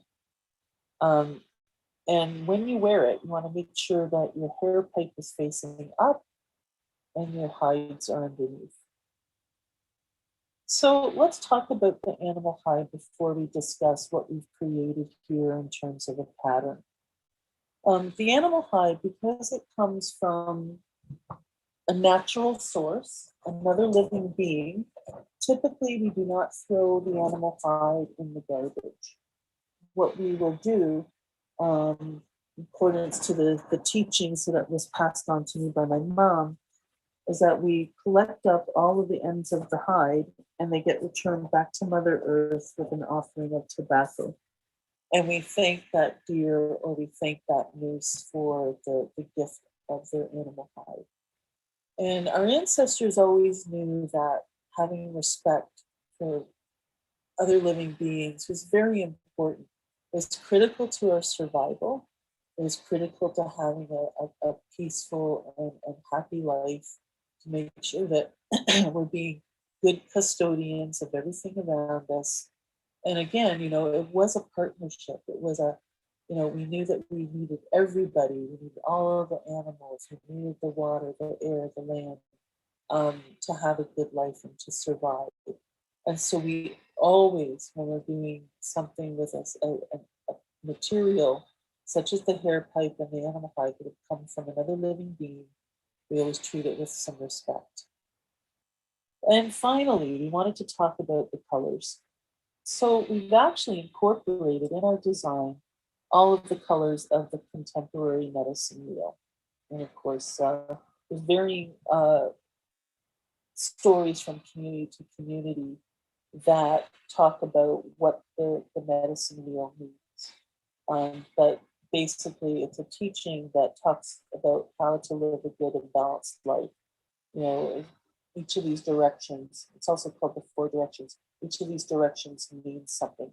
It's spiritual, mental, physical, and spiritual, intellectual health. So each of these directions have a meaning. You can look it up online, and like I said, that each community has its own interpretation. But we've actually, as a reminder of those teachings, we've used those 4 colors in our bracelet that we've created. So we have the yellow represented by the hair pipe and the animal hide. And then the other glass beads are the colors of the rest of the 4 directions. We've also reminded ourselves about that with the use of the 4 black beads. That too can remind us of the 4 directions if that's your part of your spirituality. And then we did a sequence of 3 And so in our Woodlands tradition, we actually have another set of teachings called the 7 grandfather teachings. And so when you add 4 and 3 together, you have the number 7. And so symbolically, it can be representative of those grandfather teachings too. And again, those teachings talk about how to be a good person, how to live a good life. So for example, 2 of the grandfathers are wisdom and love. You can't have wisdom without love. You can't have love without wisdom. All of those grandfathers work together to help us be happy beings. So in preserving our stories and our traditions, you can see how just for the creation of this small object, we have a lot of different things going on there. And of course, like it can mean something even to you personally. Maybe your child is 7 years old, so you've got 7 beads there, that could be representative of that. Maybe you have 3 children, maybe you have 4 children. Maybe you're only 7 years old, I don't know. So you can also, from your own interpretations and your own belief systems, decide what the meaning is for you in terms of what you created. And certainly when you decided what you were going to do for your sequence of 3, maybe you had a thought or an idea as to why you chose that particular color sequence. And again, that is what Indigenous art is all about. It's about preserving our stories from a personal side, a community side, a cultural side. There's always a lot there. And so hopefully that gives you some insights. So we're just about at time. Does anybody have a question or a thought that they want to share before we carry on with the rest of our day? Naomi, there was one question in the chat a little bit earlier, just wondering if you could share some Indigenous owned shops where clients can purchase hair pipes or other supplies. Well, it depends where they are. Can I email you that later on to pass along to everyone? I'll see if there's someone in your vicinity that I can direct you to that might have those supplies.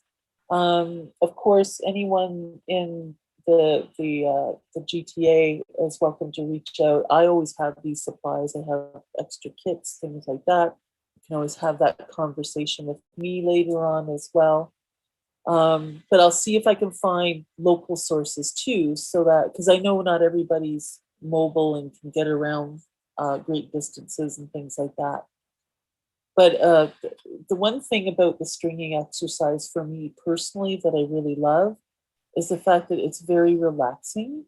It's one of those calming activities that I find, for me, I'm just speaking from a personal perspective. So hopefully there'll be some of you that feel the same way about it and realize that in the creation of something, you always want to approach it with that good mind and a happy persona, as it were.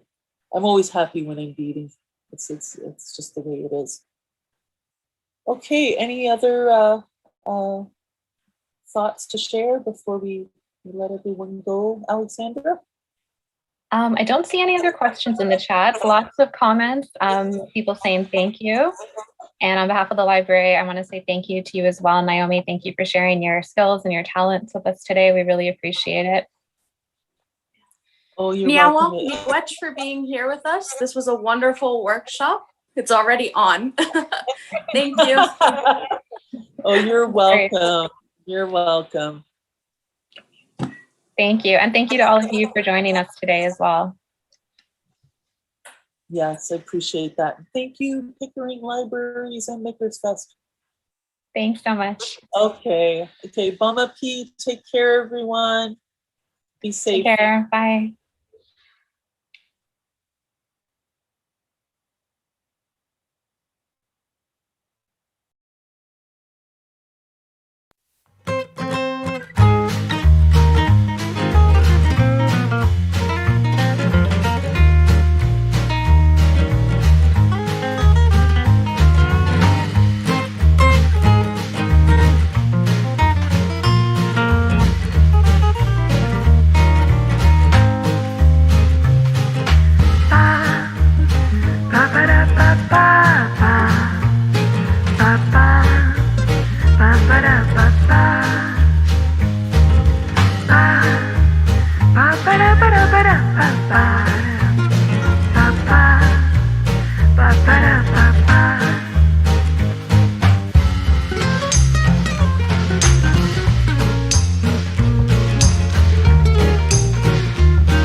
Everyone, thank you for joining us for our 5-minute fixes video presentation.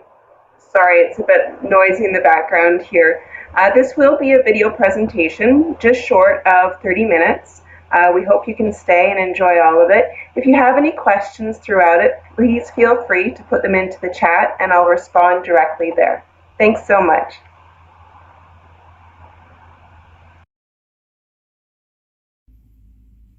Here's a quick fix using the Singer Heavy Duty Sewing Machine, which is available in the Makerspace.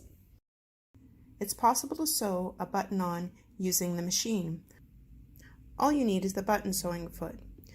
You know you have the right one because at the front it has 2 blue teeth. The settings that you're going to need are between 3 and 4 for your width. This is a standard width for a button. Make sure your length is at 0 and that you are using a zigzag stitch. All you need is the button sewing foot. You'll see that there is a small bar across it. Just place this underneath the machine.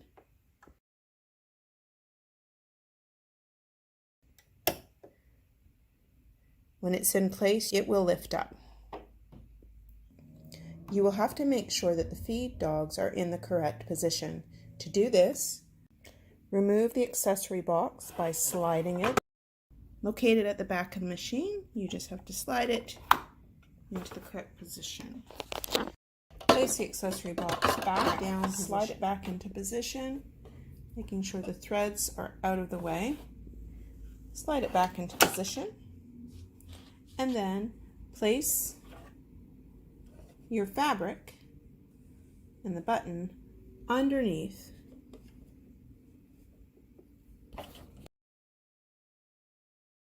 Now drop the foot into position onto the button. And now using the flywheel, bring the needle down to see if the needle goes directly through the hole.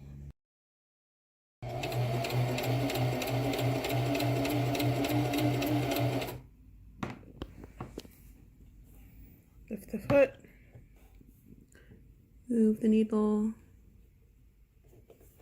move the thread back to place again under the needle, test it to see that it goes in correctly, and now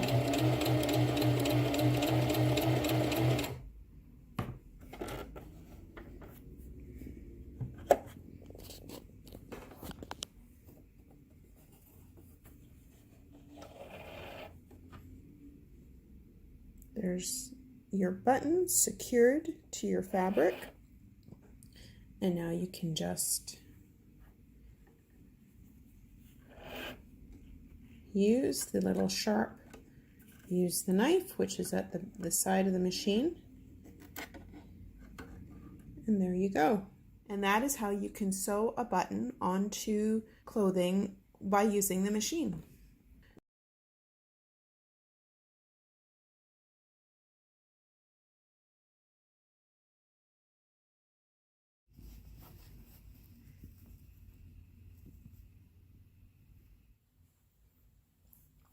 If your pocket has a hole in the corner,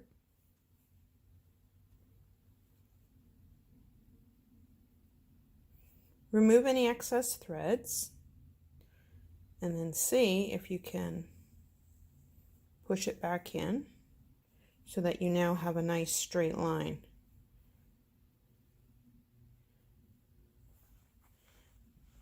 So now we can see what this looks like.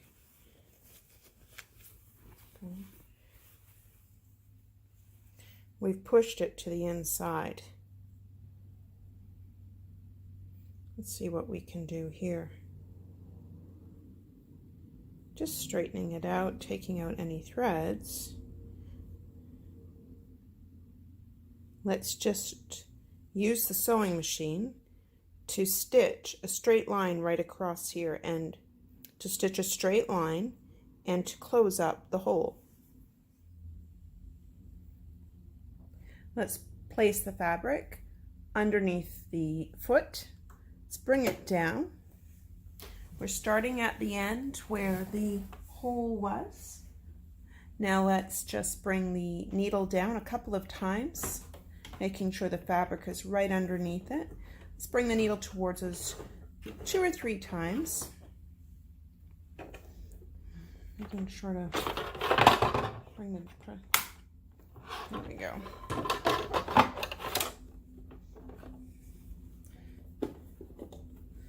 Let's just bring it down. Let's use the reverse stitch to lock that. And now let's just stitch right down the line here.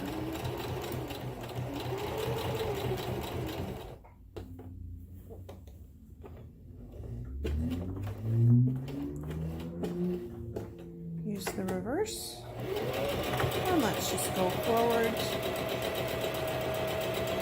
Stop. Let's run, make sure we just go over where the stitches were. When the needle is up, we'll use reverse again and forward. We'll just cut off some threads. But that way, we have now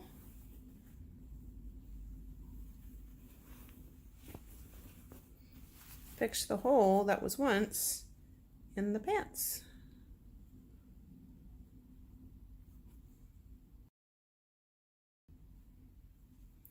So now you won't be losing your change.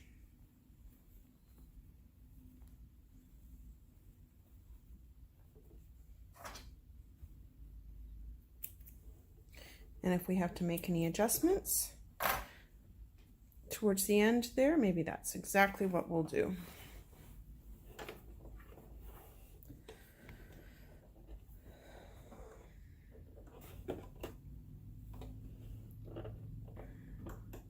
Again.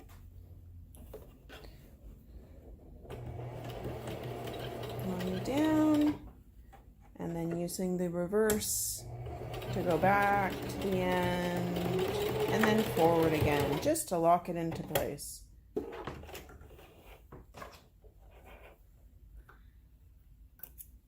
And there we go. That's the ends. And now, with the pocket,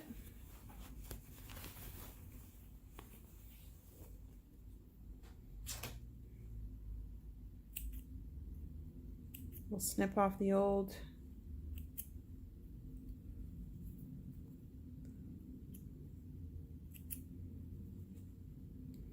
and there we have it.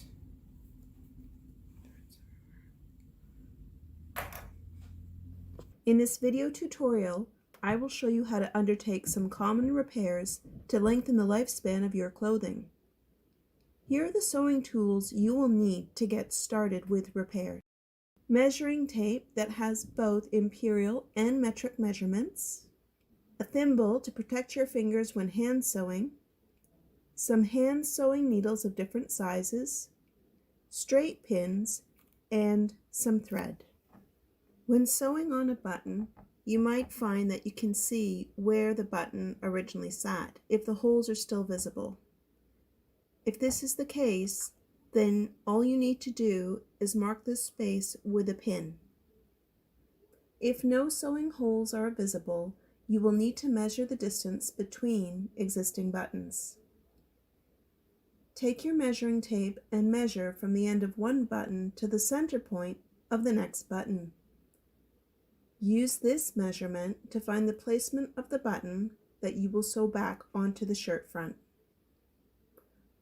Mark the middle point or spot that the new button will sit on by pinning a straight pin through the center point.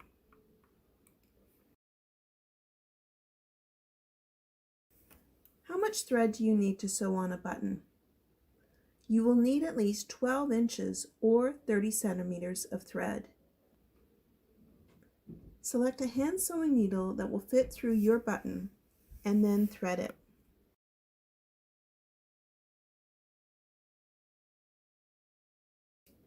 If you have 24 inches, go ahead and double over, which means sliding the thread through the eye of the needle and then doubling it over until you have equal amounts on either side. Once you've doubled over your thread, you can have the ends knotted together in a basic square knot. If you have less than 24 inches of thread, you'll have to use a single thread. Slip a bit of slack through to tie it off with. An inch or two should be plenty of slack, but use as much as you need. Starting at the back end of the fabric, run the needle through to the front where the button is going to be needed. Run the thread through to the back and then again back to the front. You want to create a small X where the button will be centered. This X is also the reinforced anchor for the thread to ensure it doesn't loosen during stress.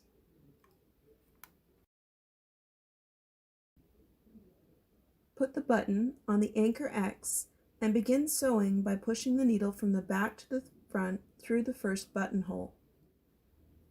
Push the needle up from the underside of the garment and through one of the holes on the button. Pull the thread all the way through until the knot snugs against the underside of the fabric. Use a fingertip to keep the button in its place.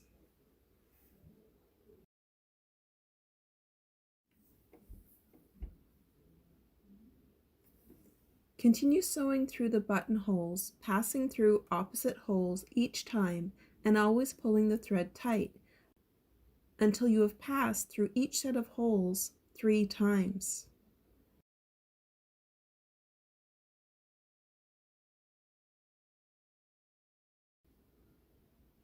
Pass the needle through to the back side of the fabric at the base of the button, pulling it taut, then tie it over with a simple overhand knot.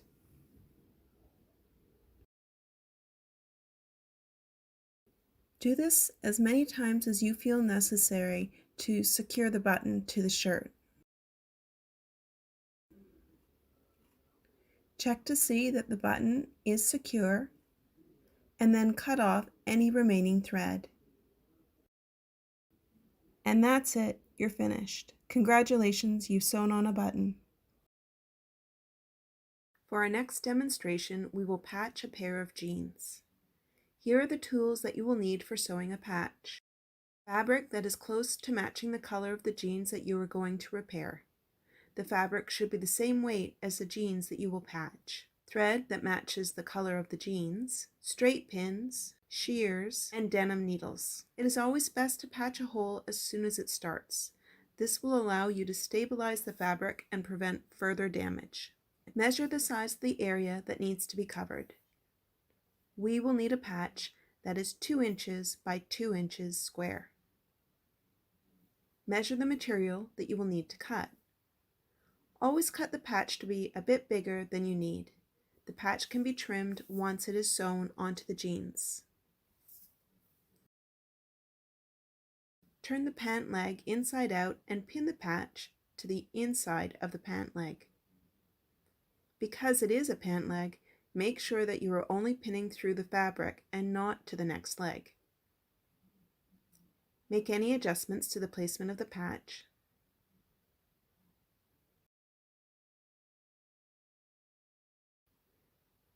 Use a straight stitch or straight line to sew the patch to the inside of the garment. When the patch is secured, you can turn the pant leg to the right side and begin to sew over the patch. If you sew in the direction of the fabric of the jeans, you can use a straight stitch to go back and forth over the hole and secure the patch. You can lift the presser foot of the sewing machine to try free motion sewing and move the jeans slowly back and forth underneath the needle. Continue to sew over the hole until it is no longer visible. When you are first sewing on a patch, don't worry if it looks a bit messy your first try. The goal is to keep your jeans in circulation as part of your wardrobe. Congratulations, you've sewn on a patch. If a shirt is too short or damaged, you can change the length of it to keep it a part of your wardrobe and lengthen its lifespan. The tools you'll need will be a measuring tape, shears or scissors, pins, and thread. We will start by placing the shirt sleeve on a flat surface and smoothing out any creases or wrinkles. If you have an iron, you can also iron it first to remove any wrinkles or creases. Because this shirt sleeve fits over a shoulder, it does not have an obvious point or top seam from which we can take a measurement. I will use the seams that attach the shirt sleeve to the shirt at the underarm to help me find a point from which I can take my first measurement. I have smoothed out my shirt sleeve and made sure that the point or apex where the seams meet is at the bottom of the sleeve. By doing this, I have taken the shape of the sleeve, which is 3-dimensional, or a funnel, and made it 2-dimensional and laid it flat to create a point from which I can now take a measurement. For this shirt sleeve, I will take a top measurement of 15 inches or 38 centimeters. I have chosen a longer measurement of 15 inches so that I have enough material to create an inside hem and make the correct length adjustments for the person who will be wearing the shirt. Never worry about cutting a shirt too long, as you can always make alterations. Once I find my measurement, I will use a straight pin to mark that point on the shirt. If I take this measurement of 15 inches from the top of the shirt and then measure out 15 inches from the underarm, you will see that these two measurements do not line up, that 15 inches from the underarm is actually longer. The measurement that I will use from the underarm is half the measurement that I have taken from the top shoulder. For this demonstration, it will be 7.5 inches, or approximately 19 centimeters. I will now mark the second measurement of 7.5 inches. Although it may not appear to be a direct line from the top measurement to the bottom measurement, try to cut a straight line from the longest measurement point at the top of the shirt. Mark the center point between the two measurements. When cutting, cut below the measurement points or closer to the cuff of the shirt. Again, this will give you more material to work with when you come to make any alterations. I will now take the raw edges of the shirt sleeve and tuck them inside of the sleeve. Because the raw edge of the fabric is tucked inside of the shirt, it will not be visible when the shirt is worn. This will create a clean edge, and I can begin to create an even length or measurement for the sleeve. Measure out the length that you want the shirt to be and pin the fabric into place.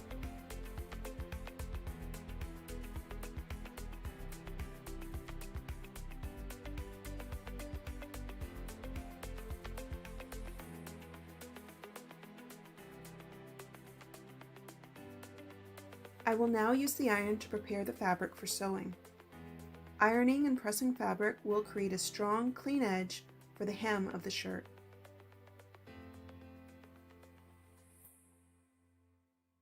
Turning the shirt sleeve to the inside, I will continue to iron it, but take the raw edge of the fabric, which is visible, and tuck it into the hem that I am now creating.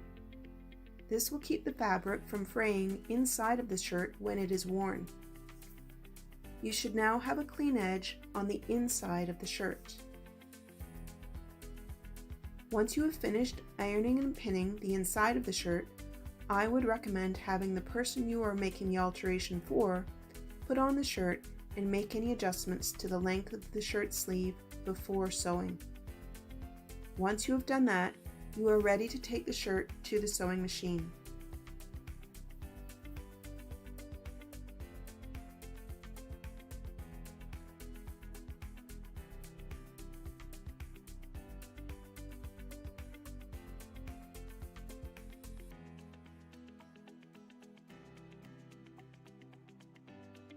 choose a straight stitch and sew around the shirt sleeve.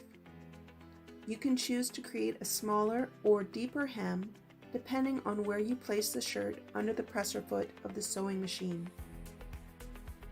I am sewing the shirt inside out, so I am sewing inside of the shirt and making sure that the raw edge of the fabric that I tucked inside of the hem is caught or sewn over so that the inside of the shirt has a clean edge. I'm going to continue to sew around the whole shirt sleeve.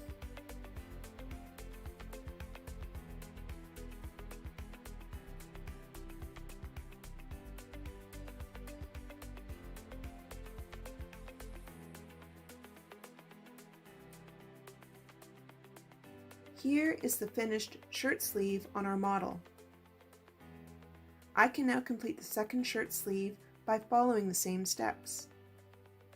You will find that the second shirt sleeve will be completed much quicker now that you have your final measurements. Congratulations! You've taken a work shirt and given it new life with a simple alteration.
Thank you for joining us for How to Create a Journal today.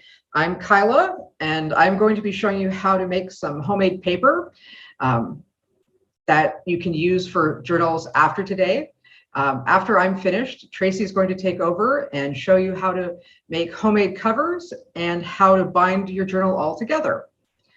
We're going to start by switching to an overhead view so you can see every step of the process for the paper making. Some of the things that were included in the kit were for me and some were for Tracy. I included some seeds that you can use to decorate and dual usage. Instead of putting the paper into your journal, you can also make it to actually be plantable.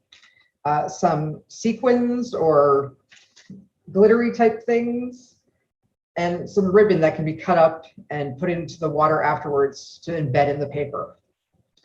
I also included some tissue paper. With the tissue paper, you have a couple of options. You can shred it up, or you can use it as inserts to have nice sheets inside just the tissue paper itself. For the homemade paper, though, we're going to start off. When you're making this, it can be a little messy, so you can maybe see some of the water that I've already accidentally spilled. The first thing that you need to do is to have scrap paper. You can use, like I said, tissue paper. You can use newspaper. You can use used up note paper, pretty much anything that you have around the house. The only thing to keep in mind is that as you're working through this process, the thicker the paper, the longer it takes to get through the process. So tissue paper, super easy to deal with.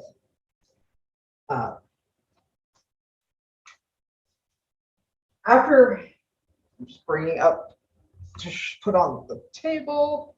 If you have any questions as we're going along, feel free to let us know either through the chat or by turning on your mic and just asking me. Some of the, this is newspaper, or well, it was flyers. You can shred it either by tearing using scissors. I use a shredder.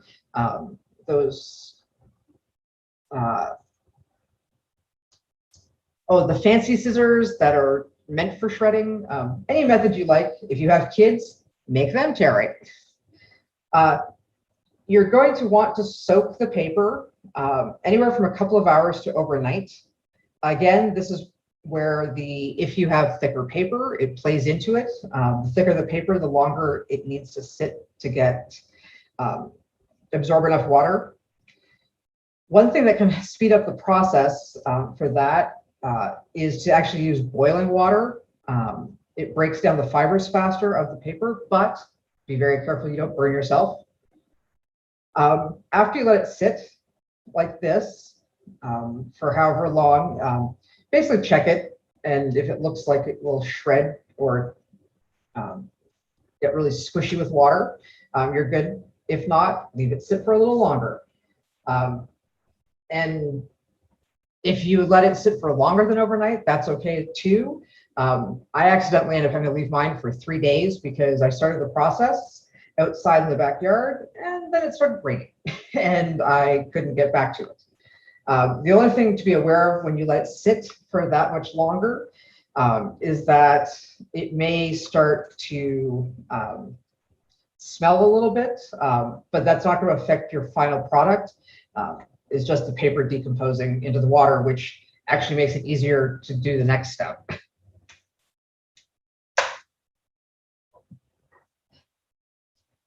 The next step includes trying to make it into pulp that we can use to make the new paper. You have several different ways you can do that. You could have taken what you have and do it by hand. Oh, my hands are not there, and just, kind of like mush it up as if you were, the way that I found when I was doing that, it felt like I was getting butter into pastry, like that kind of motion with your fingers. You can also put paper into a jar or a bottle. I'm not going to do it because the camera doesn't like fast motions. And then you can shake it. I will show you some examples after where I did use tissue paper and this Jif empty bottle to make paper. And I shook it for like 10 minutes, and then it was mushy enough for me to move on to the next step of the process. Normally, the way that most users make the paper is to actually use a blender. I'm not going to try doing that during this presentation because it's really loud, very, very loud. They do recommend that you don't use your own blender, and you can also use a magic bullet. You can use a hand mixer, anything that's going to break up the paper so it gets further made into pulp, which I will show you in a second. If you use the blender, you're going to want to make sure that it's mostly water with a smaller amount. I'd say like that much here. Actually, let's pull up. You put in that much. Oh, turn it sideways a bit more so you can see the camera without spilling. About 3 fingers worth of the pulp. What's going to be made into pulp, and the rest water. And when you're blending, make sure to do it in smaller batches so you don't wrecked the motor or the blades. We actually purchased a used one from Value Village. They're very cheap because it's also best not to use one that you're going to be making your smoothies with later. The other things that you're going to need once you get to that part, we're going to need some screens of some sort. You can use just a mesh sieve.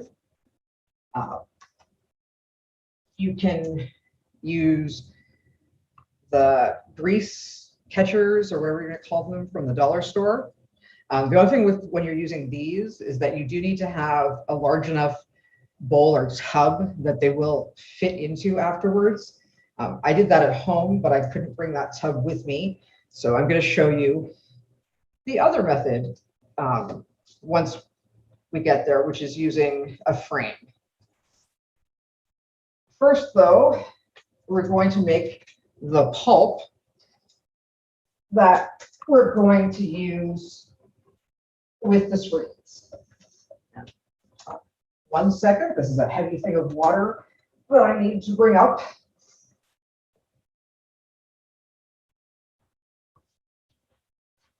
After you blend, I'm going to show you that. So this is my mixture that I blended up. You can see that it's all pulpy. There's a fair amount of water in here still from when we did it in the blender, but we're going to mix it in with more water to make it even thinner. The thinner your paper, the thinner the paper that you want, the more water you should have. And I will be showing you. This one I've actually used turmeric to change the color of the pulp to be this nice yellow. You can use food coloring. You can use other natural things. Like I gave you some tea bags that could stain the water. The tea also might make nice patterns. But I'm just going to need a sponge, but I'm going to take that out for now.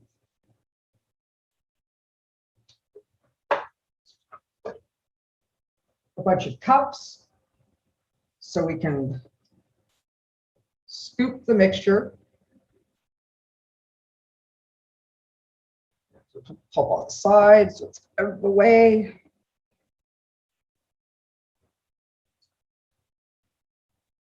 And then that's not going to be quite enough, so I just kind of keep adding more. Paper making is surprisingly relaxing and stress-free, because if you make a mistake, we can just put everything back into the water and start over again.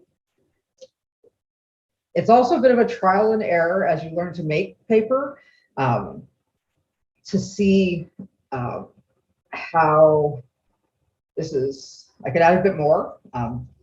This would make nice thin paper, but for the right now, do this. When you're making the paper, you can, if you're going to use it for writing as opposed to just being like decorative, you're going to want, they call it sizing. Basically, you use cornstarch or some sort of other starch. You add it to the water either while you're blending or at this stage. Mine I did while I was blending to help when you go to make it easier to write on later. So that's nicely mixed up. Look at the screen right now. So Tracy made this awesome screen to use. This is called the mold. You can make a second part that will sit on top that basically makes sure that your piece of paper will stay in like the shape that you want. I didn't really worry about that because you can always cut it down to size. So it depends on what you're going to use it for. So If you were using other types of screens, you can pour directly on the screen. You can also, if I had made it thicker, I could like pat it on the screen. But to make nice thin paper, the easiest thing to do is, I'm just making sure you can see what I'm doing without the reflection. Putting the screen in, gently lifting it up. And this is going to be really thin, so I think I am going to add a bit more pulp. But like I said, that's the nice thing about this. It's not right. Just back into the water you go.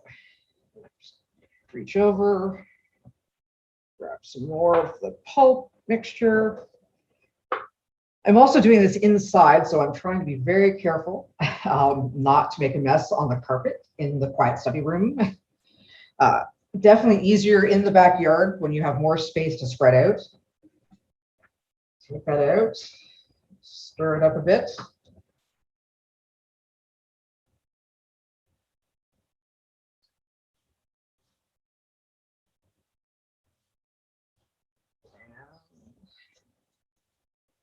Use this, we've got a spatula, so wipe it off a bit.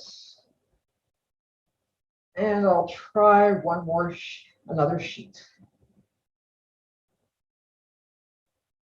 So just gently in and then up. And once this one looks much thicker, you're just going to gently tilt it side to side to let some of the excess water come out. If you're working at home, right now it's good to have a second table set up or a second workspace, because the next step is going to be squeezing even more water out, so we can make it into a thinner sheet. So I'm just gonna let it sit there and drip into the pan for a second while I grab. You can use a baking sheet, any kind of tray that has a lip, so as you're squeezing out the water, it has some place to go. And also just put down some sort of absorbent material, a towel. This is from my extra dish rack. Right now, I'm just gonna put that on there. And this, there are a couple ways you can try this. You could just put this directly onto the next piece of paper, well, not paper, toweling that you're going to use. I like doing this first to get one more screen, just to get a bit more water out before we try place it on the drying sheet. Just looking for so you're going to take a sponge, or a sponge or something like a little rolling pin. If you're going to use a rolling pin or any like a glass that's like round on the outside, just don't do it too hard. Because one of the things when you're doing this, you're going to see, we're just going to pat.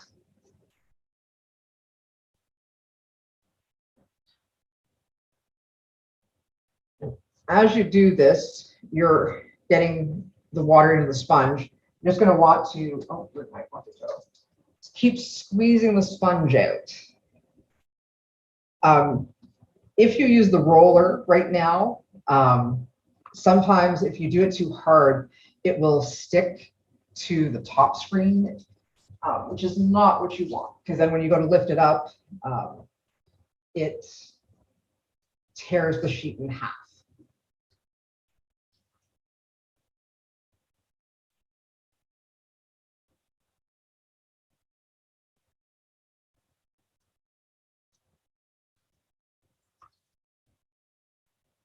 So you just want to keep doing this until you feel like there's a good amount of water out. Again, this is a bit of a trial and error that will depend on how thick you've made your pulp mixture. Also, I found when I was doing this outside, it was a hot day, so it was the water was evaporating, which helped the process. So now, take the screen off. And I'm going to grab some toweling to flip it onto for it to dry. This was actually a great use of those blue sheet, the blue paper towels, I guess, although not really paper. I got a whole roll in the beginning of the pandemic that I never ended up using because they said you could use them to like filter your masks, but I didn't ever go through the whole roll. So I was like, oh, something I can use these for. Just gonna grab, I have all these supplies around me, so I just need to grab another sheet. So there's one of the blue sheets. Lay it down. And here, if you want, you can a little bit more.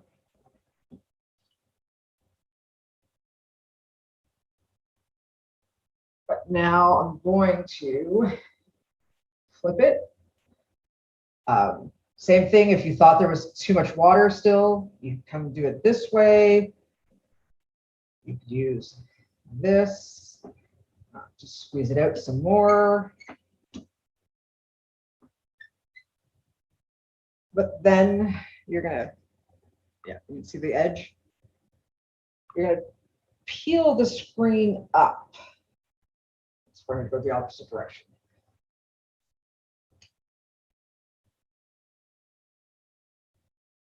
Yeah. So it's just, I need to press a bit more water out because it's not still sticking to the screen a little too much.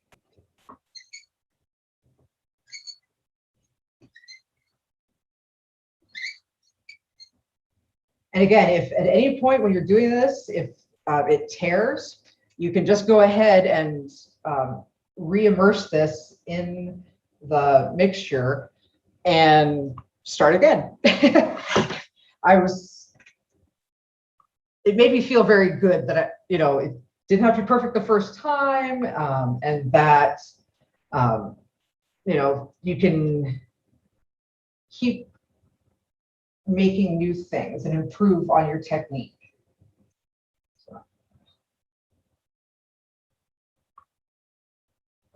And it still doesn't want to come off, so let's squish a bit more.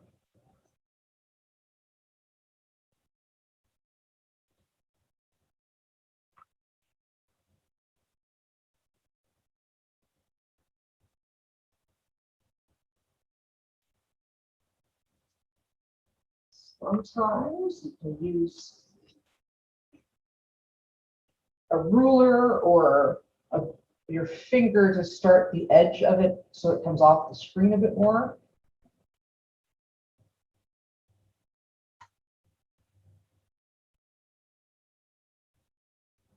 I don't know if you can see, I am with my finger underneath, I'm just starting to edge it away from the corners. I'm also a little constrained right now by where the camera and the light is above me. So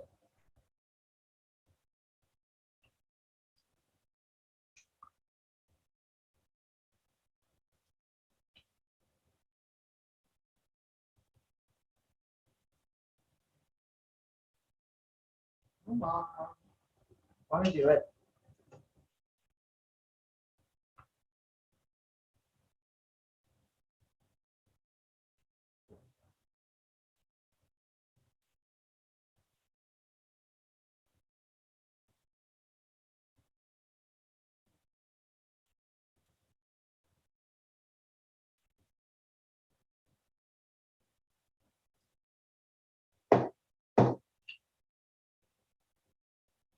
You can also use, I'm tearing it because I'm being too fast.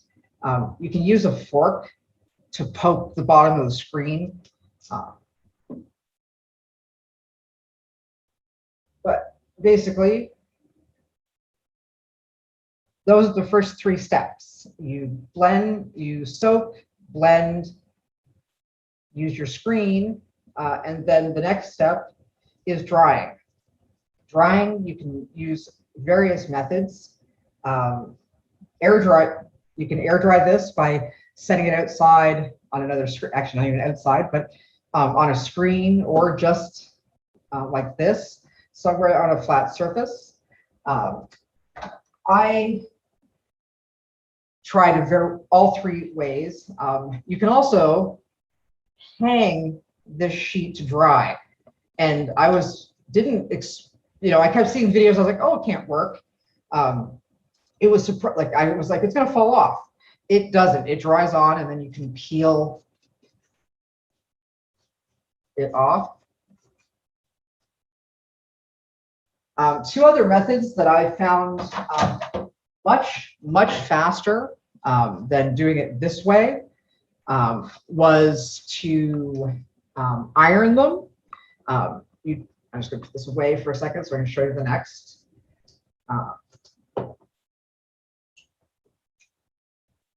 You can iron them between 2 pieces of parchment paper, or like a towel and parchment paper.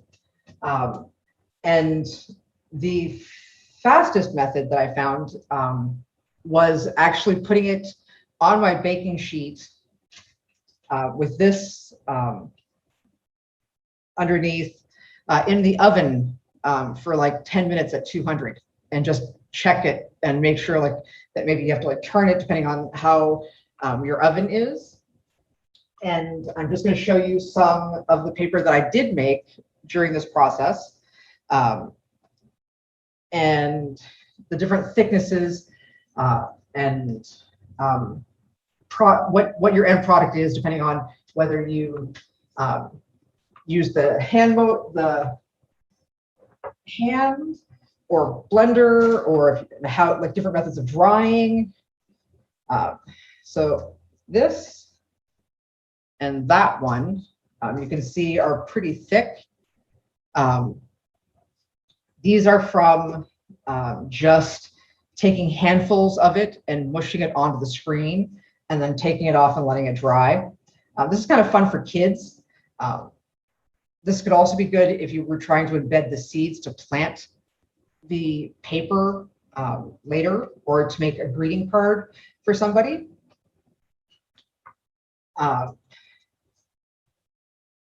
This one managed to get, you can't really see, but there are some sparkles in it.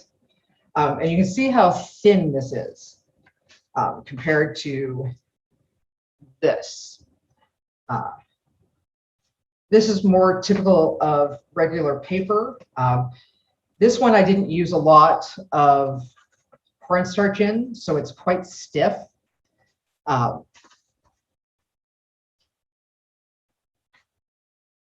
This paper I used cornstarch, so it's actually, you can bend it. I'll show you like trying to write on it. Also, just letting everyone know, I have a lot of leftover pulp. If you actually want to email or stop in sometime to pick up some, you can keep leftover pulp in an airtight container in your fridge for a while. There's also one book that I was looking at that said you could freeze it and then defrost it later and reuse it, because you're then just mixing it back into with water. This was one of my favorite papers.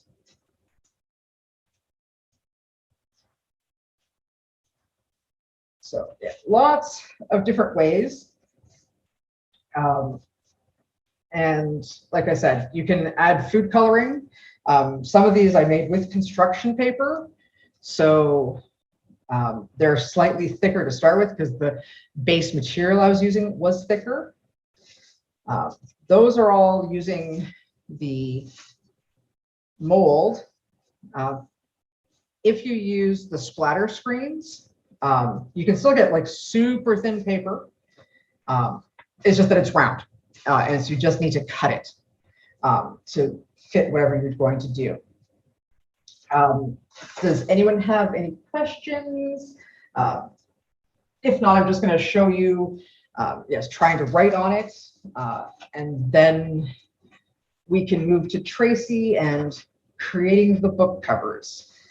This part, as I said, I know no one's going to have any of this paper ready to go for today, but it is kind of a nice, relaxing hobby to get into. I actually was surprised too, like when I was doing the ironing, that was one of the first methods, because I was like, air drying is way too slow. I don't normally like ironing things, you know, but somehow ironing the paper, it was very exciting, because it's like, I made paper. Oh my God, like this is amazing. So now I'm just going to show you being able to write. This paper is one that I used a fair amount of the cornstarch on. The thicker the paper, the thicker ones are obviously harder to write on and won't really work with pens very well. You can, but it's not great.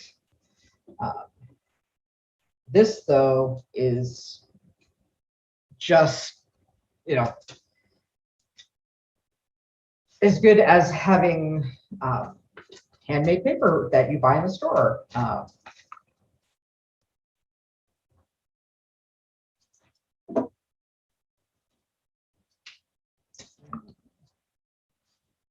Oh, not this one. So you can use it for yourself. You can get your kids involved as a way of recycling paper, because making the paper becomes the project, but then they have the paper afterwards to decorate with or use for art projects. Thank you for listening and watching. Move all my paper back out of the way. And now we're gonna, oh, I see Chris's message. Yes, the seeds. So I gave you all a packet of wildflower seeds. One of my, so the camera, it's really hard to see. This paper does actually have seeds in it. So I could just plant this right in the garden. I could make this into a card to give to somebody that they could put in the garden.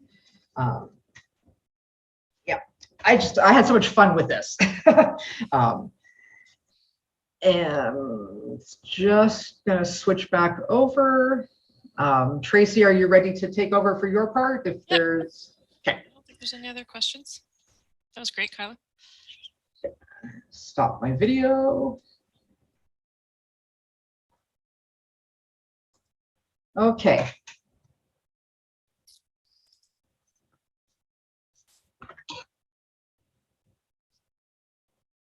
think I need to be spotlighted. Do that. Oh. Thanks, Shaheen. Hi, I'm Tracy. I'm going to be doing the second part of the Create Your Own Journal. Kyla was just demonstrating how to make some paper.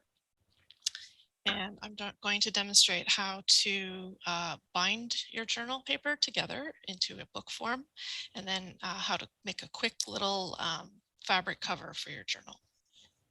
So I'm just going to switch my camera. Okay, so I have here things that were probably in your journal kit. Or if you received the materials list, you could have gathered them at home. So there was a piece of card for everyone.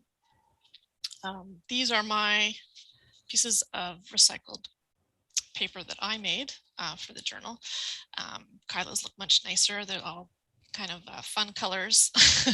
But yeah, this is what I came up with. It was a lot of fun. I really enjoyed it. You'll also need a pair of scissors, a sharp needle. I just want to warn any parents who are there with their children, these needles are very sharp. And you need a ruler, a pen, and there should be some embroidery thread in the journal kit as well. You'll need to have at hand, and a couple of clips. These weren't in your kit, but if you have paper clips at home, that'd be great. Okay, so I'm going to start. Just going to move all my stuff over here a bit. We're going to fold our paper in half to find the center point. In the instructions, I said to clip the paper together and then fold it, but I discovered that it's a lot easier to fold it first and then clip it together. So that is done, and then I'm going to fold my hard card cover in half as well. Just to let you know, I trimmed my hard cover to fit my paper. So I didn't know what everyone's size of paper was going to be, so I just sort of gave you a generic 8.5 by 11 size, and you can trim it to fit your paper to whatever size works for you. Okay, so I folded this one too. Then I'm going to put my paper inside my card cover, and I'll open it up. So you can see the center crease down the middle. Just going to make sure it's all lined up and even. And then I'm going to clip my pages and my cover together just to hold it all in the same spot, because I'm going to be putting holes through every piece of paper and the hardcover, so you don't want it moving around.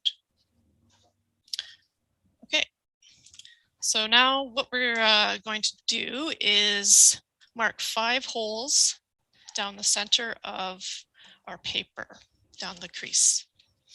And what I'm going to do is get my ruler. I've pre-measured mine. It's about 8.65 centimeters to the center. I don't know what size that you are going to be using, but if you can find the center using your ruler. And Chris put something in the chat, says, since we didn't make paper, do we just use some regular paper? And for sure you can do that. So I'm going to mark the center with a dot.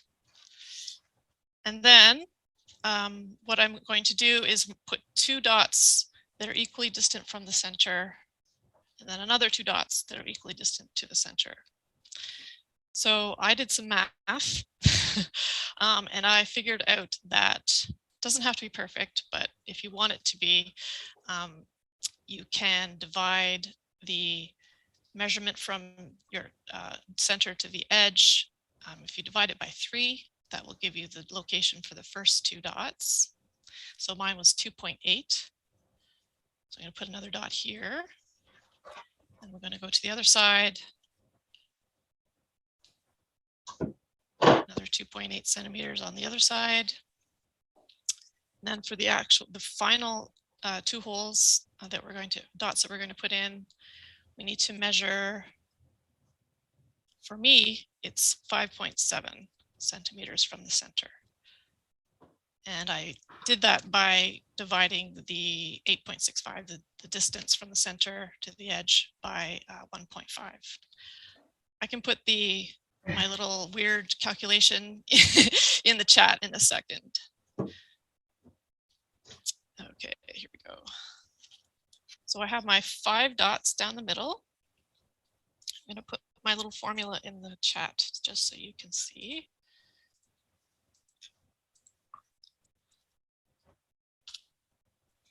Okay. So now I'm going to take my sharp needle and poke holes through the recycled paper and through the hard card at the back. So I found it was kind of hard to get all the way through. all in one go. So I marked on the back where my holes should meet up with the holes through my paper. I kind of cheated, sorry. But so I'm just gonna try this. Poke right through, turn it over, and hopefully comes through on the back. I might have to poke from this way as well. Yep. Just sort of work your way through. It's a little tough. There we go. There's one. I'm going to wiggle my needle around a bit. And I'm going to do the second hole here.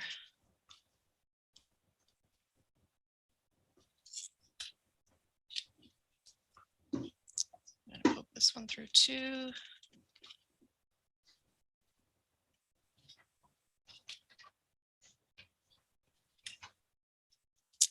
Make sure it comes through on the other side. Slowly but surely it's coming through. Give it a wiggle to make the hole nice and big.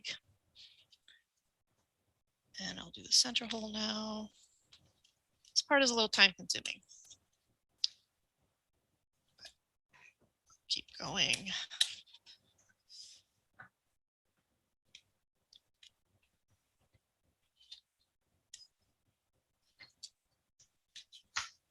I'm going to push it through using the table.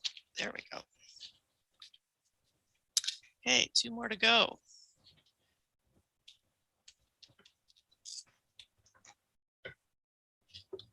Go.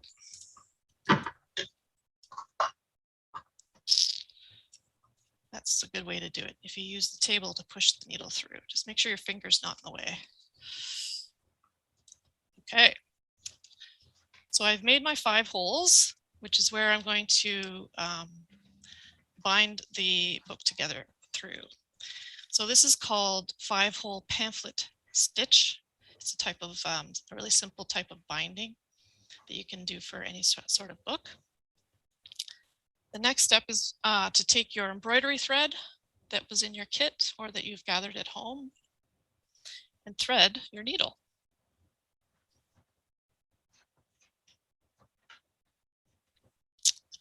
This is always a tough part for me. Let's see.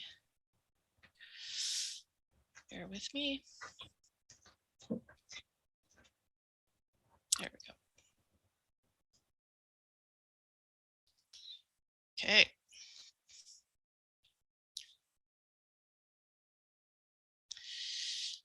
All right, so for 5-hole pamphlet stitching, there's a certain sequence that you have to do. I'm going to post another picture that is in your handout, but just for people who might be joining who don't have a handout. Just grab it here. I'm going to upload it into the chat.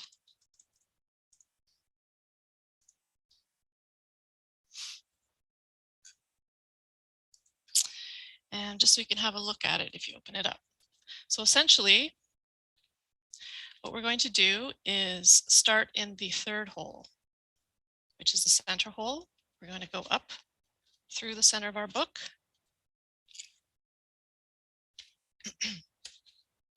For the first stitch.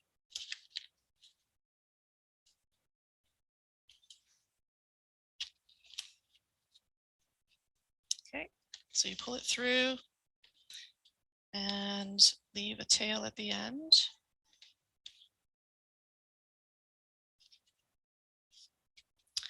And then the next hole you go down into is hole number 4, which is this one right here.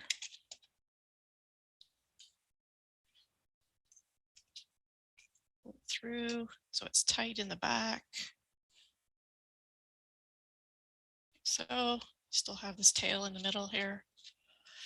And then you go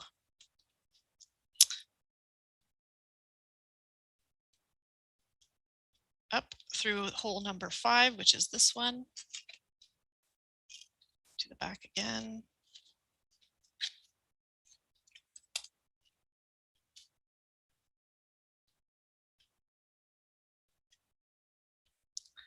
So it looks like this so far on the inside and like this on the outside. Next stitch is to go down through the hole number 4, through this one, back through into the middle of your book.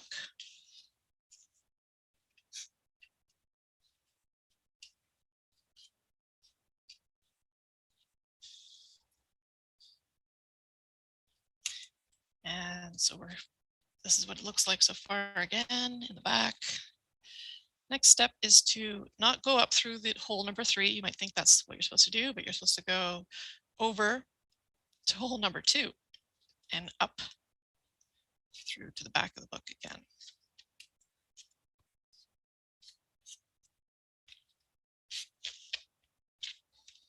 So it kind of loops over the center, makes a big jump. Now we're going to go down through hole number 1, or the first one here. Like so. And then back up through hole number 2 from the inside.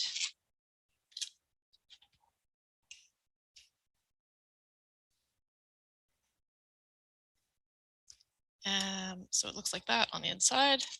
On the back, we're going to go back down through hole number 3, which is one we started in. So,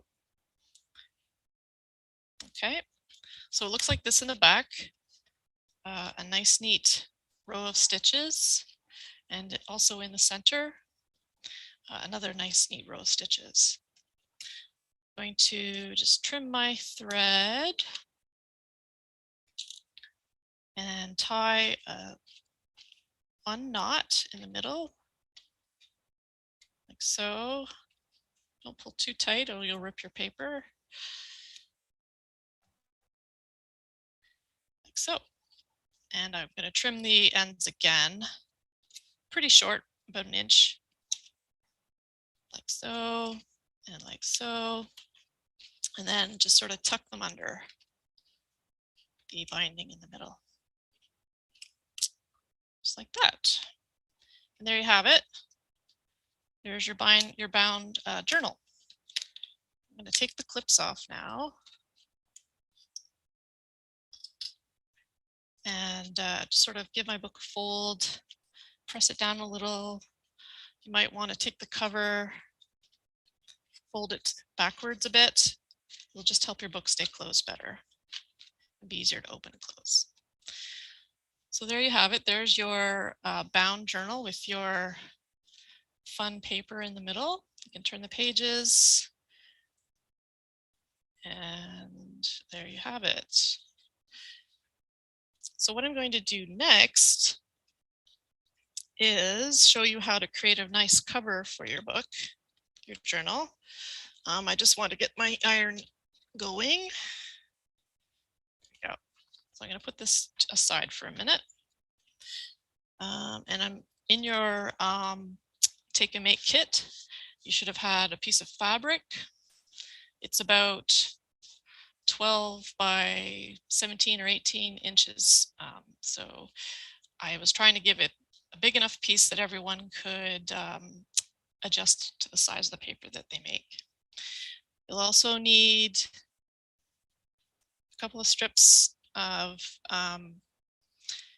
no-sew fabric tape. That should be in your kit as well. And you'll need your scissors and your iron, of course, which is right here behind me, just heating up. So what I'm going to do is open up my fabric. And you'll want to have it, so I'm using a solid piece of dark fabric just so it gives a better contrast. But you'll want to put your fabric the good side up. And then lay your journal out. Open it up and lay it out on the piece of fabric. So I cut my fabric already to make sure that there was about 3/4 of an inch at the top, 3/4 of an inch for the hem at the bottom, and then enough on the ends to create the pockets. So it goes about 3/4 of the way into the middle of your journal, just like so. So I'm just going to find the center of my fabric first. It's a very imprecise way. I'm just sort of eyeballing. There we go. Okay. So now we're going to start creating the fabric cover. I want to open up your book and fold in your the ends of it, and then fold it back a bit. This way we're going to create a nice hem so that we don't have this raw edge on the inside of our book cover. I'm just going to give it a quick press with my iron. Sorry, super steamy. And then I'm going to grab a piece of my no-sew fabric tape and tuck it in underneath the hem. And then give it a good press with my iron.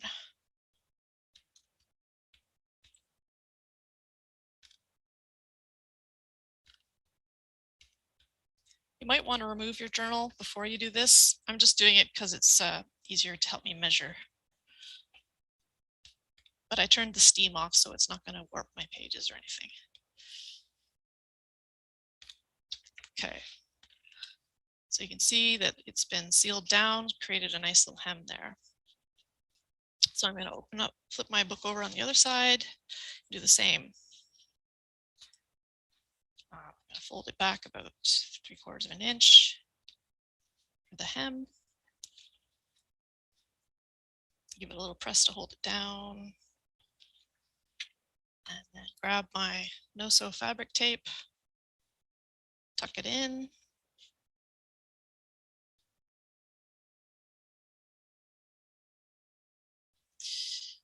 sure it's covered. And then give it a press again.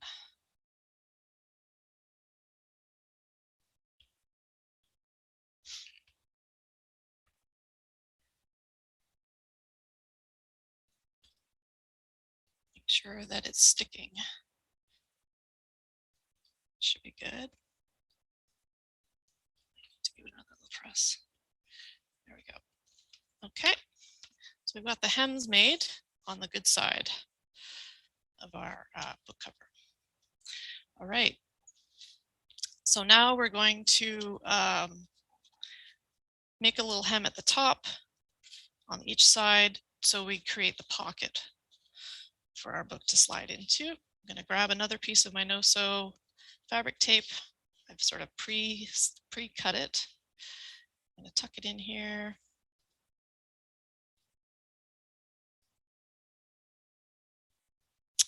Mine's not quite long enough. I might cut a little bit more.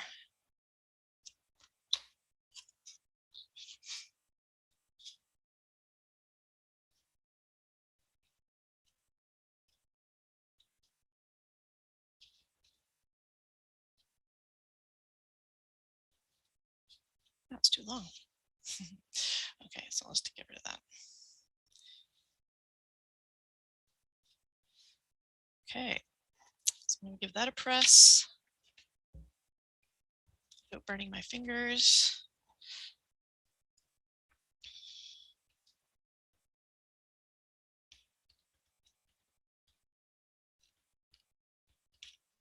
Might need a little more heat on this one.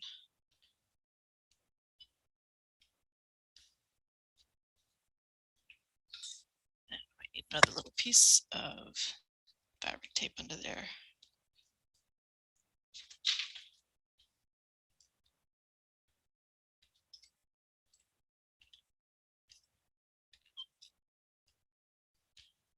There we go. Okay, now it's sticking. Okay, so I'm going to do that for each side.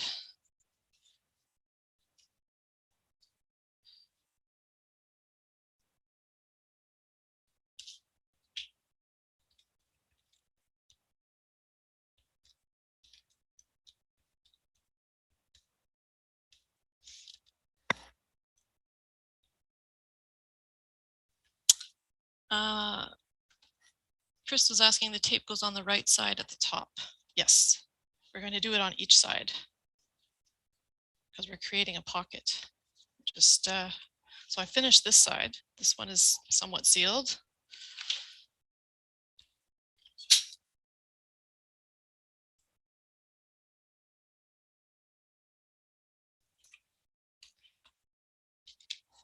Okay, I'm going to try this side now.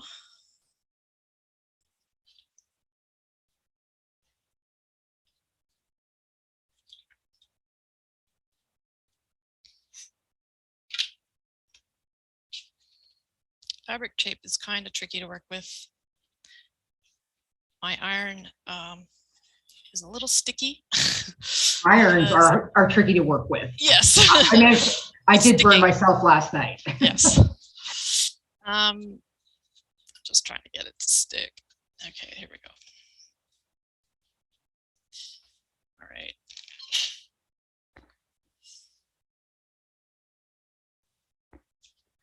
There, that should be good. Finally, we'll do the one at the bottom.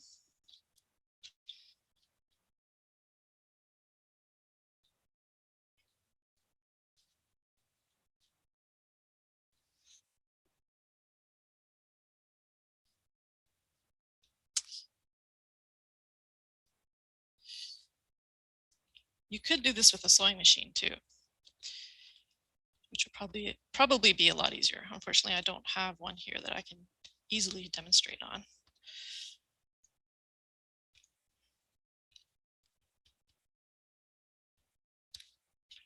Okay, that is somewhat sticking. So I'm going to slide my journal out. Probably was not a good idea to do it with the journal inside. And give it a final little press to make sure that they're all sticking.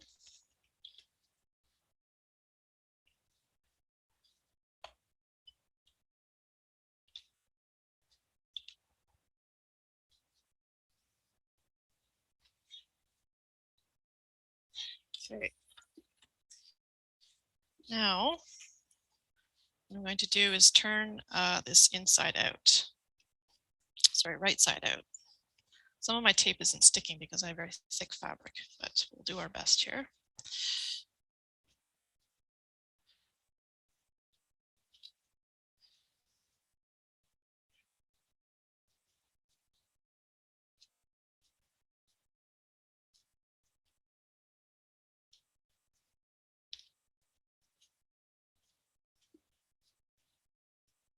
My fabric's tape is not sticking.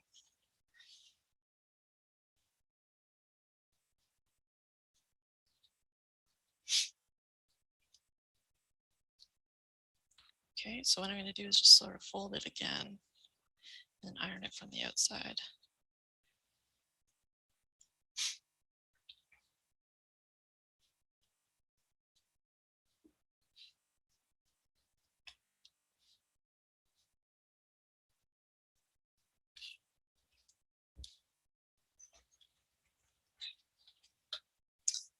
Okay. Well, I'll show you with the last step, and then I have a finished one that can be a better example. For some reason, my iron is not making the tape stick.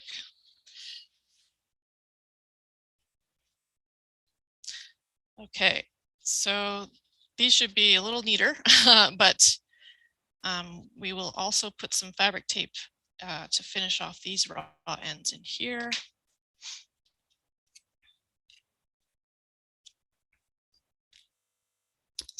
So I'm going to tuck it in. It's a bit shorter than the other one, so I don't want to ruin my iron.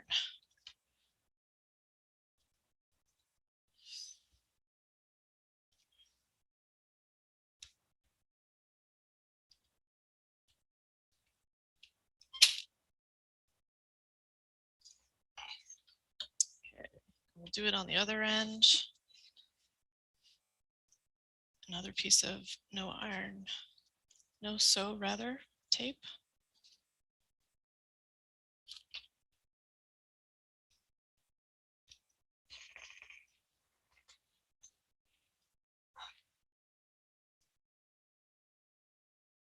Okay.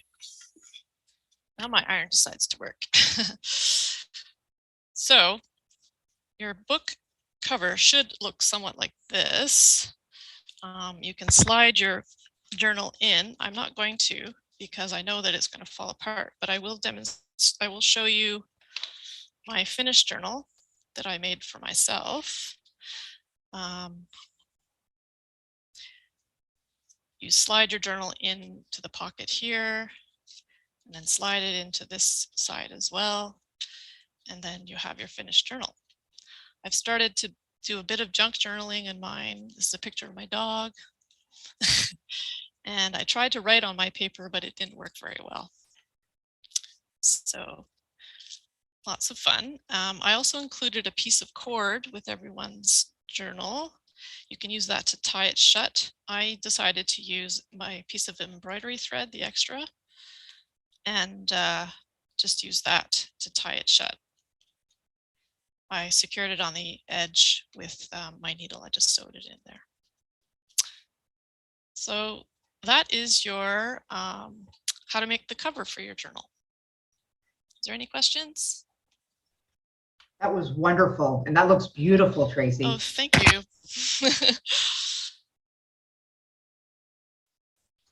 I also include, oh, very nice. Oh, Chris is very handy. Yes, we know Chris is very handy. Hi, Chris. Thank you. If anyone would like to show theirs, that would be great too. And if you were just following along and you're going to try this later once you've made the paper, please do remember that we would love to see you post to social media and tag us so we can see what wonderful fun you had.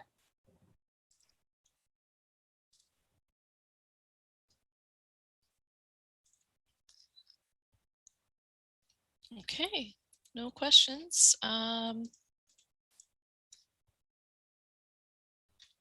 Do we want to jump right into the binding, Kyla? The binding machine? Or do you want to take a break? I wouldn't mind taking a break.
Ba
everyone. Thank you for joining us for our second last session of the day, Spiral Binding Made Simple. In this session, I was just going to show you the CombiBind C20 binding machine that we have in the Makerspace. You can use it. I'm going to show you just hole punching some handmade paper I made, but then also using it to create reports. You can use it anything where you're going to have sheets of paper. You can use the plastic spine to spiral bind it to keep it together. Whether it's notes for a class you're taking, or you know, the other suggestion I had was making coloring books for kids' birthday parties, perhaps to hand out. But without further ado, I am going to switch to the other camera so you can see the binding machine. It's a little hard because the machine is shiny and the light was shining off of it. So this machine is normally in the Makerspace, and you can book it through our website. First, I'm just going to show you, so this is some handmade paper. I'm just going to show you that you can use it to basically hole punch along the entire thing to make it easier for you to use this somewhere else. So you lift the arm up and you slide your paper in, and I'll show you this again. Normally when you're using regular size paper, there are two spots. They'll change from red to green. I'm not using letter size paper, so it's not quite registering, but just push down on the handle. This table's a little bit wobbly. Up. I didn't have it in quite far enough. We'll do it one sheet at a time.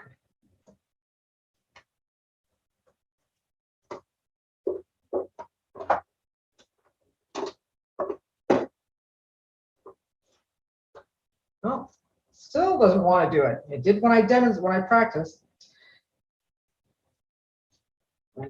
Let me trim the paper again. I don't want to put any of these rough edges in.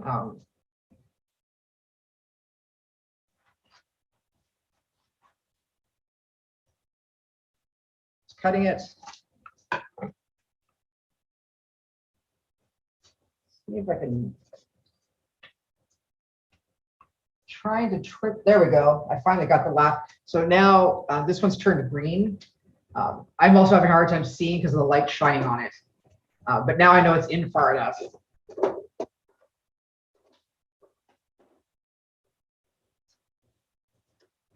And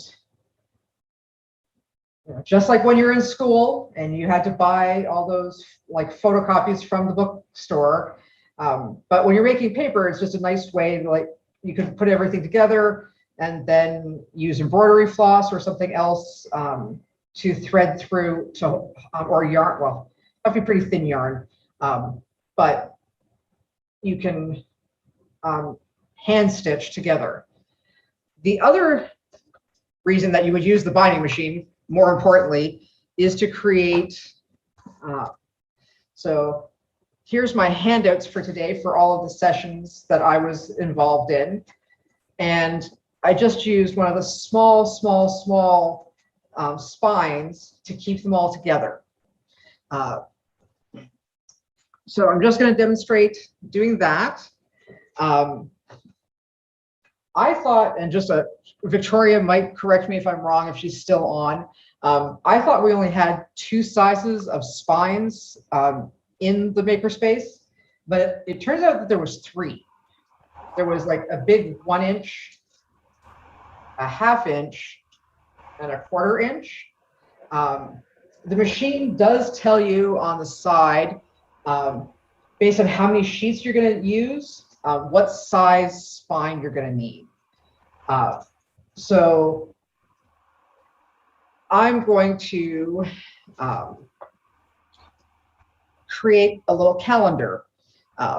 So in Microsoft Word, I just picked one of their calendar templates and print it off, you know, one per month. I can also, if I want, add a cover. So I can use it more like an agenda for work. One thing to note when we're going to do this, you're going to want to do these individually, the sheets, the cardstock sheets individually, just to make sure it can go through them easily. So again, I'm sliding it in, making sure that the red has changed to green. And there's just a spot here on the side. You can't really see that says through the camera, but it's for letter size. It lines up, push in, push down, back up,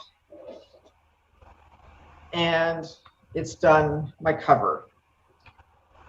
So I'm just going to show you doing the other sheets of paper, and then we'll put it on the spine. There's only 12 sheets here. I'm still going to, you can do a few more, but I'm going to break it down. I'll do 6 and 6. The table that I'm using, it's a little wobbly, so I can't use as much force as I would use when we're in the makerspace when it's on a solid surface. So in, lining up, red has changed to green, press down, up, and now I'll do the next 6.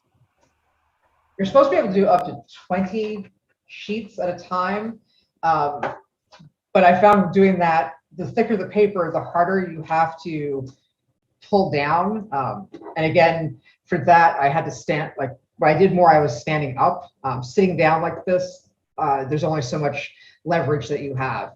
But I've put them in, lined them up, it's green.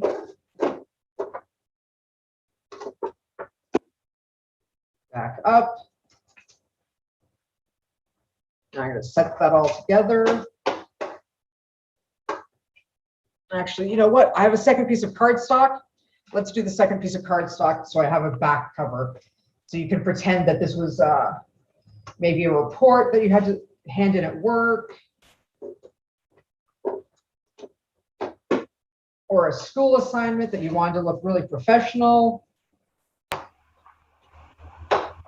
So now we have the holes, and you can see that they line up nicely with the cover. Just going to set that aside.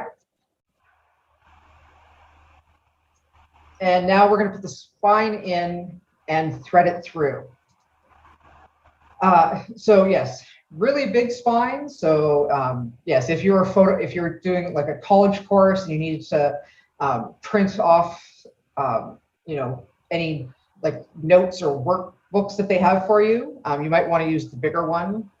I'm realizing it's hard to see with the camera.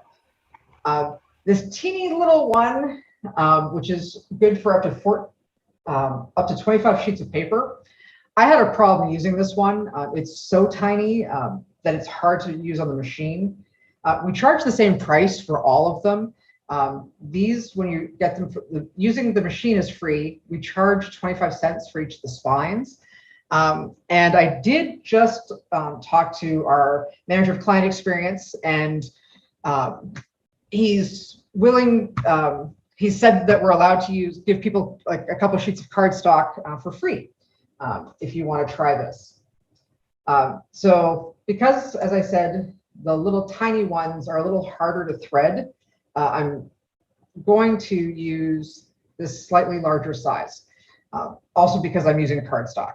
I used the tiny, tiny, tiny ones when I did this, but it wasn't very many sheets. So there will always be someone there who can help you or guide you. There is also a tutorial on our website. But basically, when you're looking at the spines, there's the spine part, and then you're going to want to put it down into the teeth of the machine so it kind of catches. And there is a backward and forwards. You do need to have it so the teeth will be able to come back towards you. Now that it's in, and this, sometimes you may have to like press it a little bit. There's a lever on the side of the machine. We're just gonna pull, oh, yeah, pull back, and it does pull it open. This one, sometimes when you're doing it, I'll just push it back forward again. The teeth, sometimes some of them are inside, some of them are outside the spine. And so I'm just gonna push them so they're all underneath before I do this. Otherwise it kind of gets a little stuck. And this, it's just that they come out of the box like that from when they package them. So, okay, in we go. That side's a little loose. So now they're facing, so when I pull it, the teeth should come back towards me. I'm gonna, there we go. It's hard to see, but they're open now. And now I'm going to put my documents and sheets in. Kind of thread them through. Of course, go. Sometimes you might want to do them, and I should do this. I'll do the few sheets at a time.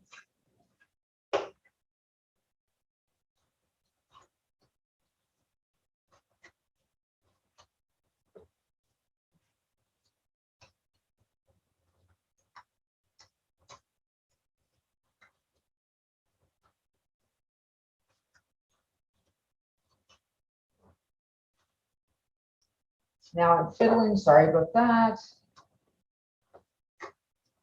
I had them threaded in the first time. There we go.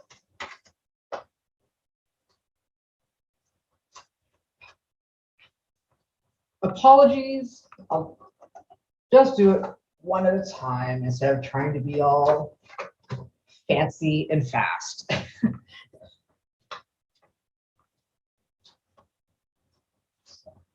In.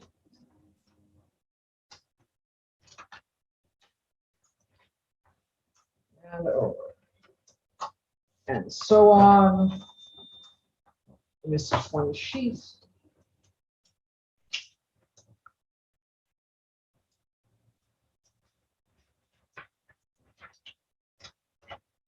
There we go.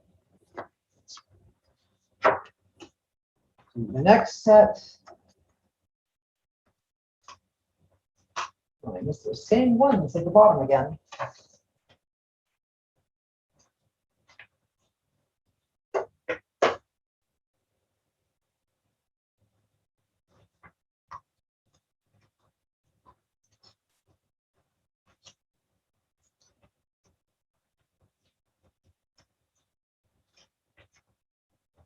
See that I don't do this professionally, just for demonstration purposes. And on we go with the other cover.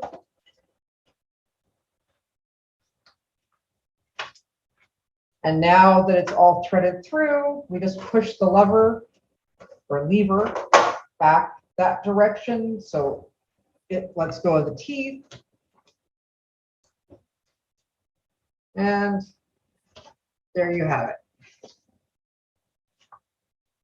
Spiral binding made simple. You can use this for a variety of uses, whether academic, professional, or for hobbies even.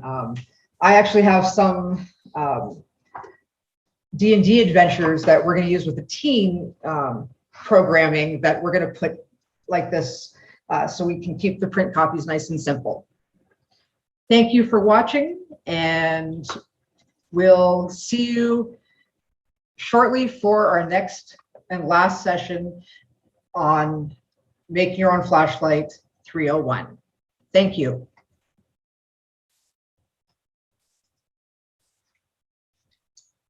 I just need a second. I need time to set set up. They're in the waiting room. Good.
for joining us for Pickering Library's MakerFest 2021.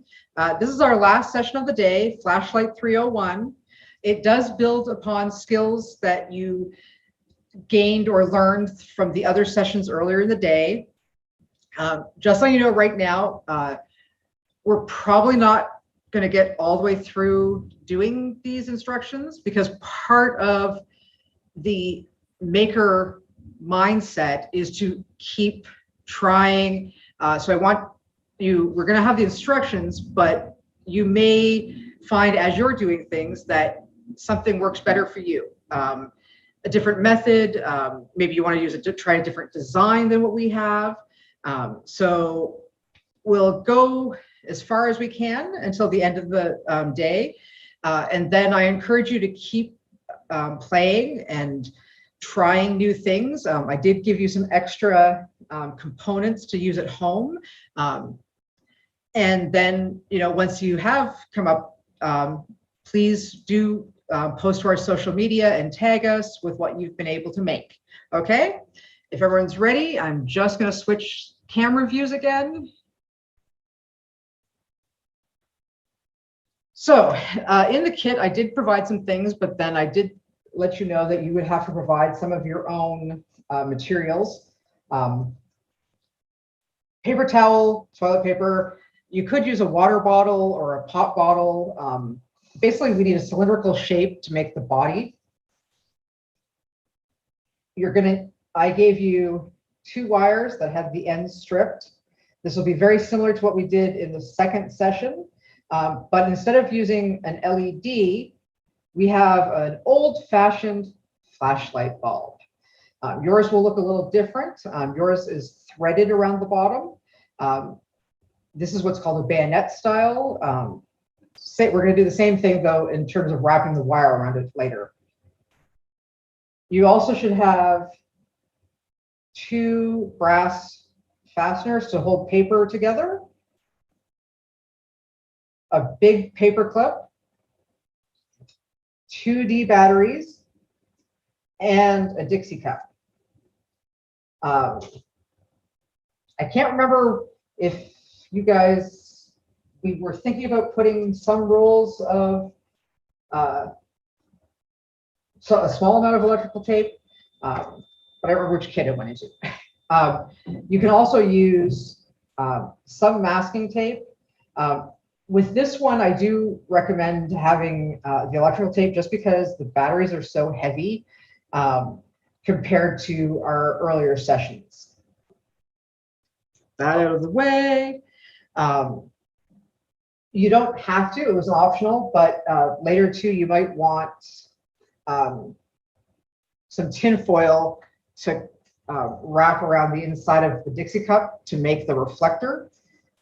When we're all finished, this is what it's going to look like. We'll go through it together. One of the things, and the reasons that I say that you're going to keep working on this possibly, the science behind it is very similar, the same in terms of how a circuit works. Designing this type of flashlight is a lot harder because you have to try and keep, make a connection here. You have to keep the bulb touching, and there's different ways. So now you can see it's on. There's different ways that you can try that, and that's kind of the fun of designing these. So we'll get started. Like before, we have 2 batteries that we're going to need to put together. These ones are a little bit heavier, so if you do need someone to help hold them, I'm going to, unfortunately, I don't have a second set of hands. These ones will take a lot more tape than the AAs, but I started, and now I'm actually going to use the weight of these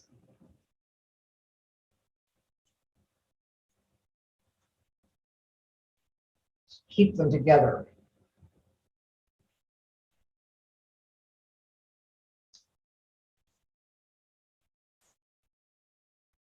grab my scissors because unfortunately, unlike the masking tape, I can't just rip it.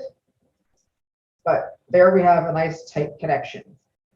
If you have any questions as we're going, my back is completely turned to the camera and the chat, so you will have to speak up or type it into the chat so one of my coworkers can read it aloud to me. The next thing we're going to do, we're going to set the batteries aside, and now you need to take your cylinder of whatever sort. With the D batteries, the longer paper towel tube is a bit of a better fit. This time, one of my prototypes, which is kind of a phrase for different designs that you're going to try out, I did use just a regular roll, and it's a little bit, I found it a little short. But there's other things I could have done where I could have pulled it forward or back. But that's something that you can keep trying and improving upon as you work through this. So I'm going to cut this along the middle. Doesn't matter if it's not super straight because we're going to use tape later to put it back together.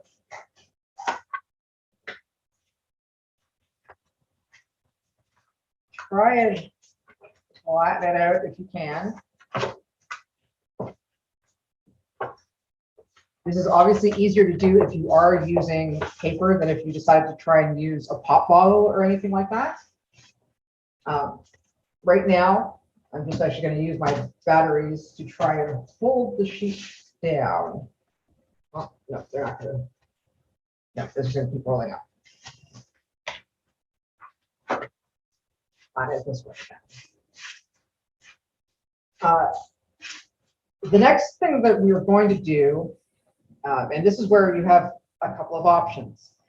It depends on what works best for you and how much maybe problems you had earlier with various steps. We're going to need to insert the brass fastener into the side of this. And afterwards, we're going to be, you can't see it because I've taped it up, but this is going to be attached. So it's up to you, and you might, again, you can try one each way because we've got to put two in and two wires. You can try wrapping right now and then inserting up through, or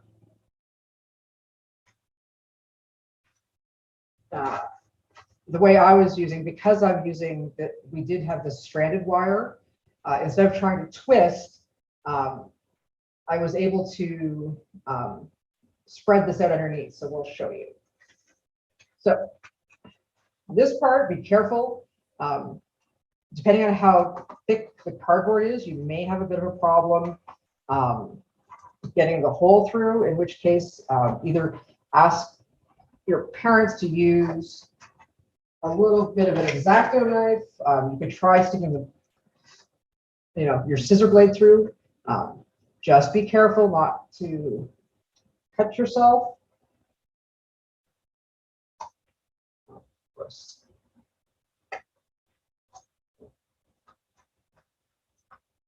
And we're going to want to mark, there's going to be one at either end of this.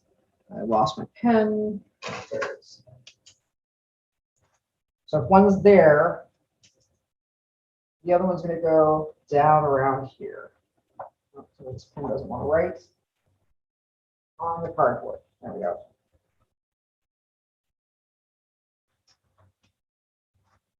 Just make another little cut in.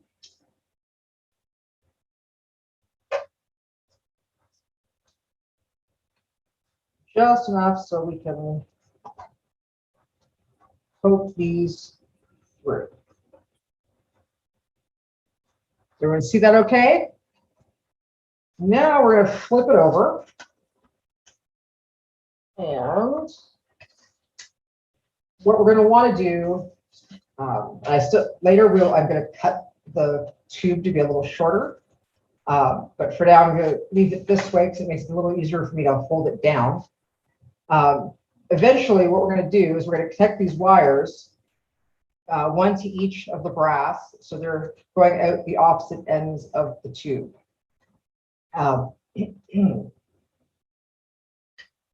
We're not going to want these to be able to touch, so when you go to split them, don't do them this way towards each other.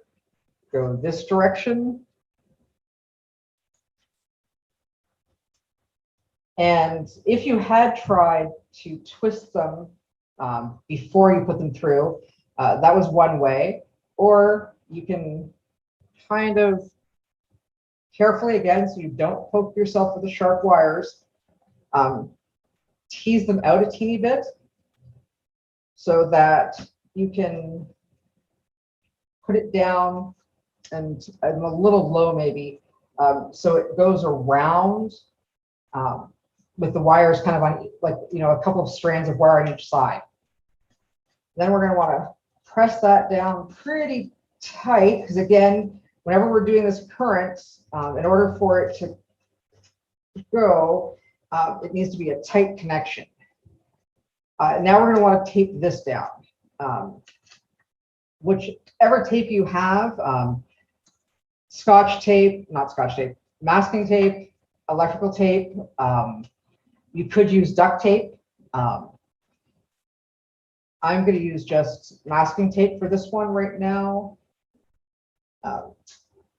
Sometimes when you're doing this, the masking tape is a good option to start with as you try one design, because if something doesn't work, it's easier to peel off than the electrical tape. We needed it to put these together, but right now, because we're still prototyping our design, the Scotch tape or the masking tape works a bit easier, and then you can always change it later if you're satisfied, and then put on the other type.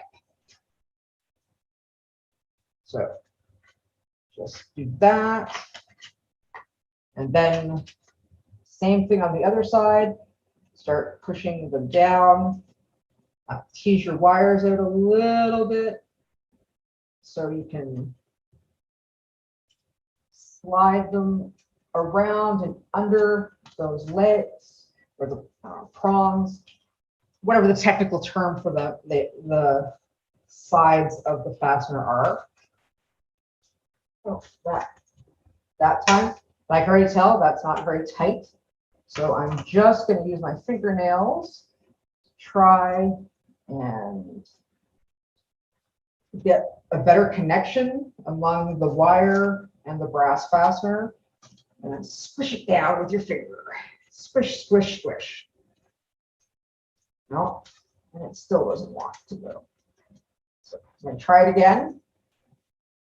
And there's nothing wrong with having to do this a couple times like this, because that's, again, part of the process of seeing what works better for you. Perhaps for you, because it was easier to twine it around to start with. I'm also trying to see what I'm doing, because the wires are very tight.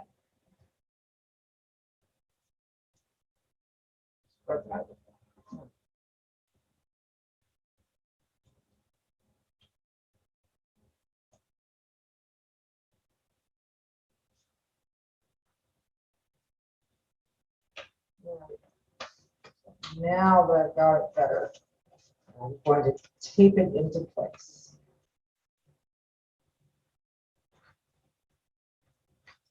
If you had something heavy that would, yes, be able to keep that flat, that would be helpful for you. Or you can ask someone to hold on and help you with it. There we go. Mine came loose when I was fiddling around. Oh.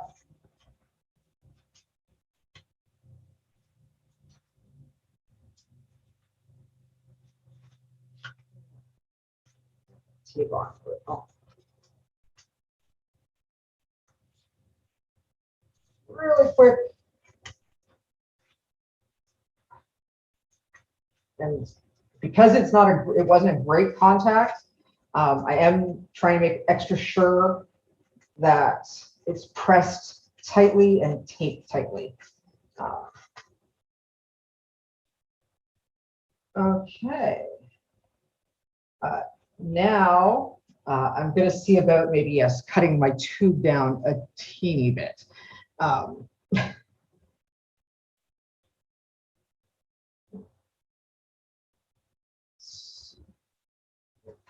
Here. Be careful when I'm doing this and not cutting the wire. The other advantage using the bigger tube like this is that we actually now have a second piece of cardboard that we can use on top to hold the light bulb in place. As I was, yes, doing these, that, as I said, was one of the hardest parts, was getting this to make the contact with the positive side of the battery. There's different things that I'm going to suggest that you can try, and then later, as I said, post and let us know what worked best for you. So you can, that's the tube. So we're going to cut square like that. It's fine if it's a little bigger because you can always trim it down.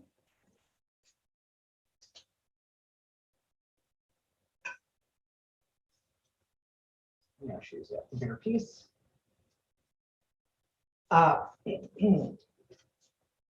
And one of the things that we need to do now, that actually what I was making them before, is that eventually we're going to need to be able to wrap around this. Yours, as I said, is threaded, needs to be tight, just like when we're doing the legs of the LED. It might, now that you've started this, you might actually have realized, oh, it might have been easier to do the wrapping before you did this part. Whatever works for you.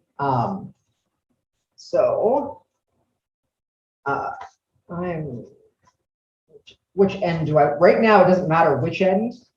So it's me trying just to decide which I think will be easier to put the batteries in, and then later attach a Dixie cup, or if you have it down far enough, the light can actually like glow from within here, but it's usually better to have some sort of cup shape. Just keeping an eye on the time. So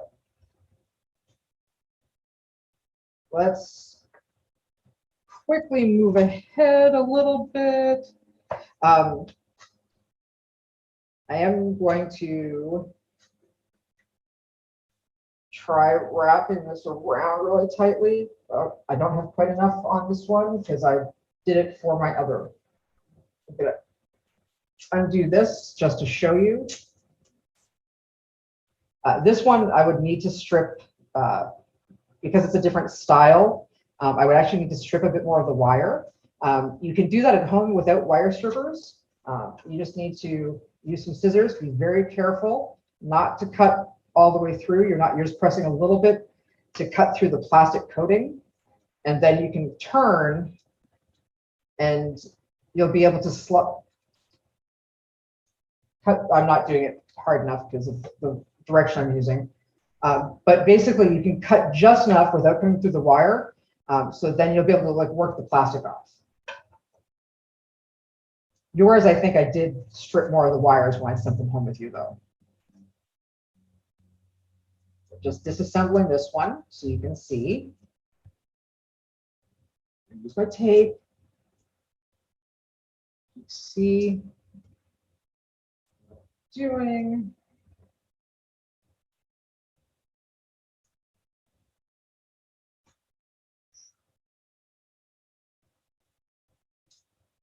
Okay. So this one is more similar to the bulb you're using. And because of the threading, it's much easier to wrap this around the side of the light bulb. You don't want it down here on the I guess we'll call it in a bulb too, because later we're going to want it to connect that way. But once you wrap it really, really tight, then you can use electrical tape. When I did it, because it's so tiny, I did actually have to cut the pieces of electrical tape. And this, you do probably need someone to hold tension on it.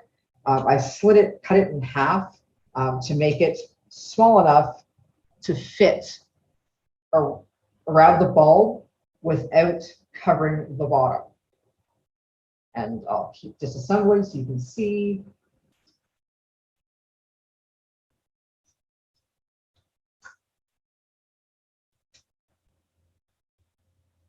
Paper clip off.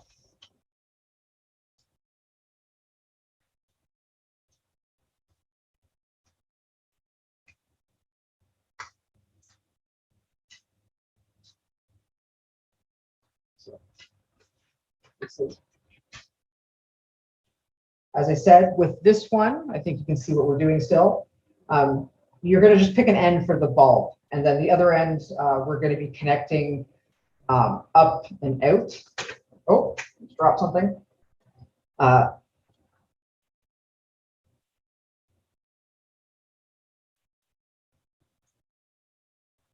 Once you've connected the light bulb, and again, you can keep trying this, you might find better ways. It is going to have to go positive to positive. And the other end of the other tube on the other end of the wire is going to go from one of the brass, and you're going to connect it by taping it to the negative end. So we'll have the batteries with the charge coming out the negative. It's stopping here. This is making a switch. It's stopping here because this isn't connected. It's broken. But then we're going to connect this fastener through the light to the positive end. And after, when you're finished, again, you can work on this on your own and then let us know how you did, what your design was like. You're going to end up connecting the two with your paper clip. And when it's not connected, it's off. When it's connected, it'll be on. One of the tricks, as I said, though, is figuring out a way to make this connect well. One of the ways is to, oh, that was the piece of paper that I lost. Let me find it again. Would be use the piece of cardboard, and what order you do this is up to you. For me, it doesn't work now without making the hole really big, but you can always put the flashlight bulb through first. Oh, we're almost out of time, but then you'd have been able to connect it this way. It's still, when I was doing that, doesn't always make a great connection. You do have to tape a lot. One website I looked at suggested using sticky tack, but around. You can't block the connection between the two ends. Okay, does anyone have any quick questions before we go?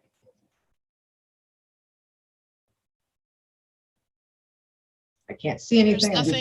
There's nothing in the chat. Perfect. Someone has their hand up. Nathan, yeah. Go ahead, Nathan. Yeah. How do we wrap the wire around the light bulb? I didn't see that part. Yeah, that's what I was. The one that I've got here, I'm going to take this part apart. It's actually easier depending on with your light bulb because yours is threaded. But you're going to just, this one was meant for the threaded kind, which is a little bit thinner around than this. So I don't have enough wire exposed to wrap it enough, but you're just going to do it's got to be exposed wire touching, but you're just going to wrap it tightly and then tape it on. Oh, I don't see you doing it. Oh, let me move sorry, I keep sitting back. Let me strip, if you don't mind waiting an extra 5 minutes, give me a second to actually strip a little bit of the wire off.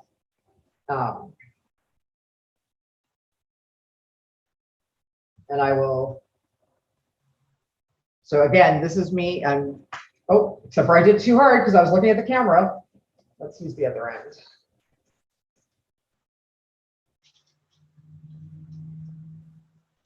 With yours, you're going to take, so the light bulb, just like when you're doing the LED one, if you're trying, your wire, and hold it, and then start wrapping it really tightly around the base of the bulb without touching the bottom. Okay. Does that make sense? Yeah. Yeah, and then just tape it to make sure it's going to stay in place. Again, though, you should have wrapped it tightly enough that it's going around the threads. It's a little, as I said, it's easier with the style I gave you than this style. This is a different, slightly different bulb. This will work though with any the bulbs that I say, like from a 1.8 to a 3 volt flashlight bulb, because we're using 3 volts of power here. If you had a bigger bulb, like a larger wattage, it won't light up later. Okay. So quickly stick this back together.